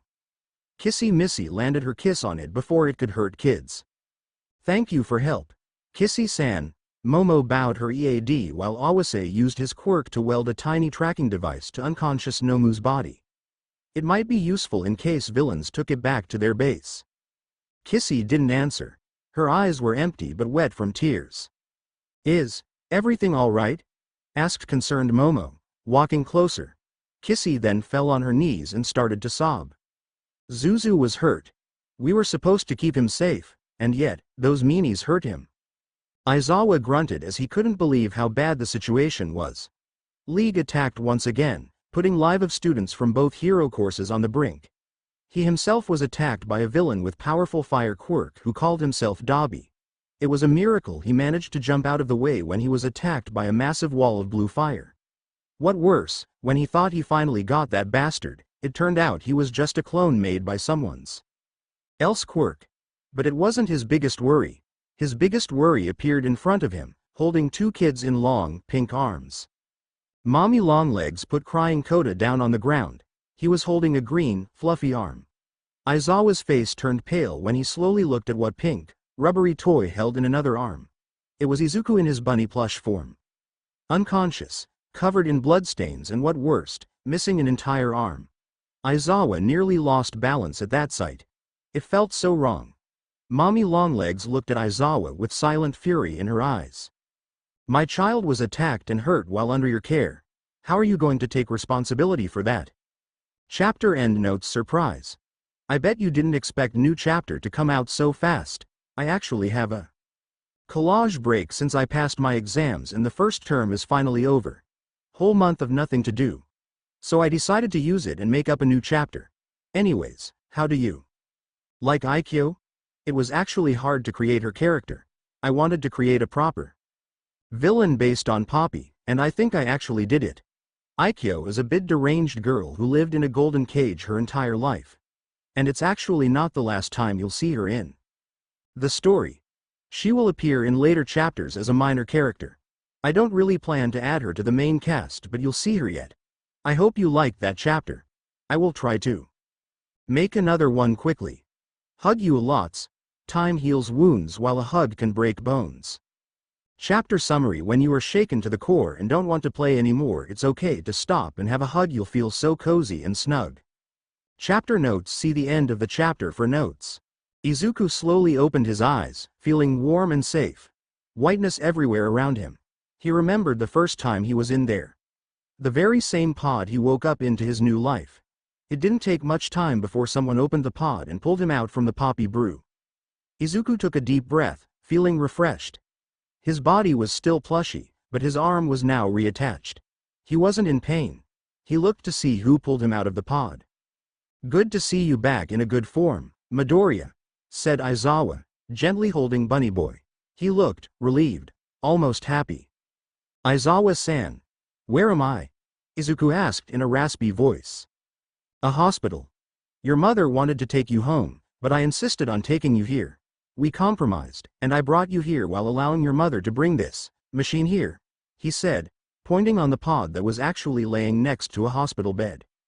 "Ah, thank you," Izuku said before grabbing a glass of water from the cupboard and drinking it. "What about others? Is Kota safe? Are my classmates okay?" he asked, concerned. "Some of them were hurt by villains, but they will recover. Your family protected them. Kota is safe. He actually visited you a few times," Aizawa said, pointing to a few makeshift, get well, cards laying on the bed.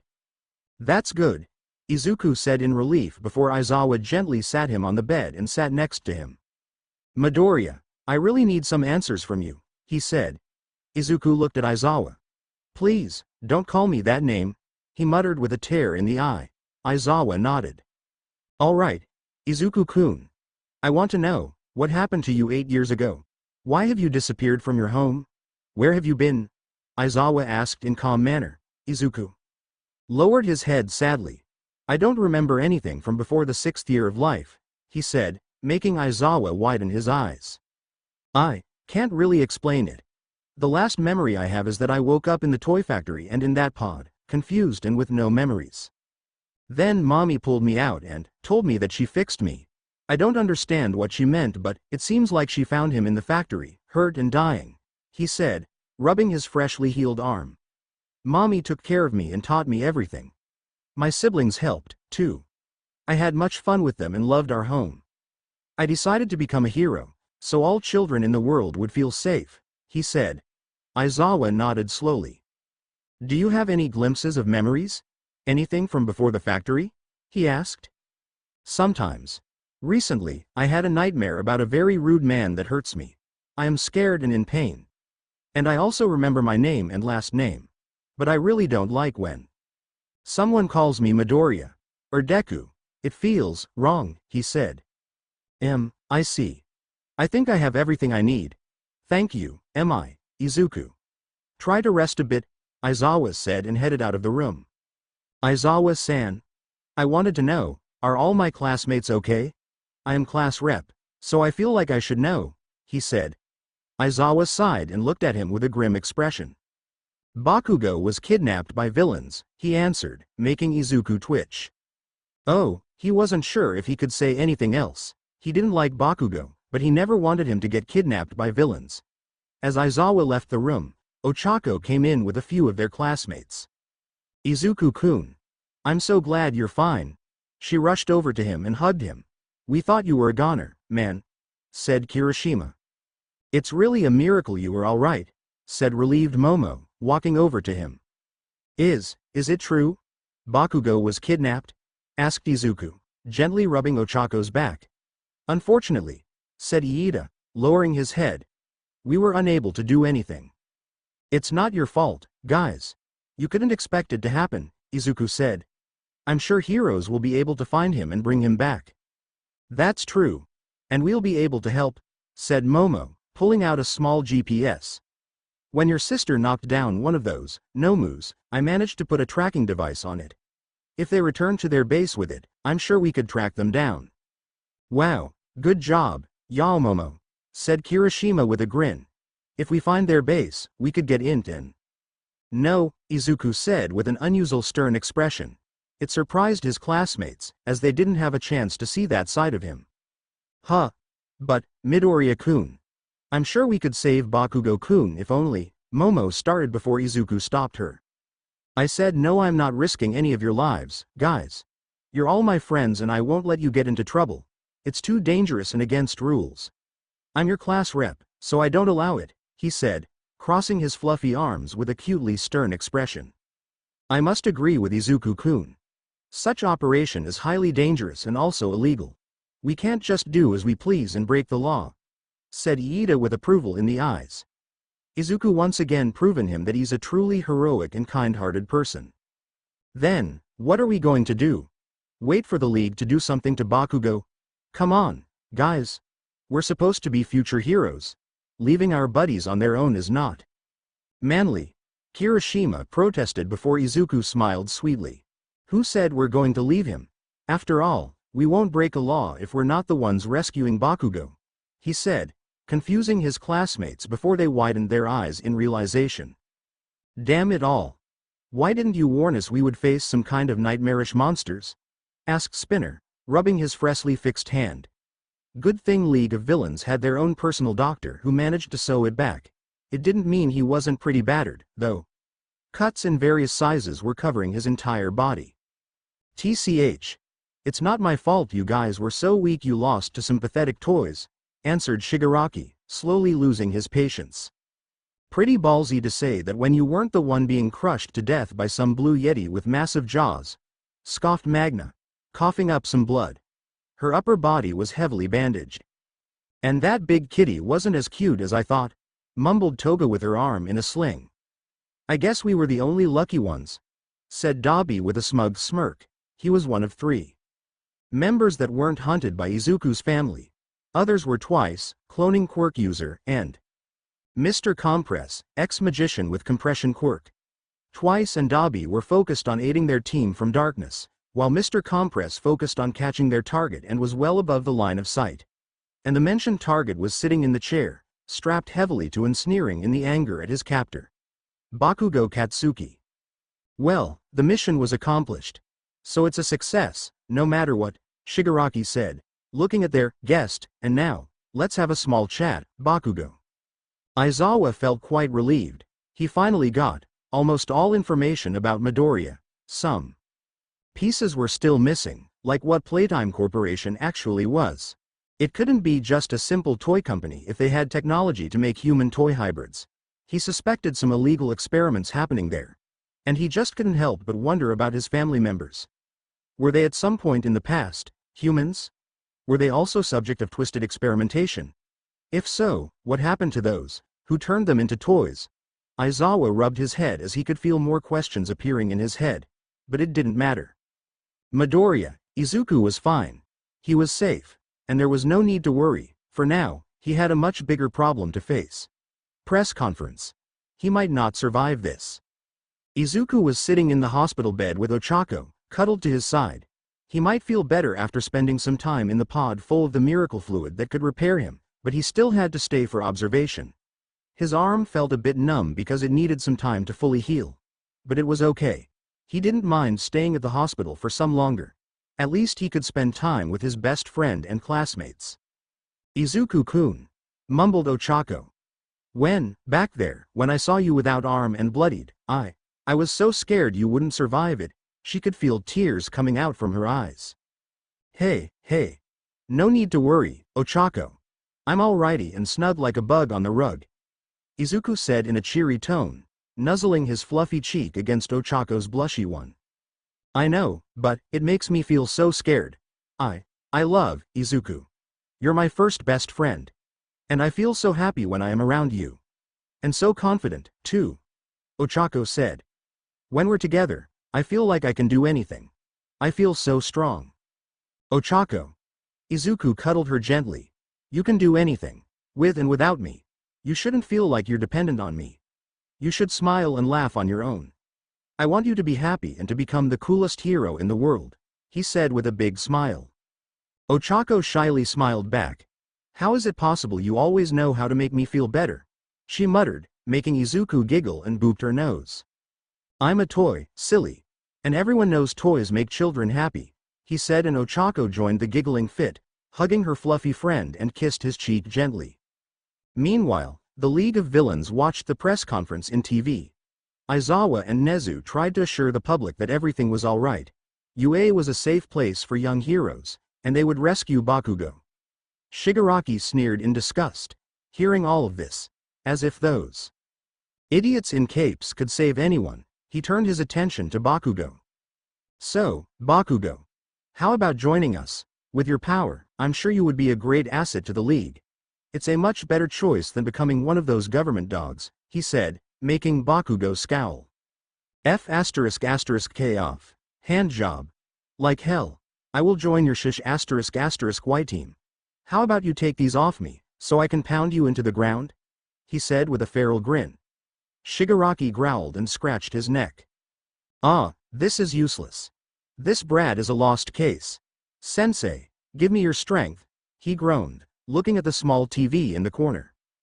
Don't lose your head, Tamura.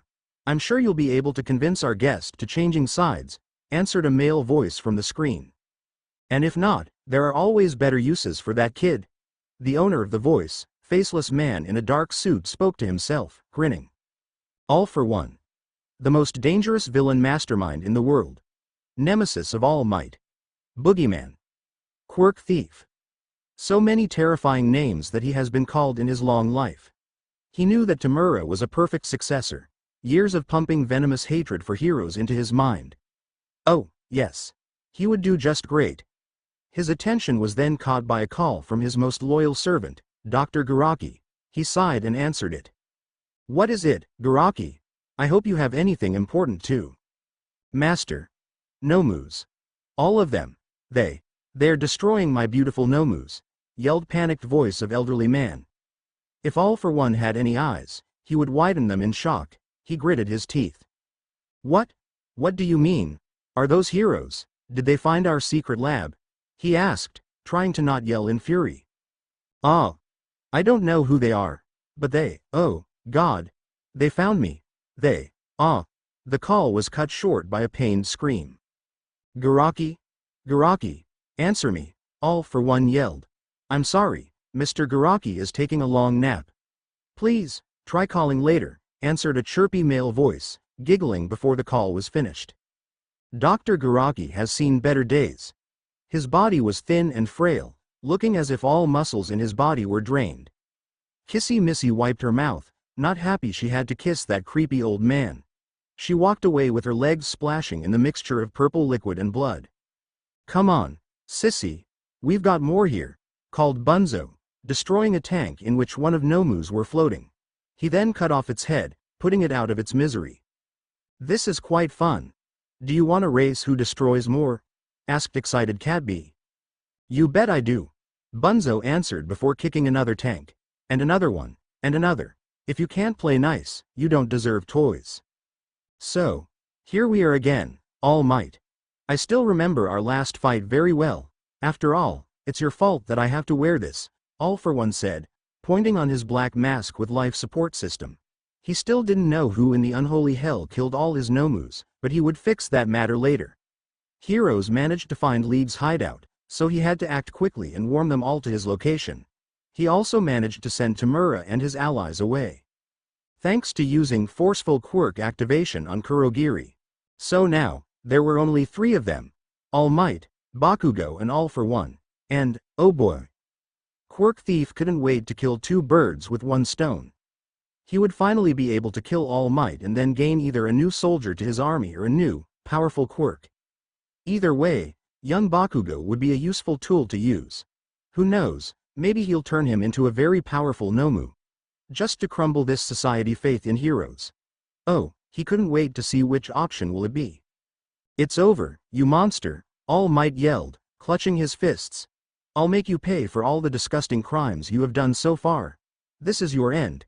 That just caused All for One to laugh. Oh, I doubt it. I think you forget who is superior in, he then gasped as something impaled his stomach. A sharp, metal symbol, dug deep into his body. How long were you going to babble? This is so boring, whined a voice that both All Might and Bakugo knew already. Bunzo summoned symbol back to his paw, making All for One's wound to bleed a lot before it started to close up thanks to many regeneration quirks he has stolen. Young Bunzo. What are you doing here? Where's young Midoriya? All Might asked in shock. Lil bro is resting in hospital. We decided to come and deal with this bully on our own. Bunzo said with a grin as the rest of the family has come. Yup. Now, you two can take a rest and let us play with him, said Cat B, eager to sting some idiot jerk into the face. All for One just laughed. Oh, that's priceless. You really think you, main villain yelled in pain as Huggy Wuggy jumped towards him and started to crush him into the biggest bear hug ever. Leave something for me, big bro, Cat B exclaimed as she flied towards them and started to sting All for One multiple times. It actually caused his regeneration quirks to fail, as the venom from Cat B was damaging tissues faster than they could repair it. You two better leave now. It's not going to be pretty, said Kissy Missy as both All Might and Bakugo stared in shock. Huh? You think I will listen to you, you Yeti? Yelled Bakugo before Kissy rolled her eyes and planted a kiss on his forehead, draining his energy and forcing him to sleep. She then handed Boy to All Might. You're a hero. So you better focus on rescuing this bully and leave that meanie to us, she said. All Might just nodded, too stunned to say anything. He leapt away, carrying Bakugo into a safe place. Enough! All for One yelled as he used all strength he had to get out from Huggy's hug. His body was aching, and he felt like puking his guts out, and he was pretty sure some of his bones were broken. But it didn't matter. I won't stand that mocker any longer. You're just vermin that should be trampled upon. This entire country will be over my control, and you can't do anything to. And once again, he was stopped from his monologue by being grabbed by a pink, rubbery hands. Mommy Longlegs decided to join the party. Are you the one who hurt my little boy? Not waiting for the answer, she lifted him above her head. She already knew the answer. Mother always knows.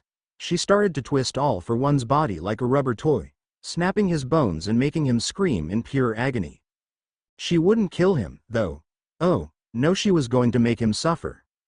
When All Might returned to aid Toys in the fight, he was met with a very gruesome view. His nemesis was laying on the ground, barely holding on to his life. His bones were shattered and sticking out of limbs. And there was also so much blood. Izuku's family was nowhere to be seen. All Might fell on his knees, holding his chest. If he was slightly evil, he would laugh at that view. But he just let out a sigh of relief and happy tear from his eye. This monster has gotten his punishment. So many ruined lives. So many destroyed hopes. Toshinori might not be the one who put the end to this beast in human skin, but it didn't matter. His sensei was avenged. And so were all of those poor people that All for One killed, experimented on or threw into despair. The only thing he had to do now was to turn him to the police. And then, watch him get fried on the electric chair and celebrate.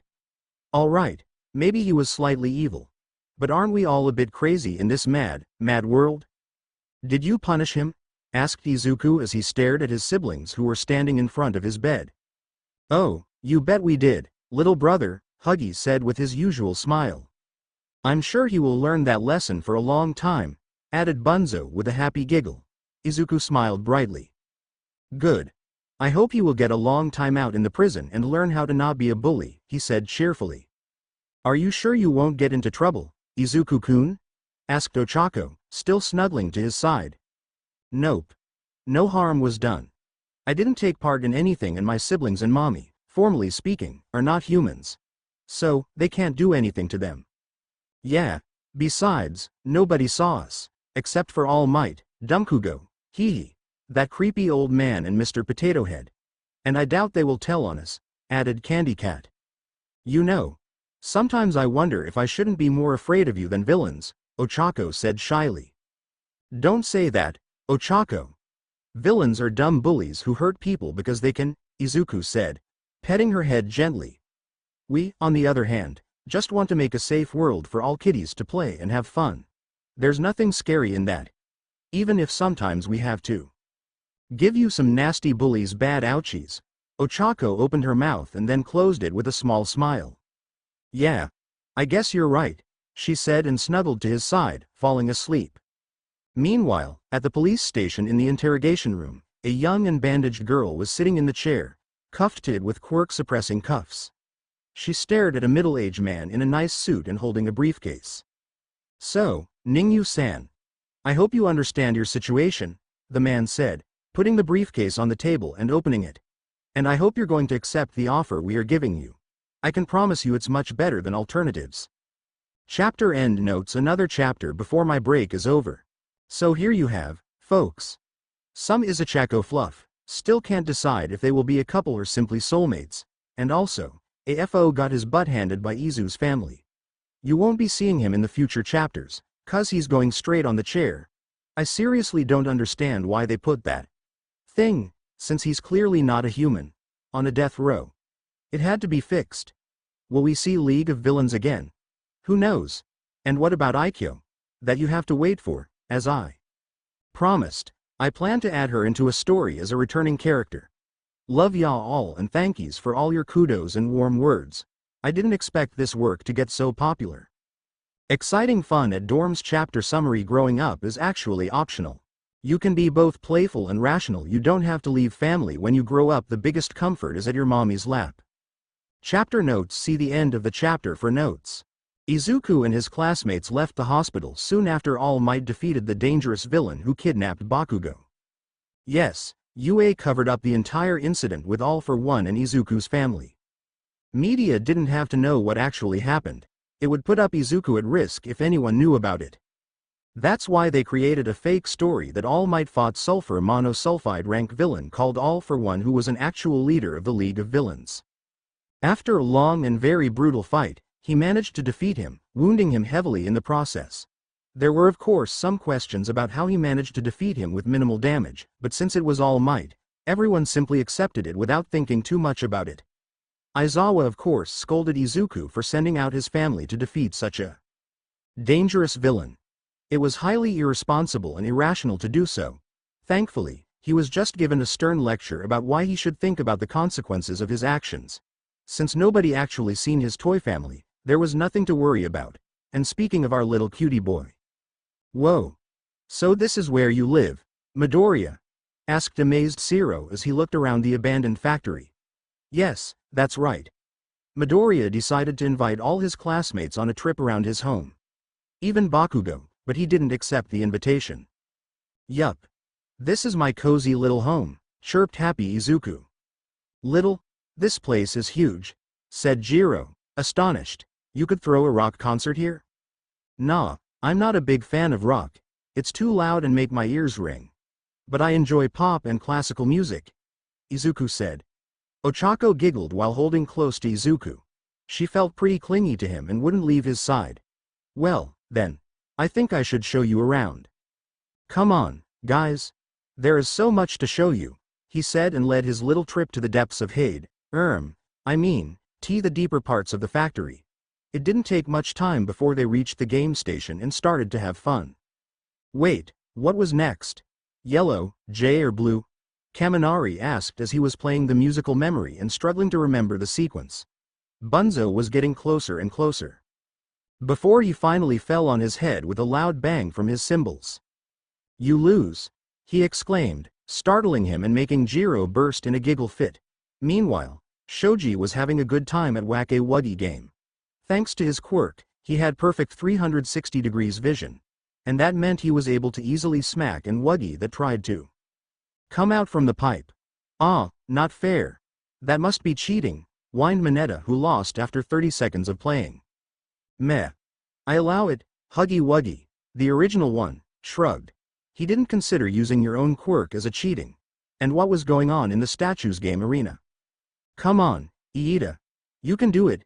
Izuku cheered on his friend, who was trying to reach the finish line for the 4th time. He thought that with his quirk he would be able to get there with no problem. Unfortunately, it wasn't your usual race. It was a mix of obstacle course, tag and red light green light. Iida might be fast when using his quirk, but he still had problem with stopping. Ah, curses, Iida said as the light turned on just before he reached 3 tunnels. He couldn't stop himself in the right moment, and lost again when the light was turned on. Ah, no worries. You got much further this time. You almost got to the finish line this time, said Izuku as he got next to him. Iida smiled a bit at that. This is actually a good training for my quirk. There might be a situation when I have to suddenly stop myself. Like when a villain creates a hole in the road or when a building collapses in front of me, he mused. Don't think about it as a training. It's supposed to be a fun game, Izuku whined and poofed his cheeks out in annoyance. Ah, sorry, Izuku-kun, Iida said, rubbing the back of his head awkwardly. I'm not the most sociable person in our class. It's okay. You'll learn how to have fun. I will help you with that, Izuku said with a big smile. Ochako simply giggled and nodded her head. Izuku was probably the best person to teach someone something like that. Anyway, the class was having much fun together. The factory was a very lively place that day. Playing at game station, playing video games and eating lots of pizza. For a moment, Class 1A could forget about all that madness they came through. About that they are hero students. They just became kids. Normal kids with no worries and problems. And that was all right. Unfortunately, the sun was setting down and soon it was time to go home. Man, I'm tired, mumbled Kirishima, rubbing his eyes. Best fun in my entire life, Ishido said and yawned. We need to do it again in the future, said Siro with tired grin. Izuku waved to his classmates as they all walked out of the factory. All except for one. Sue, what do you want to do, Ochako? Asked Izuku. Ochako just smiled sweetly. I think, TV and cuddles, she said. Izuku giggled and nodded, leading her to his room. They sat down on the soft carpet and turned the TV on. Izuku turned back to his plushy form, feeling more comfortable in it. Ochako decided to sit between his legs, snuggling to his warm chest. It felt really nice to both of them. They spent the evening watching funny movies and cuddling before finally falling asleep, snuggled to each other in a cute manner. Dorm system? Aizawa asked Nezu, reading the project document. That's right. Our students were attacked twice already. I'm afraid it might occur again. Media's already throw dirt at us for not doing our job properly. Thanks to this small project, we'll be able to protect our dear students from future attacks much better. Nezu explained. The only issue that may be here is convincing their parents to agree to it. To be honest, I'm afraid their trust in us is slowly crumbling. We need to show them that we can be trusted with taking a good care about their children. So, I hope that you might take up this responsibility, Aizawa-san. Nezu finished with his usual smile. Aizawa sighed.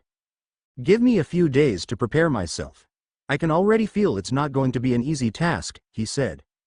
Nezu nodded in agreement and returned to his duties while Aizawa left the office. He wasn't too thrilled to talk with his students' parents, but he knew it was necessary. He couldn't afford another failure. Those kids needed him. It was bad enough they were attacked twice in the first year. Third attack might end up with a tragedy. As both hero and teacher, he had to make sure there won't be a third time. So, this is young Midoriya's house? Asked Toshinori Yagi in his small form, staring at the abandoned factory. He went with Aizawa as a teacher's assistant, since nobody outside UA's faculty knew about his condition. That's the address he's registered under, muttered Aizawa. It was the first time he would actually see in what kind of environment his most concerning student was living. They got inside and were greeted by Huggy in the lobby. Mommy is waiting for you. Follow me, he said and led two adults through the hallways of the factory before they finally got to the living room, which was actually an old office with two couches, chair and desk. Mommy Longlegs and Izuku were sitting on one of the couches. So, what do you want to talk about? Mommy asked with a dull and emotionless voice.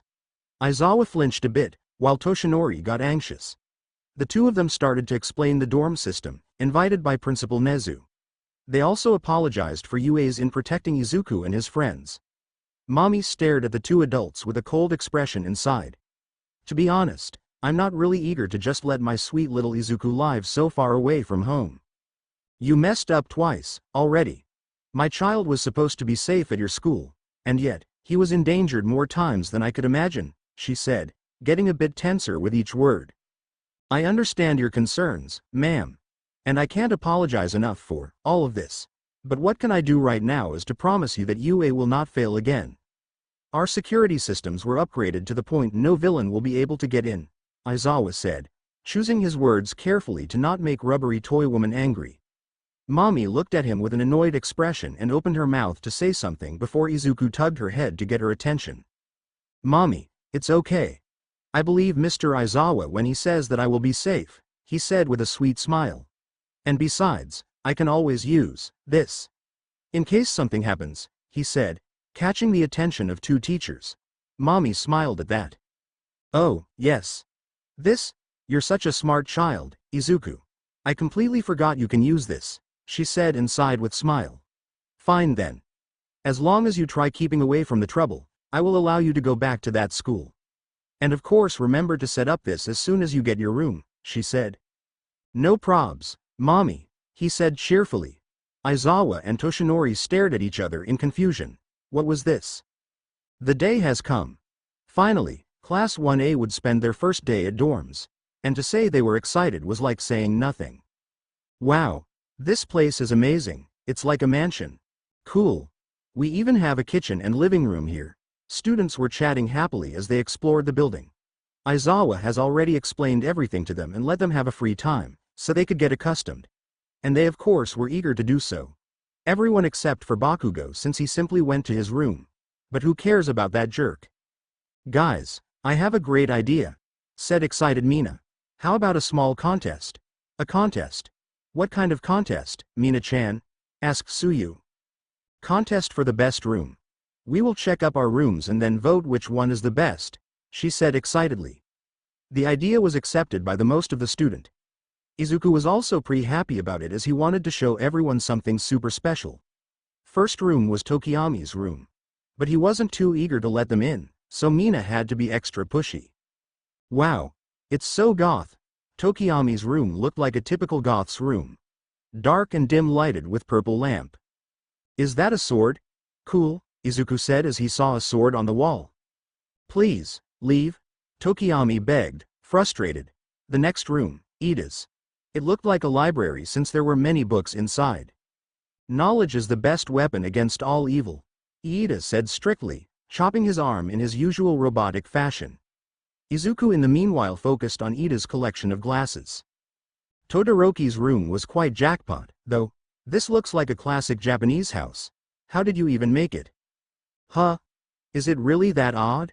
Todoroki asked in confusion. The rest of boys' rooms were more or less interesting. Aoyama's room was full of mirrors and shiny stuff. Kirishima's looked like a mini gym. Ojiro's was plain looking, while Mezzo's was almost completely empty. Girls really enjoyed Sato's room as he baked some sponge cake for everyone. That made him score high. Koda's room also got some points from girls since he had a pet bunny. That actually made Izuku feel odd. Kaminari's room looked like a hodgepodge of various items that didn't suit each other in any way. Shiro on the other hand had a really Asian room. Finally, it was Izuku's turn.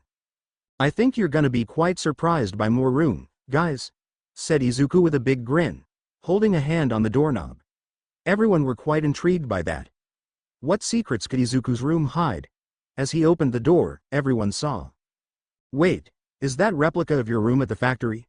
Asked confused Shiro. Izuku giggled and shook his head. Nope, he said and led them inside. The class looked around curiously before widening their eyes in realization. No way. This is your actual room at the factory, said Mina as all details matched. They were back at the factory. Wait, I don't get it. How is it even possible? Asked confused Momo. Izuku smiled more. I wanted to keep that secret just in case something bad happened. This is my special quirk. Technique. Reverse summoning. Door to home, he said with excited expression. I came up with it a year ago. One day, I had an idea. What if I had to quickly escape from something back to my home? For example, if some big, bad bully tried to hurt me badly, and I couldn't just fight back. So, I tried to do something different from what my quirk allows me to do. Instead of just summoning my siblings or mommy to me, I wanted to summon myself to them, he said. So, you created this reversed technique? Asked Kaminari, getting a bit lost. Yup. It wasn't easy, though. This technique is super tiring. I can create only one door at the time, and if the door I use for connection gets too damaged, I can't use them. But still, it's really cool technique, he said. Of course everyone were quite impressed by that and started asking questions which Izuku tried to answer. He has never expected that he'll use his special technique in a such way. But hey, at least he didn't have to move out from his house. He just could move between dorm and his room anytime he wanted. But moving back to the main point, after boys' rooms were judged, it was time for girls' rooms. Ashido was the only one who didn't participate in the contest, as she still had to unpack everything. Personally, Izuku thought Ochako's room was a bit too plain. But it was understandable, considering her poor money situation. he would still vote for her. And the winner of our contest is Sato, Ishido said with a big smile. All girls nodded, while boys groaned. To be honest, we should expect it, mumbled Shiro. Yeah, girls just love sweets, said Kaminari. Sorry, guys. I didn't plan it. I swear, said Sato with a flustered expression. Izuku looked at Ochako. Sorry you didn't win, Ochako, he said. It's okay, Izuku. I'm not upset or anything, said Ochako with a smile and cuddled to his side. Ishido in the meanwhile was grinning at the two friends. Oh, she was going to tease somebody so hard. You know what? I think we should throw a small housewarming party, said Kaminari, getting a bottle of soda from a fridge. Yeah. Let's party guys, exclaimed excited Hagakure, pumping up the mood. Aizawa could feel the incoming headache coming as he saw what was going on in the main area of the dorms. Half of the students were asleep on the floor, covered in empty packages of chips and bottles of soda. Kaminari had a mustache drawn on his face with a black marker, and Iida was trying to wake everyone up while cleaning up the mess. Those kids will push me into my own grave, he muttered. Izuku and Ochako were long asleep in Izuku's room, together. They weren't big fans of loud, Kaminari-style parties. And what about Bakugo? He was laying in his bed, deep in thoughts. He had something important to do. But that could wait for tomorrow. Meanwhile, in the headquarters of Hero Public Safety Commission. Sue, you're the newbie I'm supposed to take under my wing? Aikyo looked up at the young adult with a sly smile on his face. Yes. I'll be under your care, she muttered, bowing her head. No need to be so formal, kid. I'm not one of those pen pushers that you talked with me. Relax. Young man laughed a bit and walked closer. My name's Takami Keigo. But you can call me Hawks. And we're going to spend some time together. Chapter end notes. So, here you go. Another chapter you waited for so long. I hope you like it. Another glimpse of Aikyo's new life. There might not be too much action in this chapter, but I think I did a good job.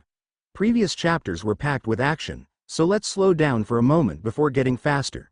To the next time, love ya. Ultimate moves, licenses and new relationships. Chapter summary. Friendship can mature with the time. It can be sweet like a candy or sour like a lime, but trying new things out is always fun. Isn't that right, my little bun?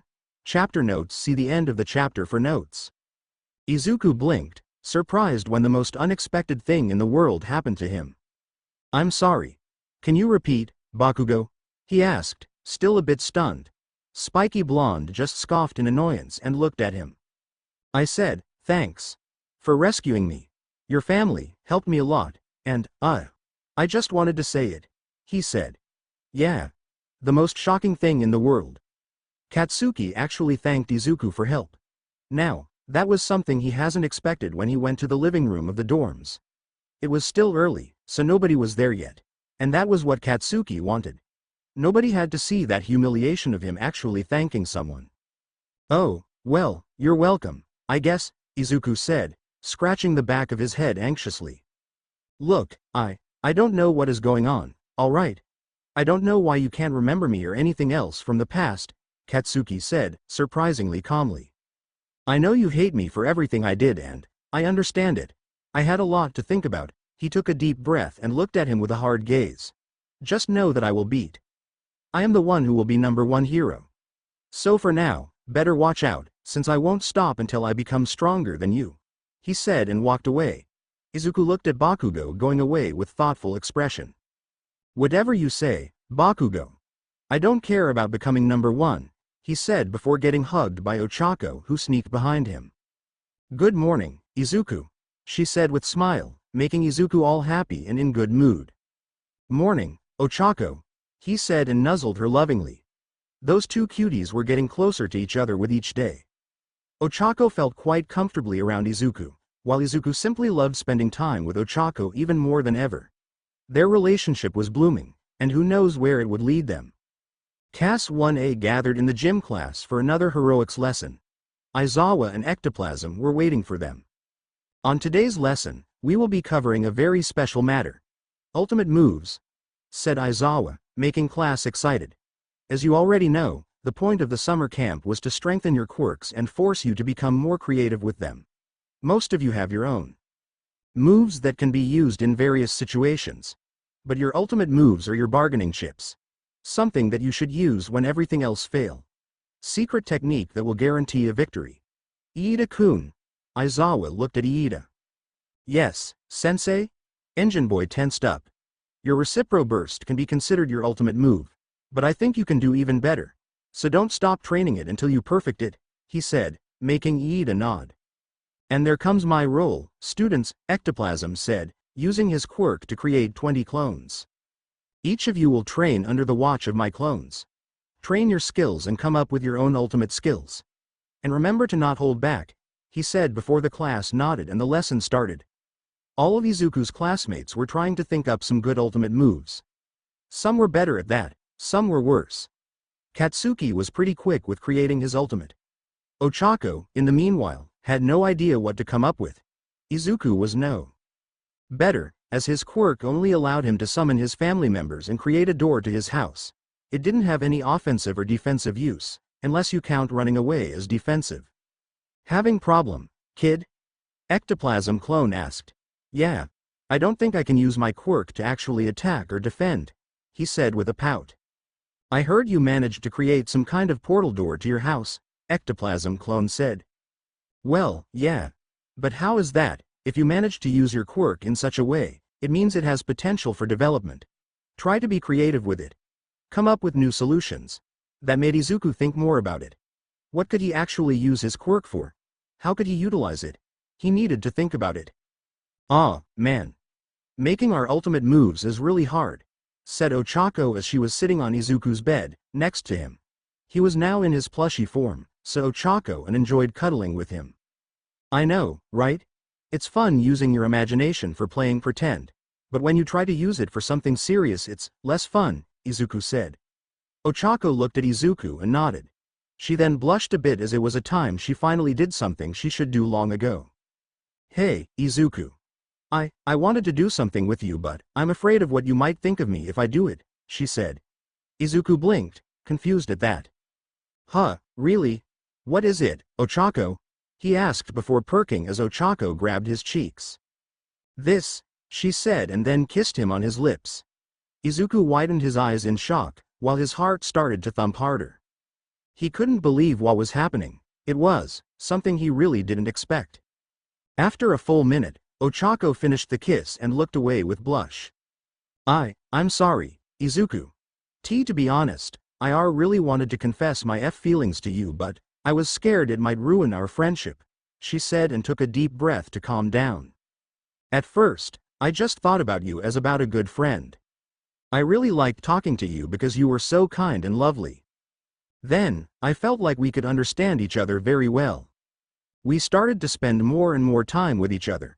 And that's when I started to feel like I can trust you with my entire life. Every time we were together, cuddling and watching TV, I felt good. Those moments were very special to me. So, I just couldn't stop it from happening. I fell in love with you, she said and looked into Izuku's eyes. I'll understand if you don't share those feelings. I simply had to let it all out and, before she could finish, Izuku put a finger on her mouth. Wow, Ochako. I didn't expect you to have such feelings towards me, Izuku said, still a bit stunned but then smiled. But it's fine by me, because I also love you, too, he said, surprising Ochako. You're cute and funny girl who loves to play with me. You care about me, just like I care about you. I don't think I trust anyone in our class more than you. So, if ruining our friendship means that we can become a nice couple, I think I will accept it, he said. Ochako smiled brightly with red cheeks before they kissed deeply and with passion. And soon, it turned out Izuku's family had seen everything from behind the door. Not the first time they were eavesdropping them. And they were more than happy to congratulate the young couple. Finally, I knew it will happen. Bunzo smashed his cymbals happily. Good job, big bro. You're the best, Catbee said, nuzzling Izuku's cheek. Oh, that's so romantic. I can hear wedding bells, chirped Kissy Missy. Izuku simply giggled, while Ochako blushed deeply. The entire family celebrating the beautiful confession with hot cocoa and movie night. Izuku was sitting next to Ochako in the bus that was taking them to their destination. Takoba National Stadium. The place where they would do their provisional hero license exam. Aizawa already explained to them how important it was for them to get through that exam. It was another step on their way to become future heroes. Izuku himself couldn't wait for it. He also couldn't wait to try out the ultimate move he managed to create. Nobody from his class, except for Ochako, since he just couldn't help but to tell his girlfriend, knew what it was. He wanted to keep it a surprise. "Alright. Get off the bus. We're here," Aizawa said as the bus was parked in front of a massive stadium. Class 1A got out and stared at it in awe. "Man, I am so nervous," mumbled Jiro. "It's nothing like UA's exams. It's a higher stake that we have here." "I say this is going to be fine. No need to worry, Jiro," Izuku said, trying to cheer her up. It didn't really work. "I just hope I can pass it and get the license," Mineta mumbled before Aizawa grabbed his shoulder. "Don't just hope. Do it. I expect you all to do your best," he said in his usual, dry and tired tone. "Alright, guys. You all know what to say now, right?" Kirishima pumped his fist up. "Plus. Ultra," yelled some stranger guy with a buzz cut and a cap on the head. That caught the attention of the entire class, wondering who it was. "It's rather rude to insert yourself into someone else's huddles, Inasa," said another boy with a similar school uniform. Most likely a classmate of Buzz Cut Boy. "Ah, you're right. I am terribly sorry," the boy, now known as Inasa, exclaimed and bowed so hard he crashed the ground with his own head. That of course resulted with a bloody wound on the forehead. "What's this guy's deal?" asked Kaminari. "It's as if someone mixed Iida with Kirishima," mumbled Siro. "Sorry, guys. I got a bit excited. I just love UA and I just wanted to say your motto with passion. My name's Yorashi Inasa. It's a huge honor to meet you," exclaimed an overly excited teen. "Inasa," Aizawa mused. "From what I heard, he was a student who passed the UA's recommendation exam, but decided to decline his admission offer for an unknown reason." "Hey, isn't that school uniform?" one of the students from another hero school mumbled. "I think he's from Shiketsu," said another. Katsuki looked at Inasa when he heard that. Shiketsu High. A hero school that is second best in the Japan. Almost as prestige as UA.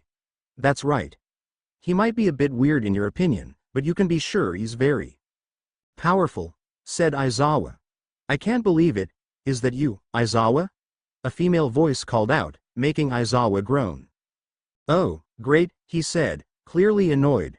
A green-haired woman with an orange bandana on the head was grinning as she walked over. "It's been some time since we met last time. Let's get married," she said with a big smile. "I'll pass," Aizawa answered, making the woman laugh out loudly. "Oh, man. You didn't lose your humor, it seems," she said between laughs. Izuku perked as he knew who that woman is. "Oh, isn't that the laugh hero, Ms. Joke?" Her quirk caused people around her to start laughing, making them unable to move or fight back, he said. He was actually a fan of her. She seemed like a very fun hero. "Hiya, kids. Ms. Joke is here," the laugh hero said to Class 1A. "As you can probably guess, this grumpy face and I know each other very well. We're lovely hero couple." "I don't remember being in a relationship with you," Aizawa said with a twitching eye. Ms. Joke just laughed again. "Ah, don't be like that. If we get married, we will make a family filled with joy and laughter. And we will all die of the laughter," Aizawa dissed her, which just caused another laugh from the woman. "I just love our little chats. But as much as I would love to stay and talk, I have my duties. I am a homeroom teacher at Ketsubutsu and I have to make sure my kids pass the exam." After that, some other students from the Shiketsu walked closer, eager to chat with the famous 1A class. Izuku himself wouldn't mind getting new friends, but he felt a bit overwhelmed so he simply moved a bit away with Ochako. "Are you okay?" Ochako asked with concerned face. "Yeah, I'm fine. Just a bit scared. I really want to get that license, but it might be hard. I try to make others feel sure about passing it, but I myself feel a bit anxious. There are so many students from other schools here, and they all want to get their license," Izuku said. Ochako kissed him gently. "Don't worry. Remember the entrance exam? You were the one who helped me when no one else would even try to help me. Now, it's my turn to help you," she said with a kind smile. Izuku smiled back. "Wow, Thankies, Ochako. You're such a sweetheart, he said, making a heart with his hands. Ochako giggled and petted his head. Look who's saying it, she said. Is this guy Aizawa sensei's brother? Whispered Izuku as he and other students gathered inside the stadium.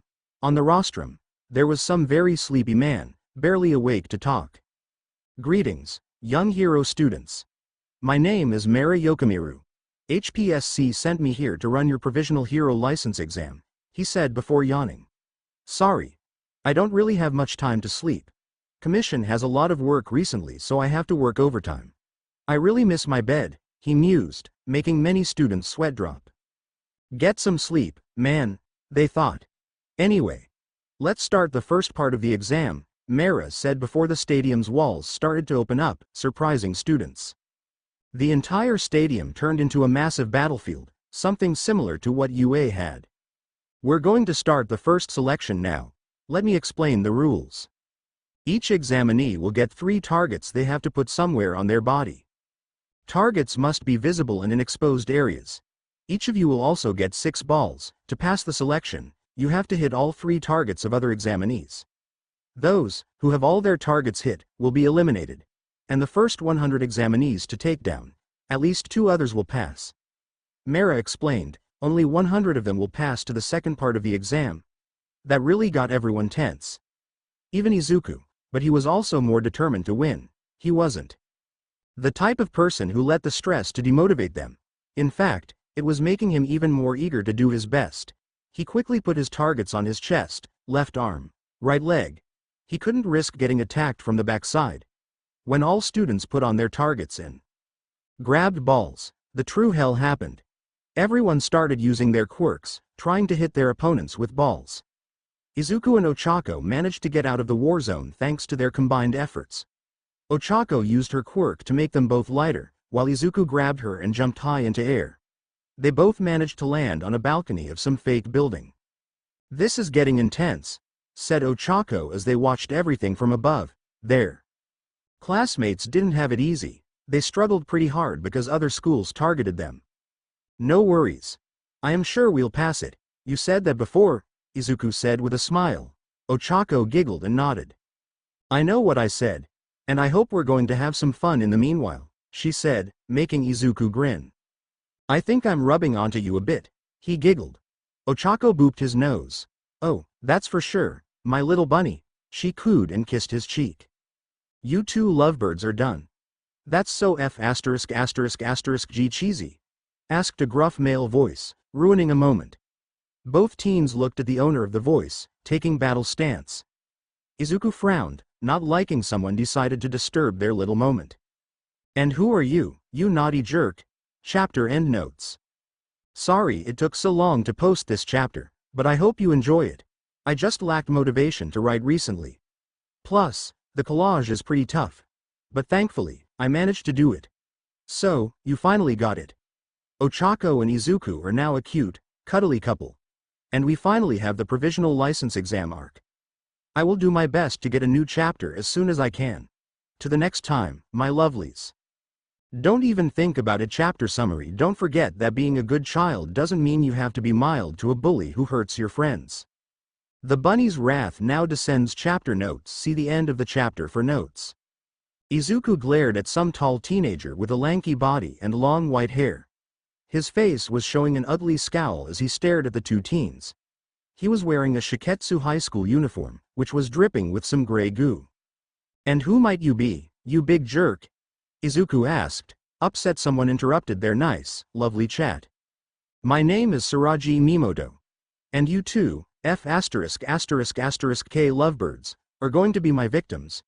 He smiled cruelly before 5 balls shoot out from the darkness. Izuku managed to jump out of the way while Ochako protected herself using a piece of wooden panel as a shield. You missed. Izuku stuck a tongue at him. Are you sure? Mimoto asked before Ochako let out a squeak. The same goo that was dripping from Mimoto's school uniform was covering balls, and it was now slipping through cracks in the wooden panel and up Ochako's arm. She tried to shake it off, but it was too sticky, and it seemed like it was getting even bigger. Ochako. Izuku tried to run over to his girlfriend, but she stopped him with her arm. Don't, it will get on you, too. Ochako yelled while trying to fight off the goo. Useless. Stop fighting and embrace your new role as my servant, Mimoto grinned before. 3 students, one from Ketsubutsu, one from CI and one from Saijin, came out from the shadows. But something was wrong with them. They were all gray and drippy. As if they were covered in a gray mud. And their eyes were completely empty. Devoid of emotions. Izuku and Ochako looked at them in shock. What is that? Ochako asked, terrified and still trying to get rid of the goo that was assaulting her. Do you like it? Isn't it great? CI student asked with Mimoto's voice. I think you two should already tremble in fear before me, Saijin student said, also having Mimoto's voice. Just look at us. All of us. We are, started Ketsubutsu student. The Legion, finished all 4 of them. That's right. This is true power of a perfect teamwork, Mimoto said with a grin. This is the power of the greatest Quirk in the history. My beautiful Quirk, hive mind. Anyone who makes contact with my goo becomes me. My perfect copy in all but body, he gloated. Perfect copy? Izuku clutched his fists. That's right, isn't it amazing? All of us are connected. All our minds, perfect control, perfect teamwork. With this Quirk, I will become the best hero this world has seen. I will create a team of strong heroes and bless them with connection that Mimoto wouldn't finish it up as he was suddenly hit into the face with one of Izuku's balls. The strength of the throw was enough to send him flying. What the heck is wrong with you? Izuku yelled. You call this a teamwork? This is nothing less than being a bully who forces people into being his slaves. He threw another ball, hitting one of Mimoto's target which was located on the stomach. Mimoto growled. It's you who doesn't understand. You can only create a perfect team when everyone thinks just like you. In the beehive, all bees are just meant to work for the queen. Their society is perfect because there is no such thing like a free will. Don't ever speak about bees like that. Cat Bee, whom Izuku suddenly summoned, yelled as she attacked Mimoto with her stinger. Her attack was unfortunately stopped by Ketsubutsu student, who threw himself in front of him, becoming a human shield. Izuku growled as he saw it. See? This is how the teamwork should work. He sacrificed himself to protect me, Mimoto said. It's because you forced him to. Izuku yelled and tried to attack him before he started to float suddenly. He looked to his left and paled down. Ochako was now completely covered in a drippy gray goo. Oh, don't worry, after I eliminate both of you, you can just join me in my team. Together, we will mow down weaklings, so only the strong ones can emerge victorious from this competition. Ochako Mimoto said, making Izuku even angrier. Nobody turns his lovely girlfriend into a mindless zombie. He kicked himself from the wall in midair and tried to punch the real Mimoto. But CI's student protected him, getting hit in the process. Look at how they protect me. True teamwork is a total sacrifice of oneself for the benefit of many. Mimoto laughed before Izuku was attacked with 2 balls. He barely managed to avoid getting hit since it was hard to move without gravity. Thankfully, he had some experience with it since he would train with Ochako and her Quirk. It wasn't much as they started it recently, but in this situation it had to be enough. Izuku tried to hit Mimoto with a ball, but once again he was protected. This time by Saijin student. It wasn't good. It didn't matter if they were hit. What mattered was the fact, Ochako could get hit and eliminated. He had to think fast. Using the nearest wall, he jumped away to the brighter room. At least they wouldn't be able to attack him from shadows.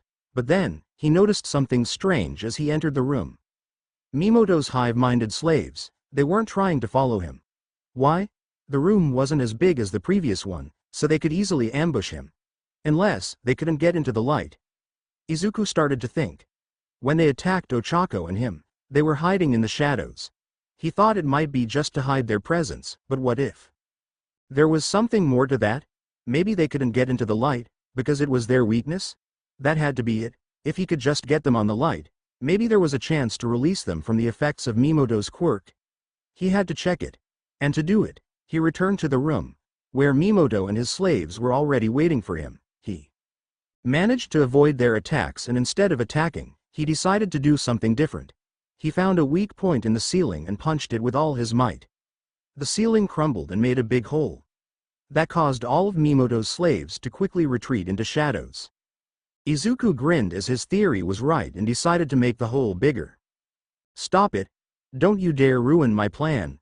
Mimoto yelled angrily, throwing a blob of his gray goo at Izuku. Fortunately, it was too late. Izuku managed to collapse a big portion of the ceiling, creating a massive opening and letting the sunlight in. The blob of goo melted when it was enlightened, and all the possessed students started to scream as their bodies were bubbling and sizzling. Thankfully, soon it was over. The gray goods started to melt down on their bodies, releasing them from Mimoto's clutches. My head. What happened? Is the exam over? 3 released students rubbed their heads as they woke up. No. You ruined everything. K idiot. I'm gonna. Mimoto's rant was cut short as his remaining 2 targets were hit by balls thrown by Izuku. You can't control people by taking away their free will.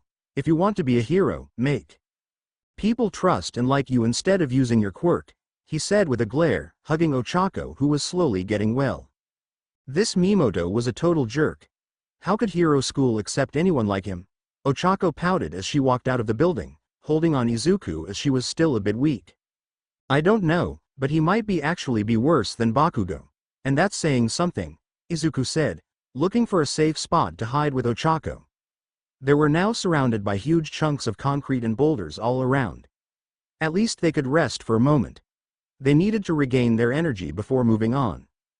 Thank you for saving me. It felt awful what that gooey stuff covered me. I didn't know what's going on and couldn't even think clearly.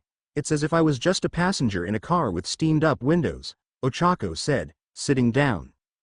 No biggie. Everything for my cute girlfriend, Izuku said cheerfully, making Ochako blush. Well, I guess I'm lucky to have a cute boyfriend, she said, which caused Izuku to giggle happily. He then tensed up as his instincts kicked up and quickly kneeled down. Just at the right moment as someone tried to tackle him. And here I hoped I will get a piece of that love you two share, said the attacker, a female Shiketsu student with a fawn-colored hair and full lips. Oh, for real? Why can't we just have a moment of peace? Whined Ochako as she tried to get up. Sorry, did I interrupt you, sweethearts? My name's Utsushimi Kami, and I am surprised you could detect me, little bunny. The female student cooed, looking at Izuku in a very disturbing way that sent chills to his spine. He looked at Ochako who managed to stand up. Are you here to eliminate us? Ochako said, getting into a battle position. Nah. I think I'd rather have some with you too, Kami said before charging at 2 teens. Izuku waited for her to come closer before disappearing in front of her eyes. That was Izuku's ultimate move. Quick return. Instead of summoning his family to himself, he reversed the process and summoned himself to his family at the factory. It wasn't the most combative strategy since he could only teleport to where the nearest member was and could use it only twice before having to wait 10 minutes for another teleportation, but it was fine. It was just a rushed-up move he had to come up with for the sake of the exam. Kami looked around for Izuku before gasping as she was tackled by Ochako. Gravity Girl tried to pin her down, but Kami managed to twist her body swiftly to avoid that. She also managed to slash her arms slightly with her nails, making Ochako yelp at that. This will not work this time, she said. Ochako blinked confused. This time? It was literally the first time she had tried that. Kami prepared herself to lunge at her before a flying cymbal nearly slashed her. Izuku has returned with Bunzo on shoulders. Oh, no. You don't? He yelled. Why are you even attacking us? Are you melting?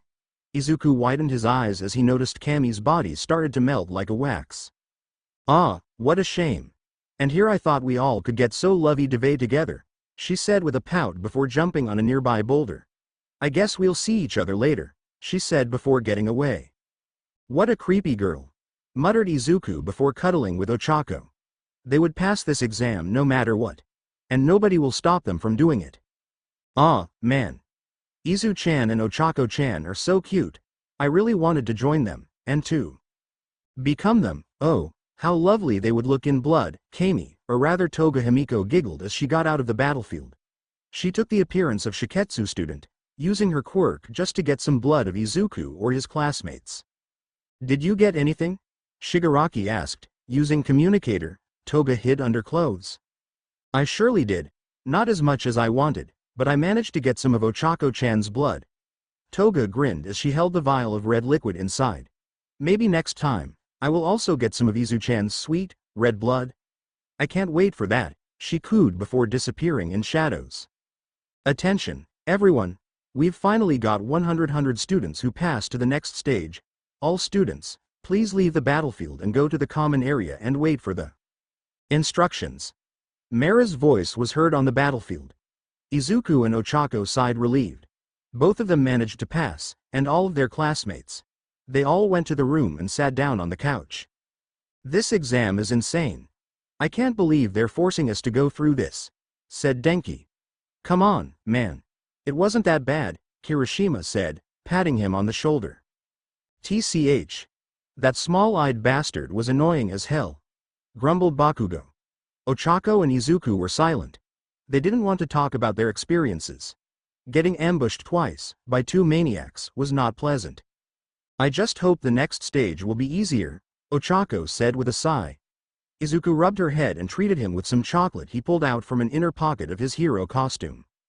Hey, so you two decided to make a team on the first part, right? Ashido said with a giddy smile. How was it? I'm excited to hear it. Annoying, Ochako said with a deadpan. Tiring, Izuku added, munching on his chocolate. That's it? Ashido pouted as she hoped those two will have something better to say. Maybe some romantic tale of how they fought together and defeated all obstacles with the power of love. But maybe it was just because she really liked romance novels. Oh, Izuku. Thanks for helping me out with that crazy girl. I think she slashed me a bit with her nails, Ochako said, rubbing her arm. She did what? Izuku said in shock. Where is she? I will tell her off so much. Hey, calm down. It's not that bad, Ochako calmed him down. It's just a small scratch. It will heal, she said. Izuku took a deep breath and nodded before sitting down. Ashido squealed at that. A cute, overprotective boyfriend caring for his girlfriend. Yeah, she had problems. Attention, those who passed. The next stage will start soon. Please, look at screens, Mera said to the microphone. Everyone looked at screens on walls. They could see the battlefield from the first stage. It out of sudden exploded, startling many of them. The next stage of your exam is a rescue mission. It is time for you to feel what it's like to hold a human life in your hands, Mera said. Izuku tensed up a bit. He knew it wasn't going to be so easy this time. But it was okay. As long as he had Ochako by his side, he could do anything. Meanwhile, Aikyo was on the patrol with Hawks. She was wearing a special Quirk nullifying device on her left wrist. It was to make sure she wouldn't try to escape or hurt anyone. Commission didn't trust her just yet.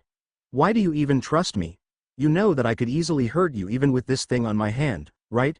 Aikyo asked, raising her left hand. Hawks just smiled to her. Oh, believe me, I know, but I haven't become one of the top 3 heroes just for being a cool guy. I can easily restrain you at any moment, he said. That's why, I trust you wouldn't do anything stupid. You're a smart girl, Aikyo. And you have a potential for the change, he said. Aikyo scoffed. Potential for change? I am a sadistic villain who does whatever she wants. You think I can change? She asked, glaring at him. Yes. Hawk's reply surprised her. Because I understand you. My father was a villain who constantly abused me. I had to keep quiet, don't leave the house and respect him.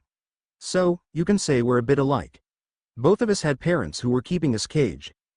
Your parents caged you up like a bird, so you could be their treasure while my father would clip my wings to keep his sorry butt from the trouble. Hawks looked at Aikyo with soft expression. The difference between us is that I was given a chance to become the best version of myself. And now, you also have such chance. Aikyo looked down on her feet. It didn't feel right. It couldn't be right. So why did she feel like her entire worldview was crumbling? Chapter end notes. New chapter is here. Getting motivation for writing something up is a bit hard, but I do my best. So, here you have first round of the exam, Aikyo's adventures with Hawks and a new character Suraji Mimoto.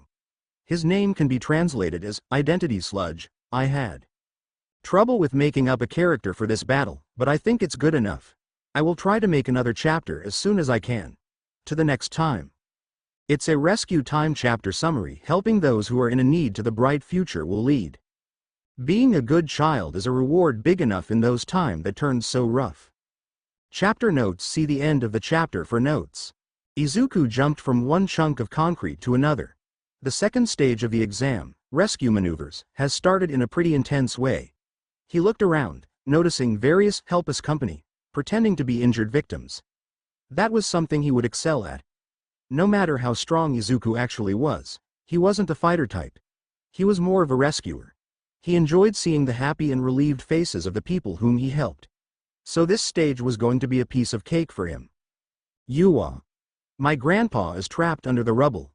Izuku perked up when he heard that. He saw a small man in kid's clothes, pretending to cry and looking scared. Izuku landed in front of him. Are you okay? Does something hurt you? Izuku asked, putting on his usual, kid-friendly persona. The actor stopped crying and looked at him. You prioritize my well-being instead of rushing into action. Good thinking, kid. That's extra points for you, he said. Izuku's sweat dropped a bit, as he wasn't too good at interactions with adults. Especially actors pretending to be kids. Thank you, he muttered before the actor got back into his role. Nothing hurts, but my grandpa, he's trapped there, he cried out, pointing to a massive pile of rubble. Don't worry, you don't have to be worried. Your grandpa will be okay, Izuku said before summoning Bunzo. Bunzo will take you to a safe place. Held close to him, little one, okay? He said, and let Bunzo take the actor away before getting under the pile of the rubble. He tried not to think about his fight with that creepy good guy, or about the ambush of that Shiketsu girl. He had to keep his priorities straight. Hey, Izuku. How are you doing? Ochako asked with a bright smile, carrying the elderly victim on her back. Izuku smiled back to her. Pretty good. I got my first save, and you? He asked. Same here. Want to team up once again? She asked, and Izuku's smile got wider. You don't have to ask, he answered before they got to the safe zone. They were both working hard together, getting victims out of the ruins. For Izuku, it was like a big and slightly more dangerous game of pretend. He loved it. It was so exciting. He jumped out from the window of some ruined building, carrying 2 children on his back, while Ochako used her quirk to lift a damaged car and get a victim from underneath. They got them all safely too. The safe zone, hoping they would get enough points to pass. There you go, sir, Izuku said, bandaging a fake wound on one actor. He inspected his work. A bit tight, but passable. It's not tight enough to cut off the blood flow. I'll give you 10 points, actor said. Izuku nodded and looked at Ochako, who was busy checking if 2 elderly victims whom they rescued from a massive hole didn't have any big wounds. Thankfully, they were all right, and there was no need to give them medical help. And here I thought it's going to be hard, said Ochako with a smile, taking a small break. But of course, life decided to verify her statement as a loud alarm sounded around the arena. Attention, young heroes. A group of villains is approaching the safe zone. Protect civilians until help arrives.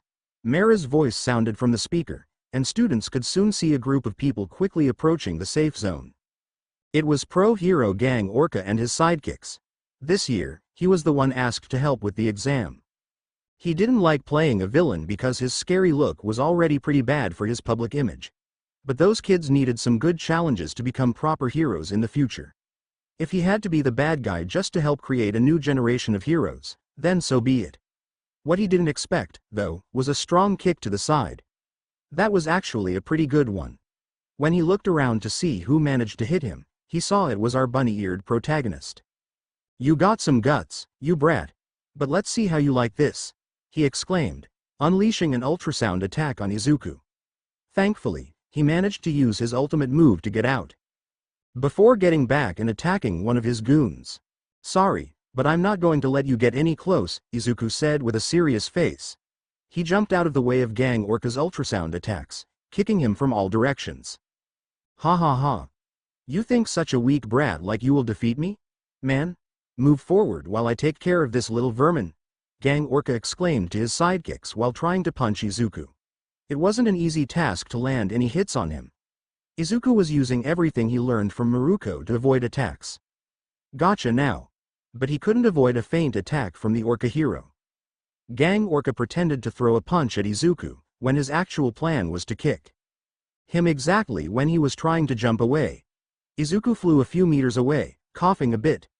"No hard feelings, kid. Business is business," Gang Orca said before trying to punch Izuku. "Don't touch my boyfriend." Ochako didn't expect a villain attack scenario. It was supposed to be a rescue mission. She was so glad she picked Gunhead for her internship. It actually helped her defeat some villains that got too close to the safe zone. Bakugo and Todoroki were having some squabbles with each other and a whirlwind guy from another school. She didn't know what they fought for. For now, she had to focus on the task. She couldn't shake off the feeling that something was off, though. Izuku should already have returned. He was a strong guy and should be there already. Ochako took a deep breath and jumped high up, using her quirk to get a good view of the arena. And then, she found Izuku lying down on the ground, having trouble breathing. And Gang Orca was preparing himself to punch him. Oh, no. That wouldn't do. She got down and used low gravity to quickly get to those two. "Don't touch my boyfriend," she yelled before placing her fingertips on Gang Orca's back and pushing him away. She then quickly got to Izuku. "Izuku? Are you okay?" she asked, worried about him. Izuku sat up and got a bottle of poppy brew from the inner pocket of his hero costume before pouring it on himself. "Give me a few minutes, Ochako-chan.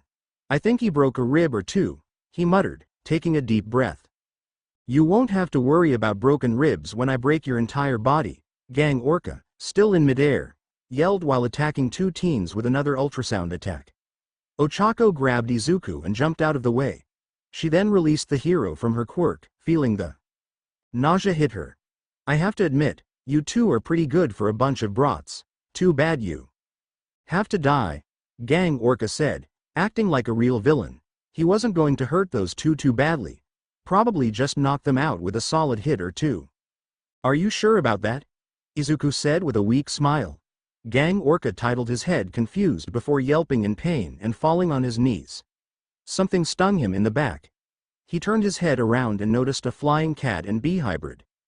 "It's not easy to dilute my venom to be less, well, venomous, but I think it's not a catastrophe," Cat Bee said, buzzing around happily. Gang Orca groaned as his sight was getting blurry. His body was so heavy, and his entire back was burning in pain. Izuku high-fived Cat Bee, happy to see they managed to get rid of the biggest threat. They just had to defeat his sidekicks, and the exam would be passed. And so, the exam turned out to be a success for Izuku, Ochako and their classmates. All except Todoroki and Bakugo, since they were too busy fighting and arguing to actually focus on the task. They would have to take a correction exam to get their provisional hero licenses. Speaking of which, Izuku was looking at himself with the biggest smile on his face. He was proud of himself. That just called for another celebration. God, he just loved how fun his family was. Mission accomplished. "Wanna go and join the party, Ochako?" asked Izuku. "Maybe next time, Izuku. I actually want to go to bed earlier. Too much happened today," Ochako said, sitting in the bus next to him. "That's fine. I understand it," he said, cuddling to her side as the bus moved. Bakugo was seething because of his loss, while Todoroki was just sitting silently like always. They didn't like the fact that they lost, but one failed exam didn't mean they wouldn't be great heroes. Soon enough, the bus reached UA and everyone headed to the dorms. They shared their battle stories from the exam, talking about people they've met and fought with or about their biggest challenges. "Wait, you were ambushed by that hot, blonde girl?" Kaminari asked Izuku and Ochako, who nodded. "She was seriously creepy. Talking about love and having fun with us," Ochako shivered. "That was a bit scary," Izuku added. He didn't like how pushy that girl was. He didn't even know if it was the right word. It was more like she was obsessed with them. "Ah, no worries, Izu. Even if you meet her again, we will protect you," Bunzo said, sitting on Izuku's lap. Izuku smiled and hugged his big brother with love. Bakugo, in the meantime, was standing away from everyone and watching Izuku. When their eyes has met, they both knew they had to talk seriously. Two boys stood in front of themselves on a training ground at night. Nobody was there except for the two. "So, are you going to speak or not?" asked Izuku. Bakugo took a deep breath and nodded. I just can't take it all anymore. The fact that you can't remember who I am. Or that I lost myself. Ever since I got to UA, nothing is going how I wanted it to be, Bakugo said, unusually calm. Why should I care? Izuku asked.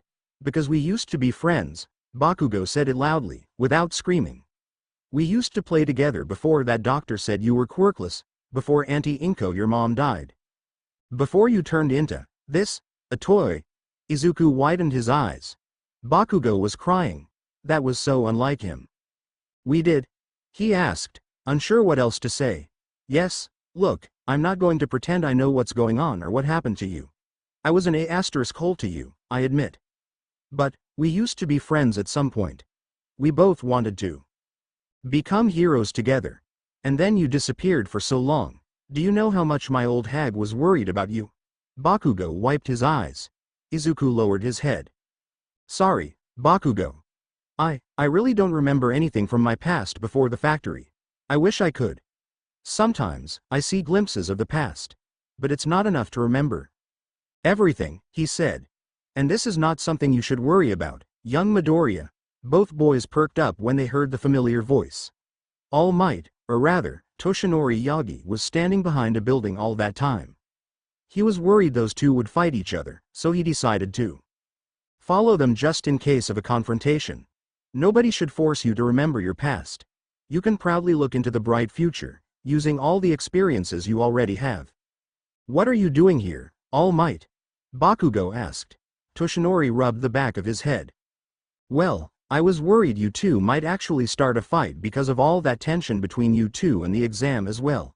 So I followed you just in case, he said with a sheepish smile. Oh, that's nice of you, All Might Sensei, but we are good. No tension here, Izuku said with a smile on his face. Toshinori was glad to hear that and led the two boys back to their dorms. Aizawa didn't scold them for sneaking out at night, but told them to ask him for permission next time. Izuku nodded and went to his room. His family was already waiting. That girl who attacked you on the exam was weird. She smelled familiar, said Candy Cat, munching on some jellies. Familiar? How? We've never met her before, said Izuku, eating some ice cream. Well, she just smelled like someone I know, but I can't really tell who, Candy answered. It would be better to not dig it. Izu passed his exam. Our lil bro is getting closer to becoming a hero, Bunzo said cheerfully. Good job, Zuku. We are proud, Huggy said, giving Izuku one of his hugs. Ah, sheesh. I wouldn't do it without you, guys, said Izuku with a giggle. Don't be so modest. You have done most of the job yourself, Kissy said, giving him a kiss on the forehead. Kissy always knew what to say. She was that one sibling who would give you good advice and encourage you to do your best. Izuku smiled to her. I guess you were right, he said, cuddling her. Well, are we starting that party or not? Bunzo asked happily. Everyone cheered in joy and decided to have some fun. They were all toys, so that's what they were the best at. Meanwhile, at the abandoned warehouse, the League of Villains was hiding from the authorities. Ever since they managed to escape heroes after the attack on their bar, they have been having many problems. One of them was Shigaraki's constant outbursts. I'll kill him. I'll decay him slowly and painfully. That little rabbit brat. Sensei is gone because of him. It's all his fault. His and that ********ing family of his, now you see. Please, calm down, young master. We're going to have our revenge soon enough. Kurogiri tried to calm him down while keeping a proper distance from him.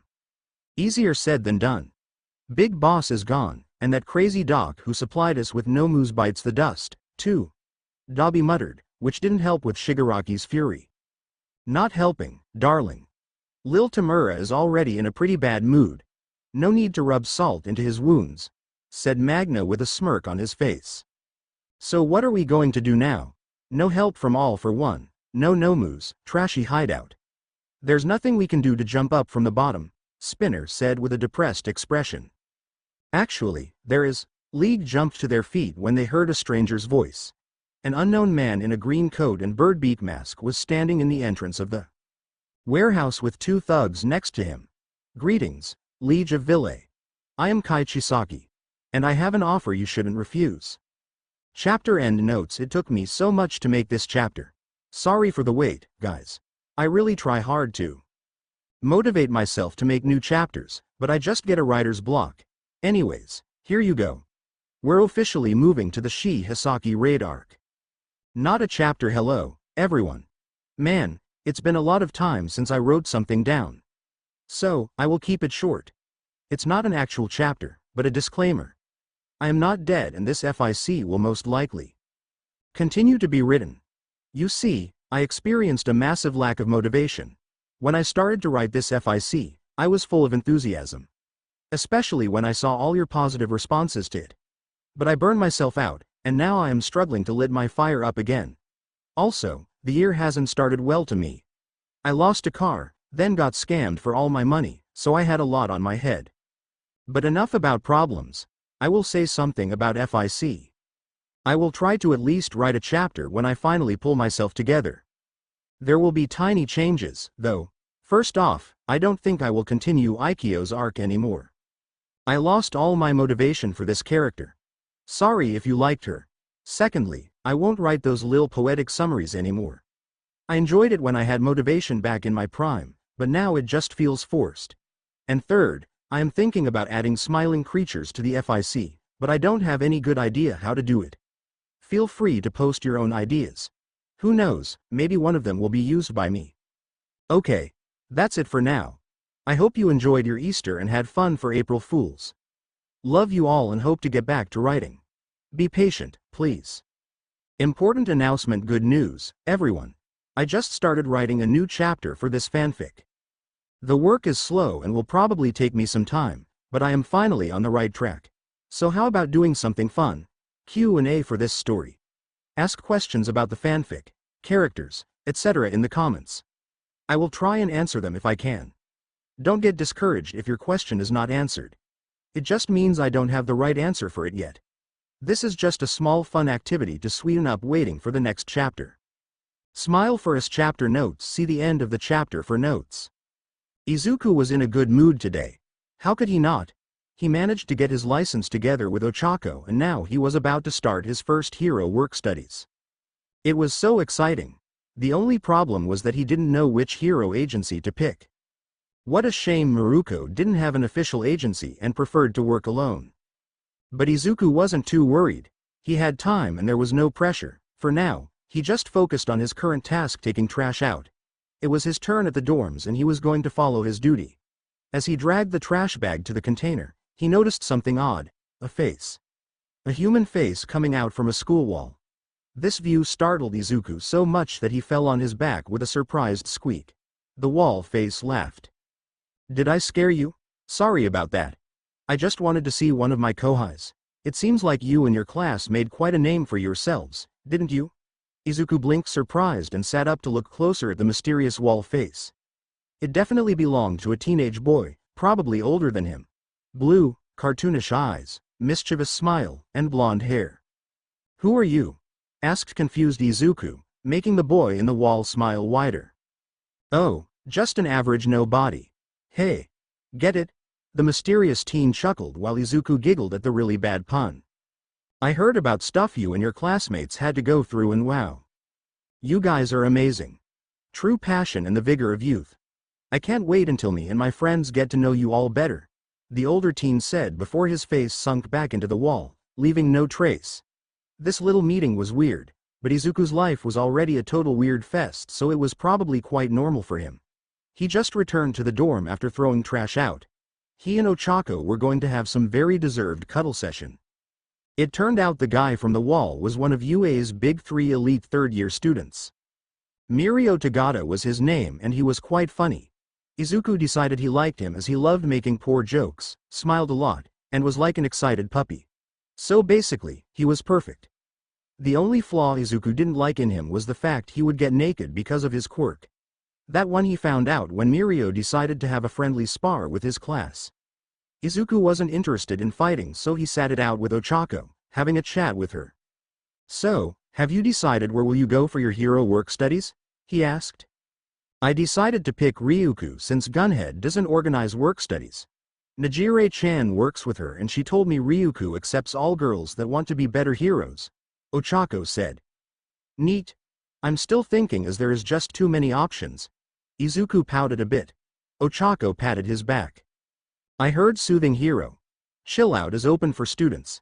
He's a rescue hero so he might be perfect for you, she said, making Izuku perk up and ponder. I heard about him. His quirk, calm down, allows him to create a soothing aura that makes people around him relaxed. He uses it to make panicked victims of disasters calm so they can be rescued more easily. He can also use it on villains to make them lose all their will to fight. You know what, I'll give him a chance, he said happily. Ochako was just glad to help her. Adorable boyfriend. She kissed his cheek, making him giggle and returning it. Gosh. You two are so precious. Two teens jumped surprised when they saw Najire Hato standing above them with a big smile. To be honest, Izuku didn't dislike the girl but was finding her a bit overwhelming. You two are like prince and princess from a fairy tale. So precious and lovely-dovely. I just allow those bunny ears of yours, Zuzu. And those pudgy cheeks of yours, Chako. I can't wait to see you at Ryuku-san's agency.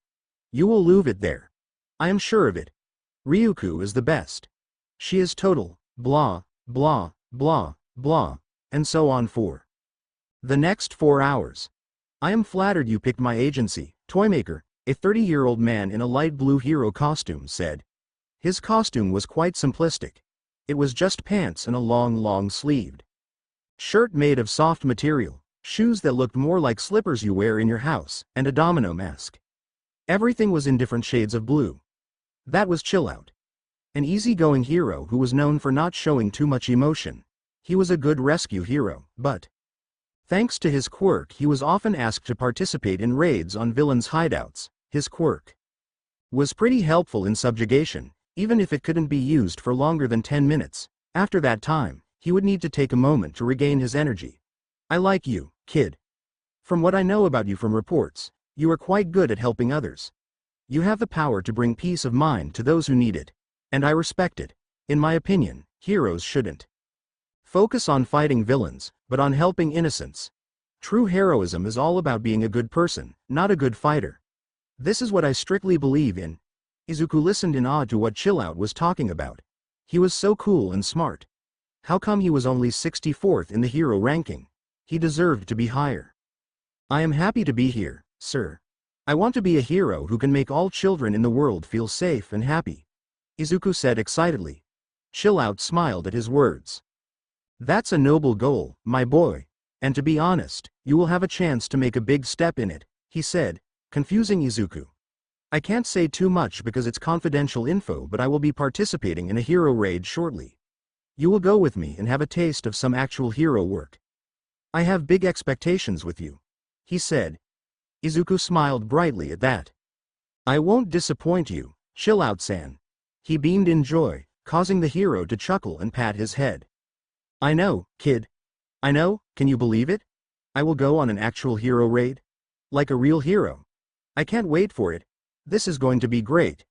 Izuku bounced excitedly on his feet as he talked to someone hidden in a dark room. Wow, that sounds great, Izu. I know you can do it, said a young male voice coming from one spot in the room. Ha, our bro is cool and strong. It's obvious he's going to kick some baddies' butts, another young male voice added. Zuzu, just remember to stay safe. I wouldn't like it if you got a boo-boo. This time it was a female voice. Nah, no worries. You know I always try to stay safe, he said. Or at least trying to, he corrected himself before standing up. Thanks for the food, Zuku. It was so yummy, another female voice said. You're welcome. Now, excuse me, but I have to go, Izuku said before saying his goodbyes and leaving. Soon enough, Ochako would meet other members of his family. In the meanwhile, the League of Villains was having a meeting on its own.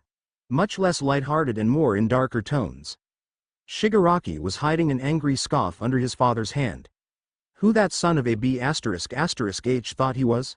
He killed one of their members, rest in peace, Magna, crippled Mr. Compress, and now he threatened them into becoming part of his gang. The nerve of him. But he had to admit, those quirk erasing bullets could be pretty helpful. If only he could steal a few of them, finishing off Chisaki would be a mere formality. Then he would be able to get rid of that green rat and his freak show family. Oh, yes. He would kill them off one by one, slowly and painfully. For Sensei. And for his new world. A world of freedom where everyone could do whatever they wanted. No heroes, no discrimination, no rules. Utopia. He just had to be patient. It's like Sensei said. Learn from your past mistakes to build a better future. And his future was going to start with Toymaker's decayed corpse under his feet. Izuku and Ochako were spending their free time in the game station. Not only it was really fun, but it was also a good training. They both were enjoying it quite a lot. I don't really get it, Ochako muttered as she hit another mini-wuggy in the Whack-a-Wuggy game. What? Izuku looked at her confused. I know that this place is an abandoned toy factory, but there are many things I just don't understand. Like, why is there this game station? Why you and your siblings are toys? Ochako said in confusion. Izuku flinched visibly, as well as his siblings. Even Mini Huggies looked pretty anxious. Izuku took a deep breath and looked at her. There are some things even I don't understand, Ochako. I don't know how it's possible we are all toys. But, I know who made my family like this, he said with anxiety in voice. Ochako looked concerned. If you don't want to talk about it, then it's okay. I won't push you, she said. No, it's fine. I think it's time I should show you a reason why this place was abandoned. And why we're all the way we are, he said and led her out of the Whack-a-Wuggy back to the game station lobby. He led her towards a train station that was there and into the locomotive wagon before looking at his siblings and mommy who has gathered there. They gave him a nod, signaling him that it was fine to do what he was planning to do. He put in the code in the panel and activated the train. The ride wasn't long, and they both soon left the train as it stopped in front of a sign. Playcare. Ochako blinked, confused, as Izuku has never shown her that part of the factory. They both headed down into a darkness of the tunnel until they eventually reached a cable car. Just how large is this factory? Ochako thought before they have entered it and started ascending. Hello. My name is Elliot Ludwig. Ochako jumped a bit as she heard a voice of some man and looked around before realizing it was just a recorded message. But who was Elliot? Ludwig. When you look around at the world today, what one thing do you think it needs more of? I asked around once. Money, I never have enough. Understanding, I can never get any. Faith, the common man has lost it. Each answer was different. And I could perhaps see some little truth in each. But I think each was also missing something. Something. Simple. All right. It seemed like this Elliot Ludwig was probably a founder of the factory. A philanthropist, most likely. She kept listening to the message as they started to descend. Deeper, towards some kind of dome. You see, not one of them could muster a smile. A smile is hope. A smile is love. A smile is understanding. And there is nothing more gratifying to my soul than being the reason for a child's smile. To be the spark that ignites all their hopes and dreams. For it is only through hopes and dreams that we may create a better world. One where our children need not be afraid. One where they are protected. After all, this company and its toys are nothing without them. These children deserve to smile, they deserve to love, and they deserve a safe home. Oh, yeah. Definitely a philanthropist. One that focused mainly on children. Ochako started to slowly understand it. The dome was getting closer. That is why it is with enormous pleasure that as the founder of Playtime Company, I announce Playcare. Our very own on-site orphanage, but it's not only that. It's a school, a playhouse, a place to belong. Our very own ecosystem beneath the surface, dedicated in every inch and detail to ensuring a child's smile. Its teachers and counselors, mothers and fathers, until such a time they have all of that in you. May Playcare bring joy, inspiration, and smiles to all who enter these doors. For what gives life its meaning, if not a smile? Ochako gasped in awe when they finally reached the inside of the dome. It was amazing. It looked like a miniature underground town. She could quite understand what Elliot Ludwig wanted to do.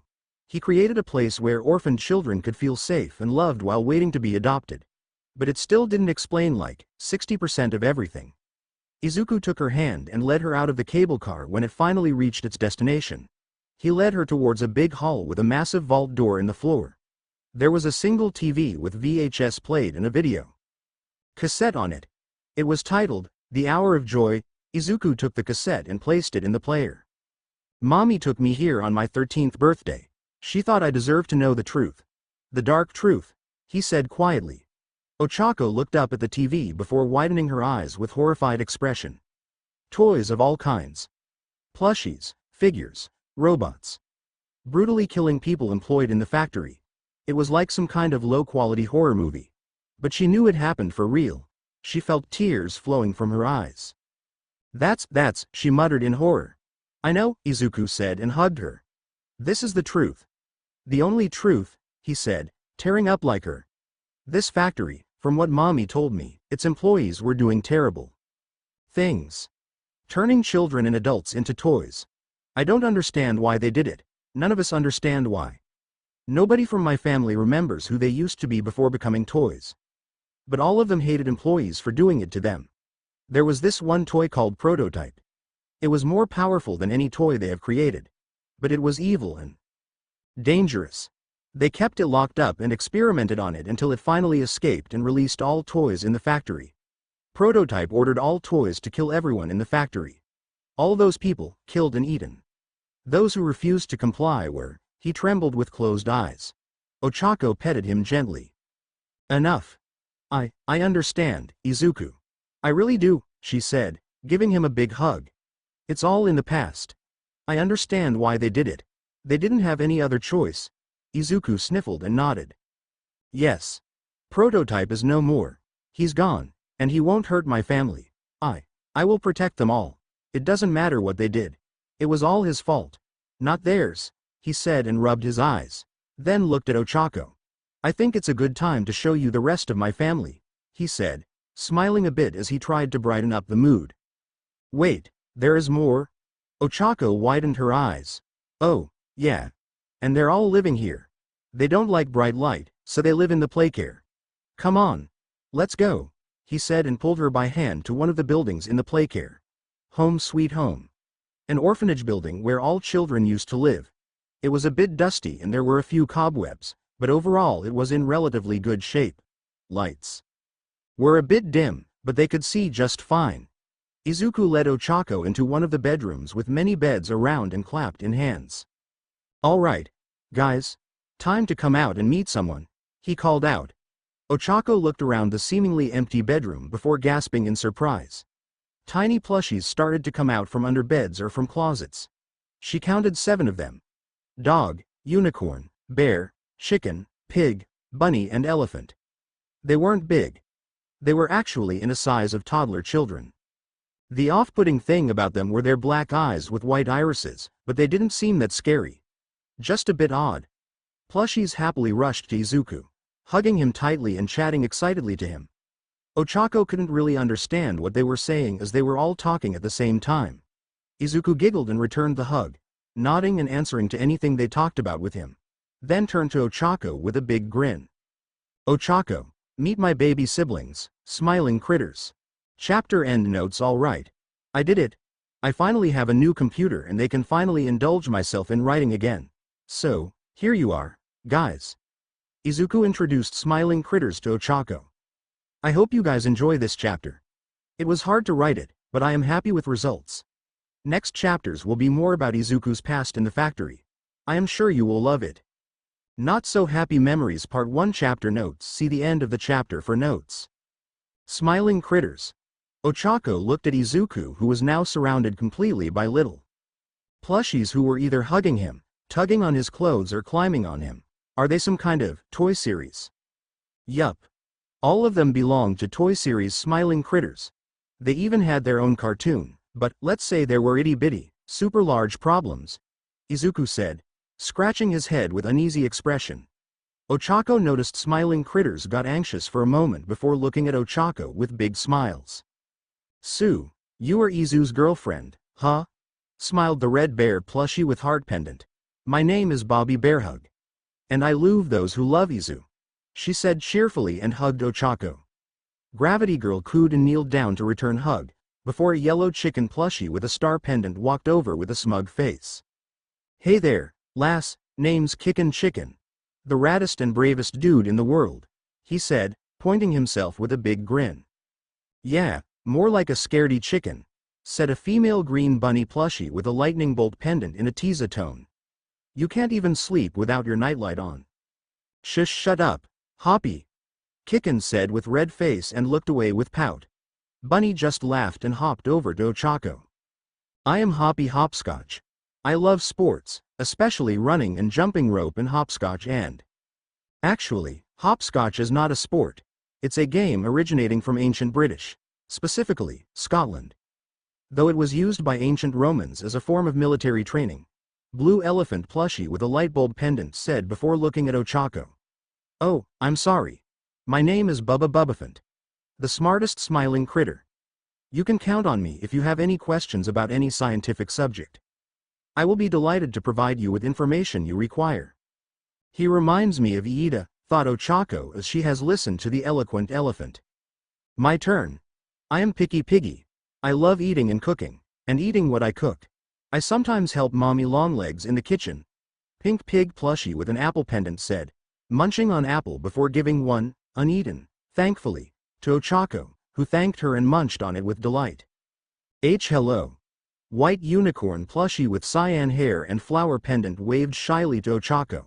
I am Craftycorn. I like drawing and painting. But I also like making cutouts, she said. Quietly. Ochako smiled warmly to her. She seemed a bit shy, but it was just making her cuter. She could then feel someone hugging her from behind. It was an orange dog plushie with a sun pendant. Hi there, I am Dog Day, leader of smiling critters and a fun-loving good boy. Do you want to play tag or fetch with me? Oh, we can also play hide and seek. I am expert in this game. He excitedly wagged his tail while bouncing on his feet. Ochako giggled and petted his head, making him squeal in joy and wag his tail even faster. Izuku, why didn't you tell me about them earlier? They are all so adorable, Ochako said with a big smile. Izuku's smile got a bit smaller. Well, to be honest, I had my reasons, he said and looked away, confusing Ochako. Smiling critters. I really love them all. They're my cute little siblings and I really care for them. But their past is bad. Bad? Ochako titled her head. How bad are we talking about? They were dread when I first found them, Izuku said, making Ochako gasp in shock while the smiling critters shivered and huddled together in a group hug. Actually, there is one more of them, and he doesn't really like me, Izuku continued before taking Ochako by hand and leading her deeper into the room. They soon got to a playpen, in which Ochako could see a pillow fort. Inside it, someone small was hiding. Ochako looked closer and saw it was another small plushie. It was purple and definitely a cat, judging from a tail and ears. It was shivering and whimpering in fear. Who is that? Asked worried Ochako. Izuku sighed sadly. Catnap, he said, making the plushie scream in terror at the sounds of his voice. Go away. Catnap grabbed a nearby pillow from inside the fort and threw it at Izuku. He caught the pillow and looked at Catnap sadly. Leave me alone, go away. Don't get close to me, why you monster? Catnap kept throwing pillows at Izuku, eventually ruining the fort and making the fort collapse on him. He simply buried himself underneath pillows, sobbing and screaming in fear. Ochako looked at Izuku, shocked. Izuku. Why is Catnap so scared of you? She asked. Probably because I killed him once, he answered, making Ochako stare at him in even bigger shock. Izuku sighed and sat on the floor. I've been trying so hard to apologize to him, to become friends with him. But he still hates me and is scared of me. I didn't want to do it to him. I just didn't want to die. If I could change the past, maybe Izuku started to tear up before he felt the comforting touch of Ochako's hand on his shoulder. Can you start from the beginning? She asked. Izuku looked at her with anxiety in his eyes. Izuku. I won't think less of you, no matter what you have done in the past. I just want to understand it better. So, please, explain it to me. Izuku stared at her for a few minutes before finally nodding. It all started 7 years ago. 7 years ago. Come on, Bunzo. I want to see what is down there. 7-year-old Izuku whined and fussed as he tried to get into the cable car while Bunzo was trying to pull him back. No. There is nothing interesting there, Zuku. Just some boring stuff. Yeah. Boring, not interesting stuff. You will just yawn all the time and fall asleep. Bunzo was trying hard to pull Izuku out of the cable car, while the little boy was trying to pull the lever and check out the mysteries awaiting him down the tunnel. Ah, come on, I am sure it's something cool like a pirate hideout or a spaceship. Don't be like this, big bro. Izuku whined before finally reaching for the lever and pulling it down with all his small might. Bunzo paled down, somehow, when he heard the sound of doors closing and the movement. And of course that accursed recording. Mommy is going to kill me, he mumbled while trembling. Izuku in the meanwhile bounced around the cabin like an excited bunny he was. Whoa! Look at this, Bunzo. It's not boring, it's amazing, Izuku said as they finally reached the dome of the playcare. When the cable car cabin opened, he quickly rushed outside. Wait, Izuku. It's terrible idea. Bunzo rushed behind him, but Izuku was simply too fast. He has already run to the nearest building, which was home sweet home. Bunzo could only pray his little brother won't meet him. Izuku simply walked around the abandoned building, curious about everything. Why was this place so empty? Where has everyone gone? If there was a building like this, full of bedrooms and beds, then it only meant a lot of people lived there. Where were they? Odd. Izuku mumbled as he looked around the hallways, failing to see a glimpse of a purple shape moving through the darkness. Little bunny boy simply looked around the big house, trying to find anything. And finally, he found something. Oh, he did. Oh, my gosh, he squeaked in shock before running over to the bloodied remains of a red bear plushie. It was quite big. Almost as big as Mommy. The plushie in question was quite torn up, with blood and guts spilling out from the torso. If Izuku was a normal child, he would most likely faint, cry, vomit or anything else. But Izuku was not normal. Who did it to you? Izuku whimpered, taking the dead plushie's paw in hands. He couldn't believe someone could be so horrible to a toy. Izuku sniffled and started to pull the plushie outside the room he found it. Thanks to his plushie biology, he was much stronger than a child his age should be. He easily pulled the plushie outside the home sweet home and placed it near the statue of smiling plushies. Izuku, where are you? Izuku perked as he heard Bunzo calling out for him. He wanted to call back to him, but he knew that Bunzo would simply try and drag him back upstairs. Izuku didn't want that. He had a feeling he has something to do. Maybe it was some kind of instinct calling out to him or something. He didn't know for sure. What he knew was that there might be other toys that needed a repair. He rushed to another building. This one turned out to be a toy store. Izuku had very bad feeling about this place. It reeked with death and blood. But he knew he must be brave. He was going to find all abandoned and damaged plushies so he can fix them. He walked around aisles full of scraps and pieces of toys beyond repair. There were dried bloodstains here and there. Shelves were broken and trash was littering the floor. But he found what he was looking for: 2 deceased plushies. A unicorn without arm and with a broken horn, and a pig which looked like it was starved to death. Izuku teared up at the sight and grabbed 2 plushies carefully before pulling them outside. He left them in the same spot as the bear before heading to another building. As he entered inside, he noticed there were a lot of office rooms. Broken furniture and computers everywhere. Dried up plants and trash on the floor. This place took a lot of time for Izuku to actually find something. But it paid off as he found what he was searching for. Dead chicken plushie with his throat sliced so deep it was a miracle the head was still holding to it. Izuku didn't know what kind of creature could do something like this, and he didn't want to know. He simply pulled the plushie to the pile. Bunzo was still calling for him, but Izuku knew his mission was not over. He didn't know how, but he simply had a gut feeling. He headed to another building, which was a school. This place was a complete mess. Dirty, dark, cold and messy. Izuku shivered as he now felt really scared. What could happen there to inflict such terror in his heart?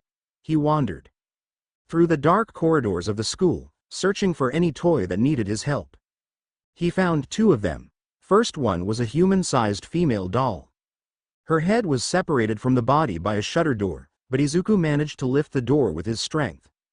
Her face was the most grotesque part of her body. The plastic on her mouth was split open, revealing teeth and rotting gums. Izuku shivered at the sight before he started to pull the doll towards the exit. He felt a bit grossed out to carry her head in one hand while pulling her body with another. In the middle of his way back out, he has noticed an open door and ECIDED to peek in. It was a school nurse office. What he saw inside terrified him. An elephant plushie which was. You know what? Use your imagination. This is way too gory to describe. After pulling himself together, and definitely not puking into a trash can, Izuku pulled 2 toys outside towards the pile of other toys. Izuku. Bunzo called to Izuku while running towards him from the toy store. Izuku looked at him with wet eyes before running to another building. Wait!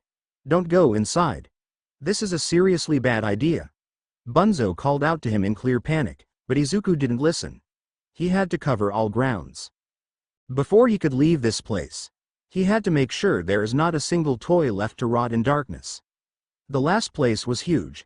It was a mixture of a cavern and a play area. Colorful play structures were scattered around dimly lit stone hallways. This place was horrible.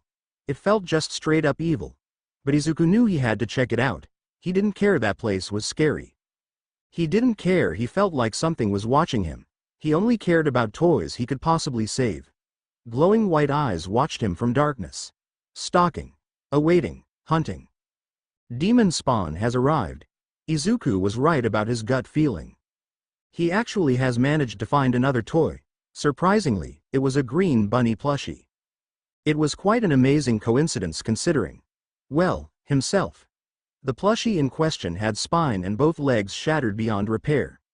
Most likely an effect of falling from a great height.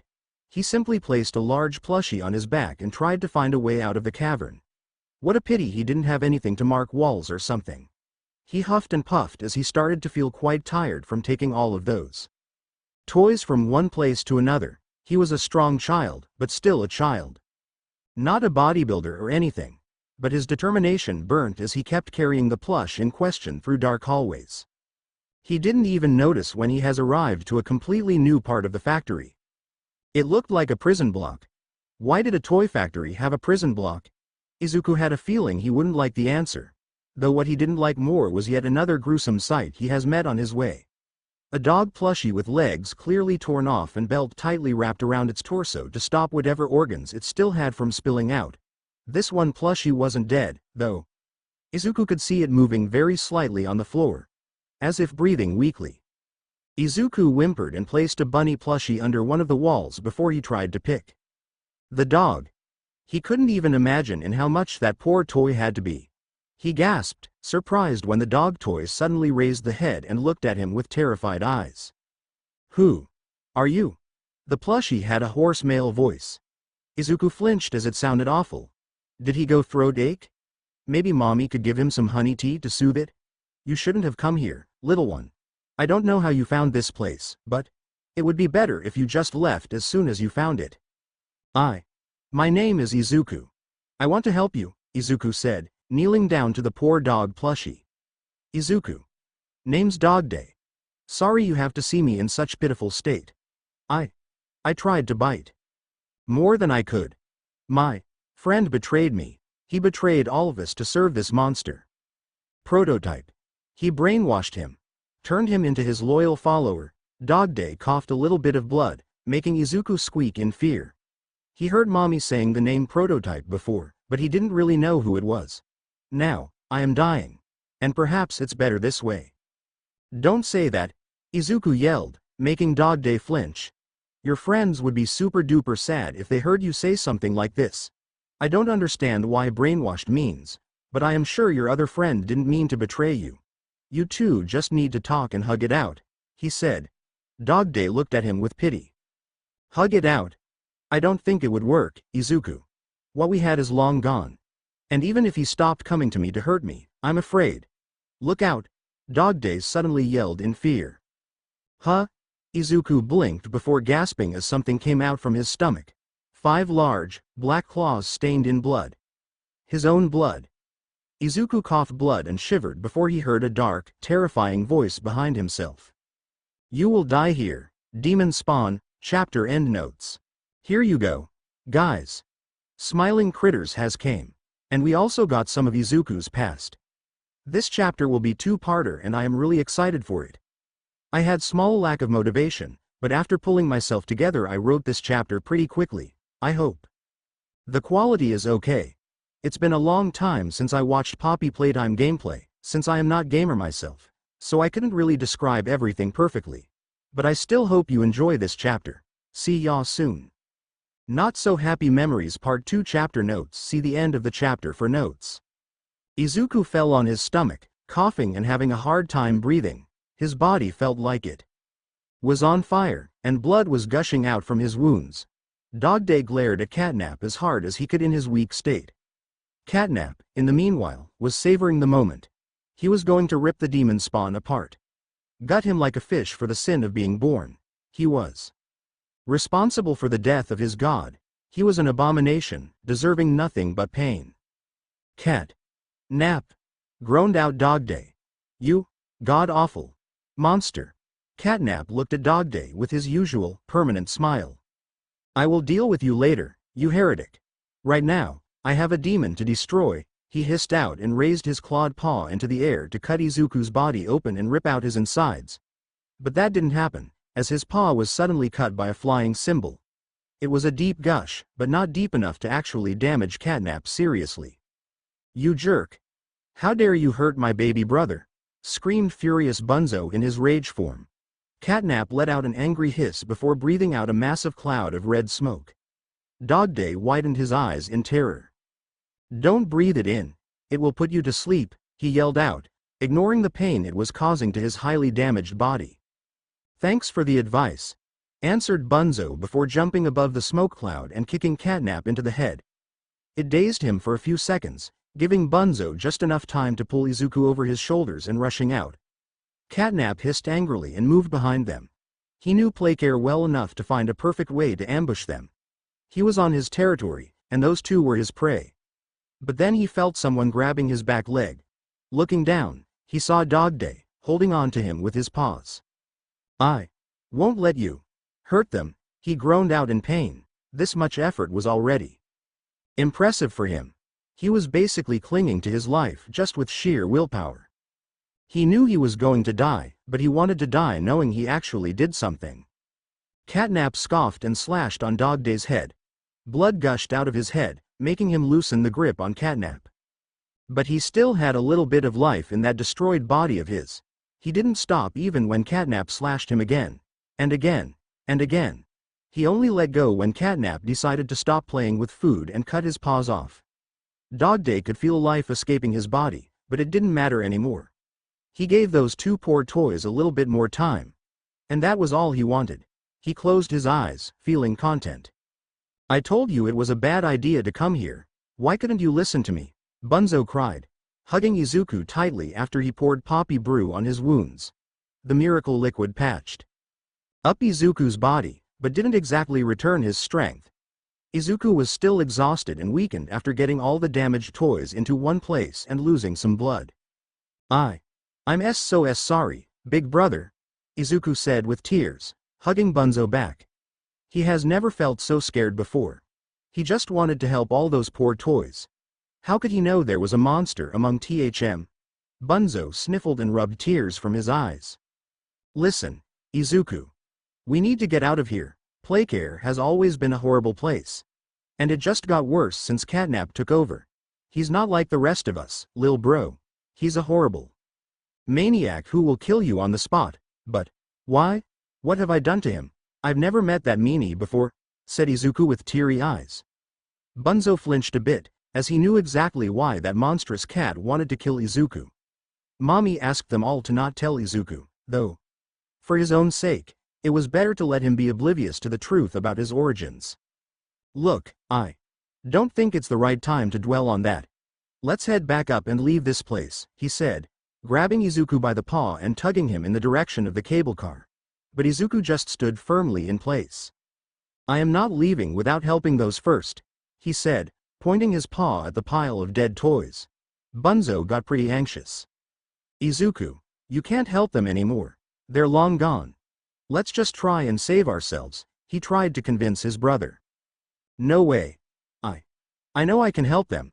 I will heal them, and we will be best friends, Izuku said with tears in his eyes, running over to the toys. He poured poppy brew on their unmoving bodies, but it did nothing. Come on, please. Wake up, he yelled, crying. Bunzo looked at his baby brother sadly. He wished he could help him somehow. But there was nothing he could do. Izuku. Let's just go home. Please, he said, putting a paw on his shoulder. Izuku sniffled and looked at Bunzo. After a long pause, he nodded. Oh okay. Let's. Before he could finish the sentence, he suddenly felt very dizzy. His head felt like it was full of cotton, and not just because it actually was. He also smelt something flowery and sweet in the air. Bunzo widened his eyes in terror. Izuku. Hold your breath, he said before covering his own mouth with paws. Izuku nodded and tried to hold his breath. A cloud of red smoke surrounded them both. Izuku could barely see anything as it was too thick. He could see a movement in it, though. A tall shape, moving around them. Like a predator. Or, rather, a monster on the hunt. Izuku could barely hold his breath for any longer. The need to breathe in some air was growing.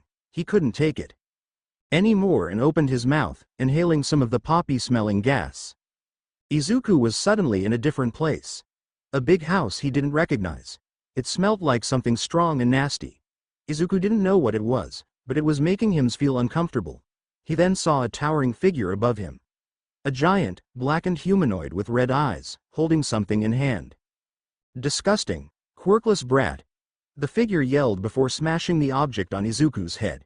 He yelled in pain and clutched his head before he was punched in the face and fell to the floor. The figure kicked him in the ribs, making him cough furiously. He couldn't breathe. His body hurt. And the dark figure kept yelling at him furiously. He hated it. He hated it so much. Izuku just wanted to go back home.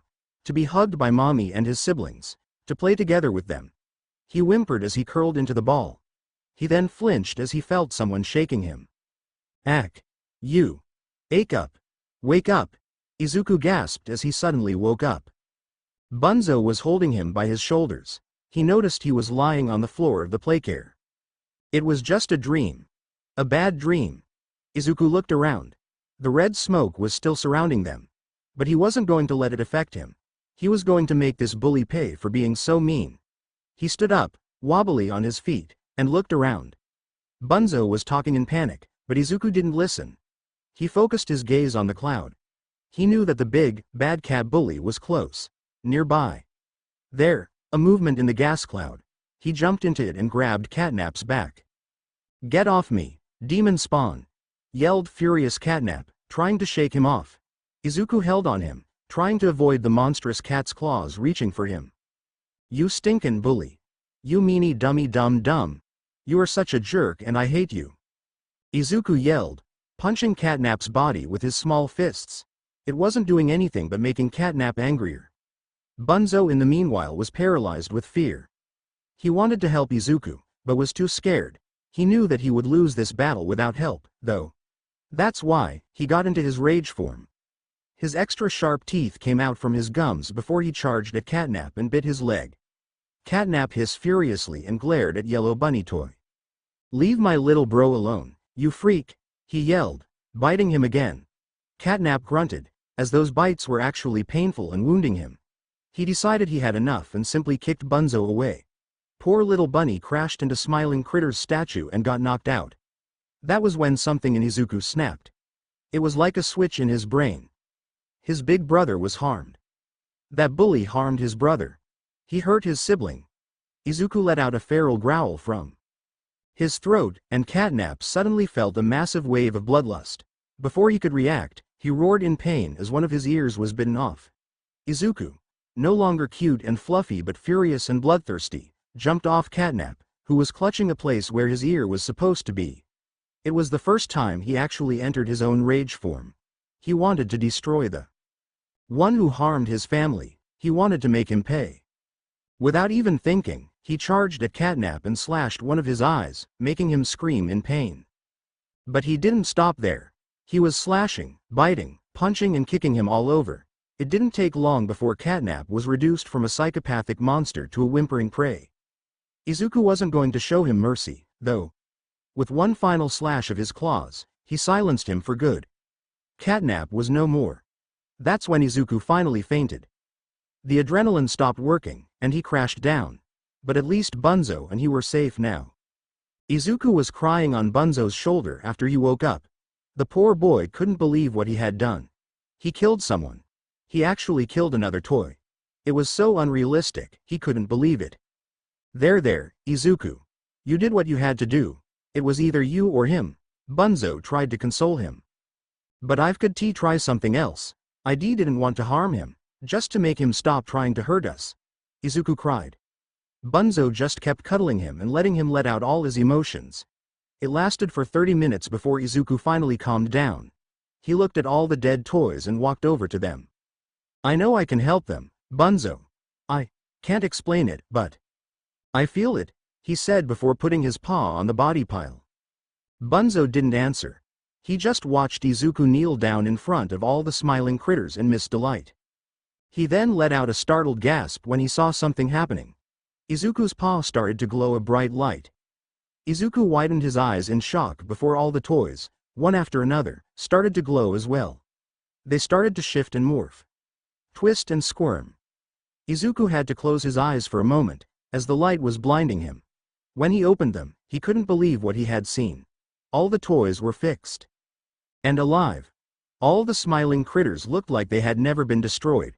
Sure, they were now a lot smaller, probably just a little shorter than Izuku, but they were fixed, and Miss Delight's cracked open mouth was now completely normal. If not for the fact she was still made of plastic, one could think she's just a normal human. How did you do that? Asked shocked Bunzo as he saw it. Izuku just stared blankly at all the plushies, completely lost. I don't know. I just wanted them to get better. I didn't want them to be broken anymore. I really don't know how. He then gasped as he realized something. He had one more toy to fix. Before Bunzo could stop him, Izuku rushed back to the playhouse.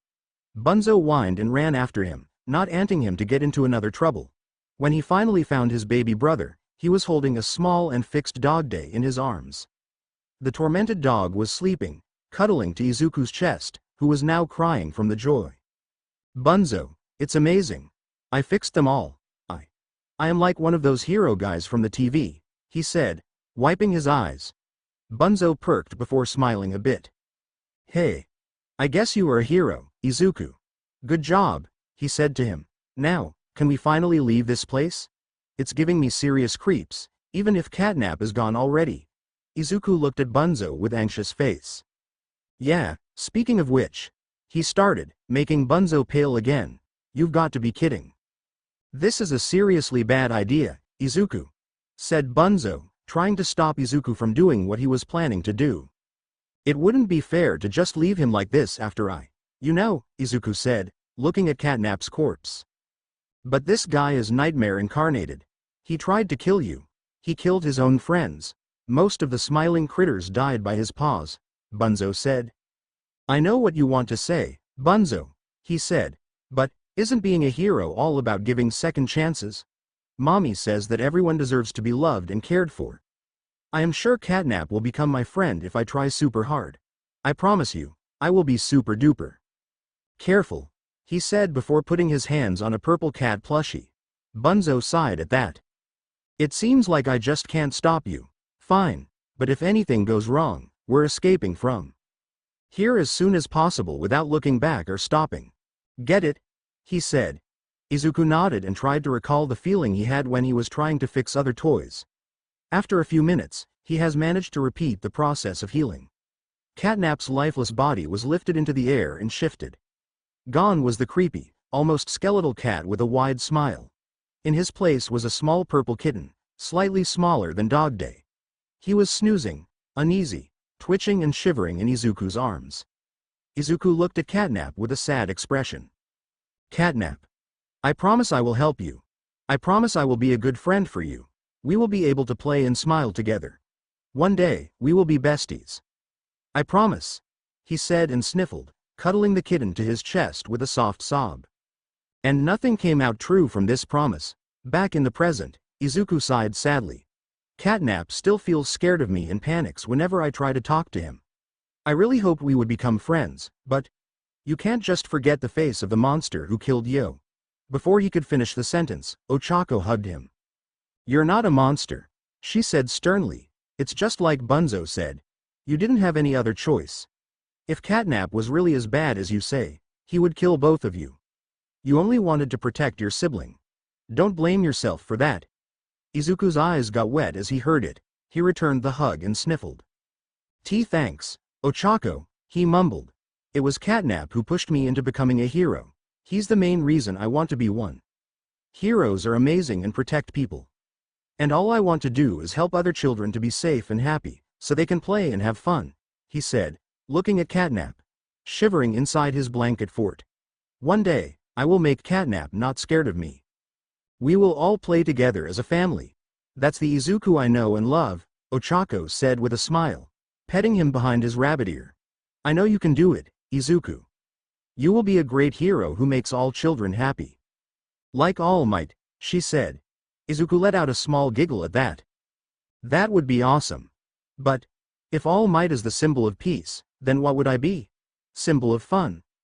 No, I think the symbol of hope fits you better, because you will make everyone hopeful, as they will believe everything will be good, Ochako said with smile. That sounds great, he said before smiling at his girlfriend. All right, since we've already got all of that covered, how about I show you the rest of the playcare? I would love that, Izuku. Ochako said. Big bro, we want to show Big Sissy Choco everything, too, Hoppy said as she ran over. Yeah, it will be cool to go together with you and Big Sister, Kicken said. The rest of the smiling critters, minus Catnap, agreed cheerfully, while Ochako blushed with wide eyes.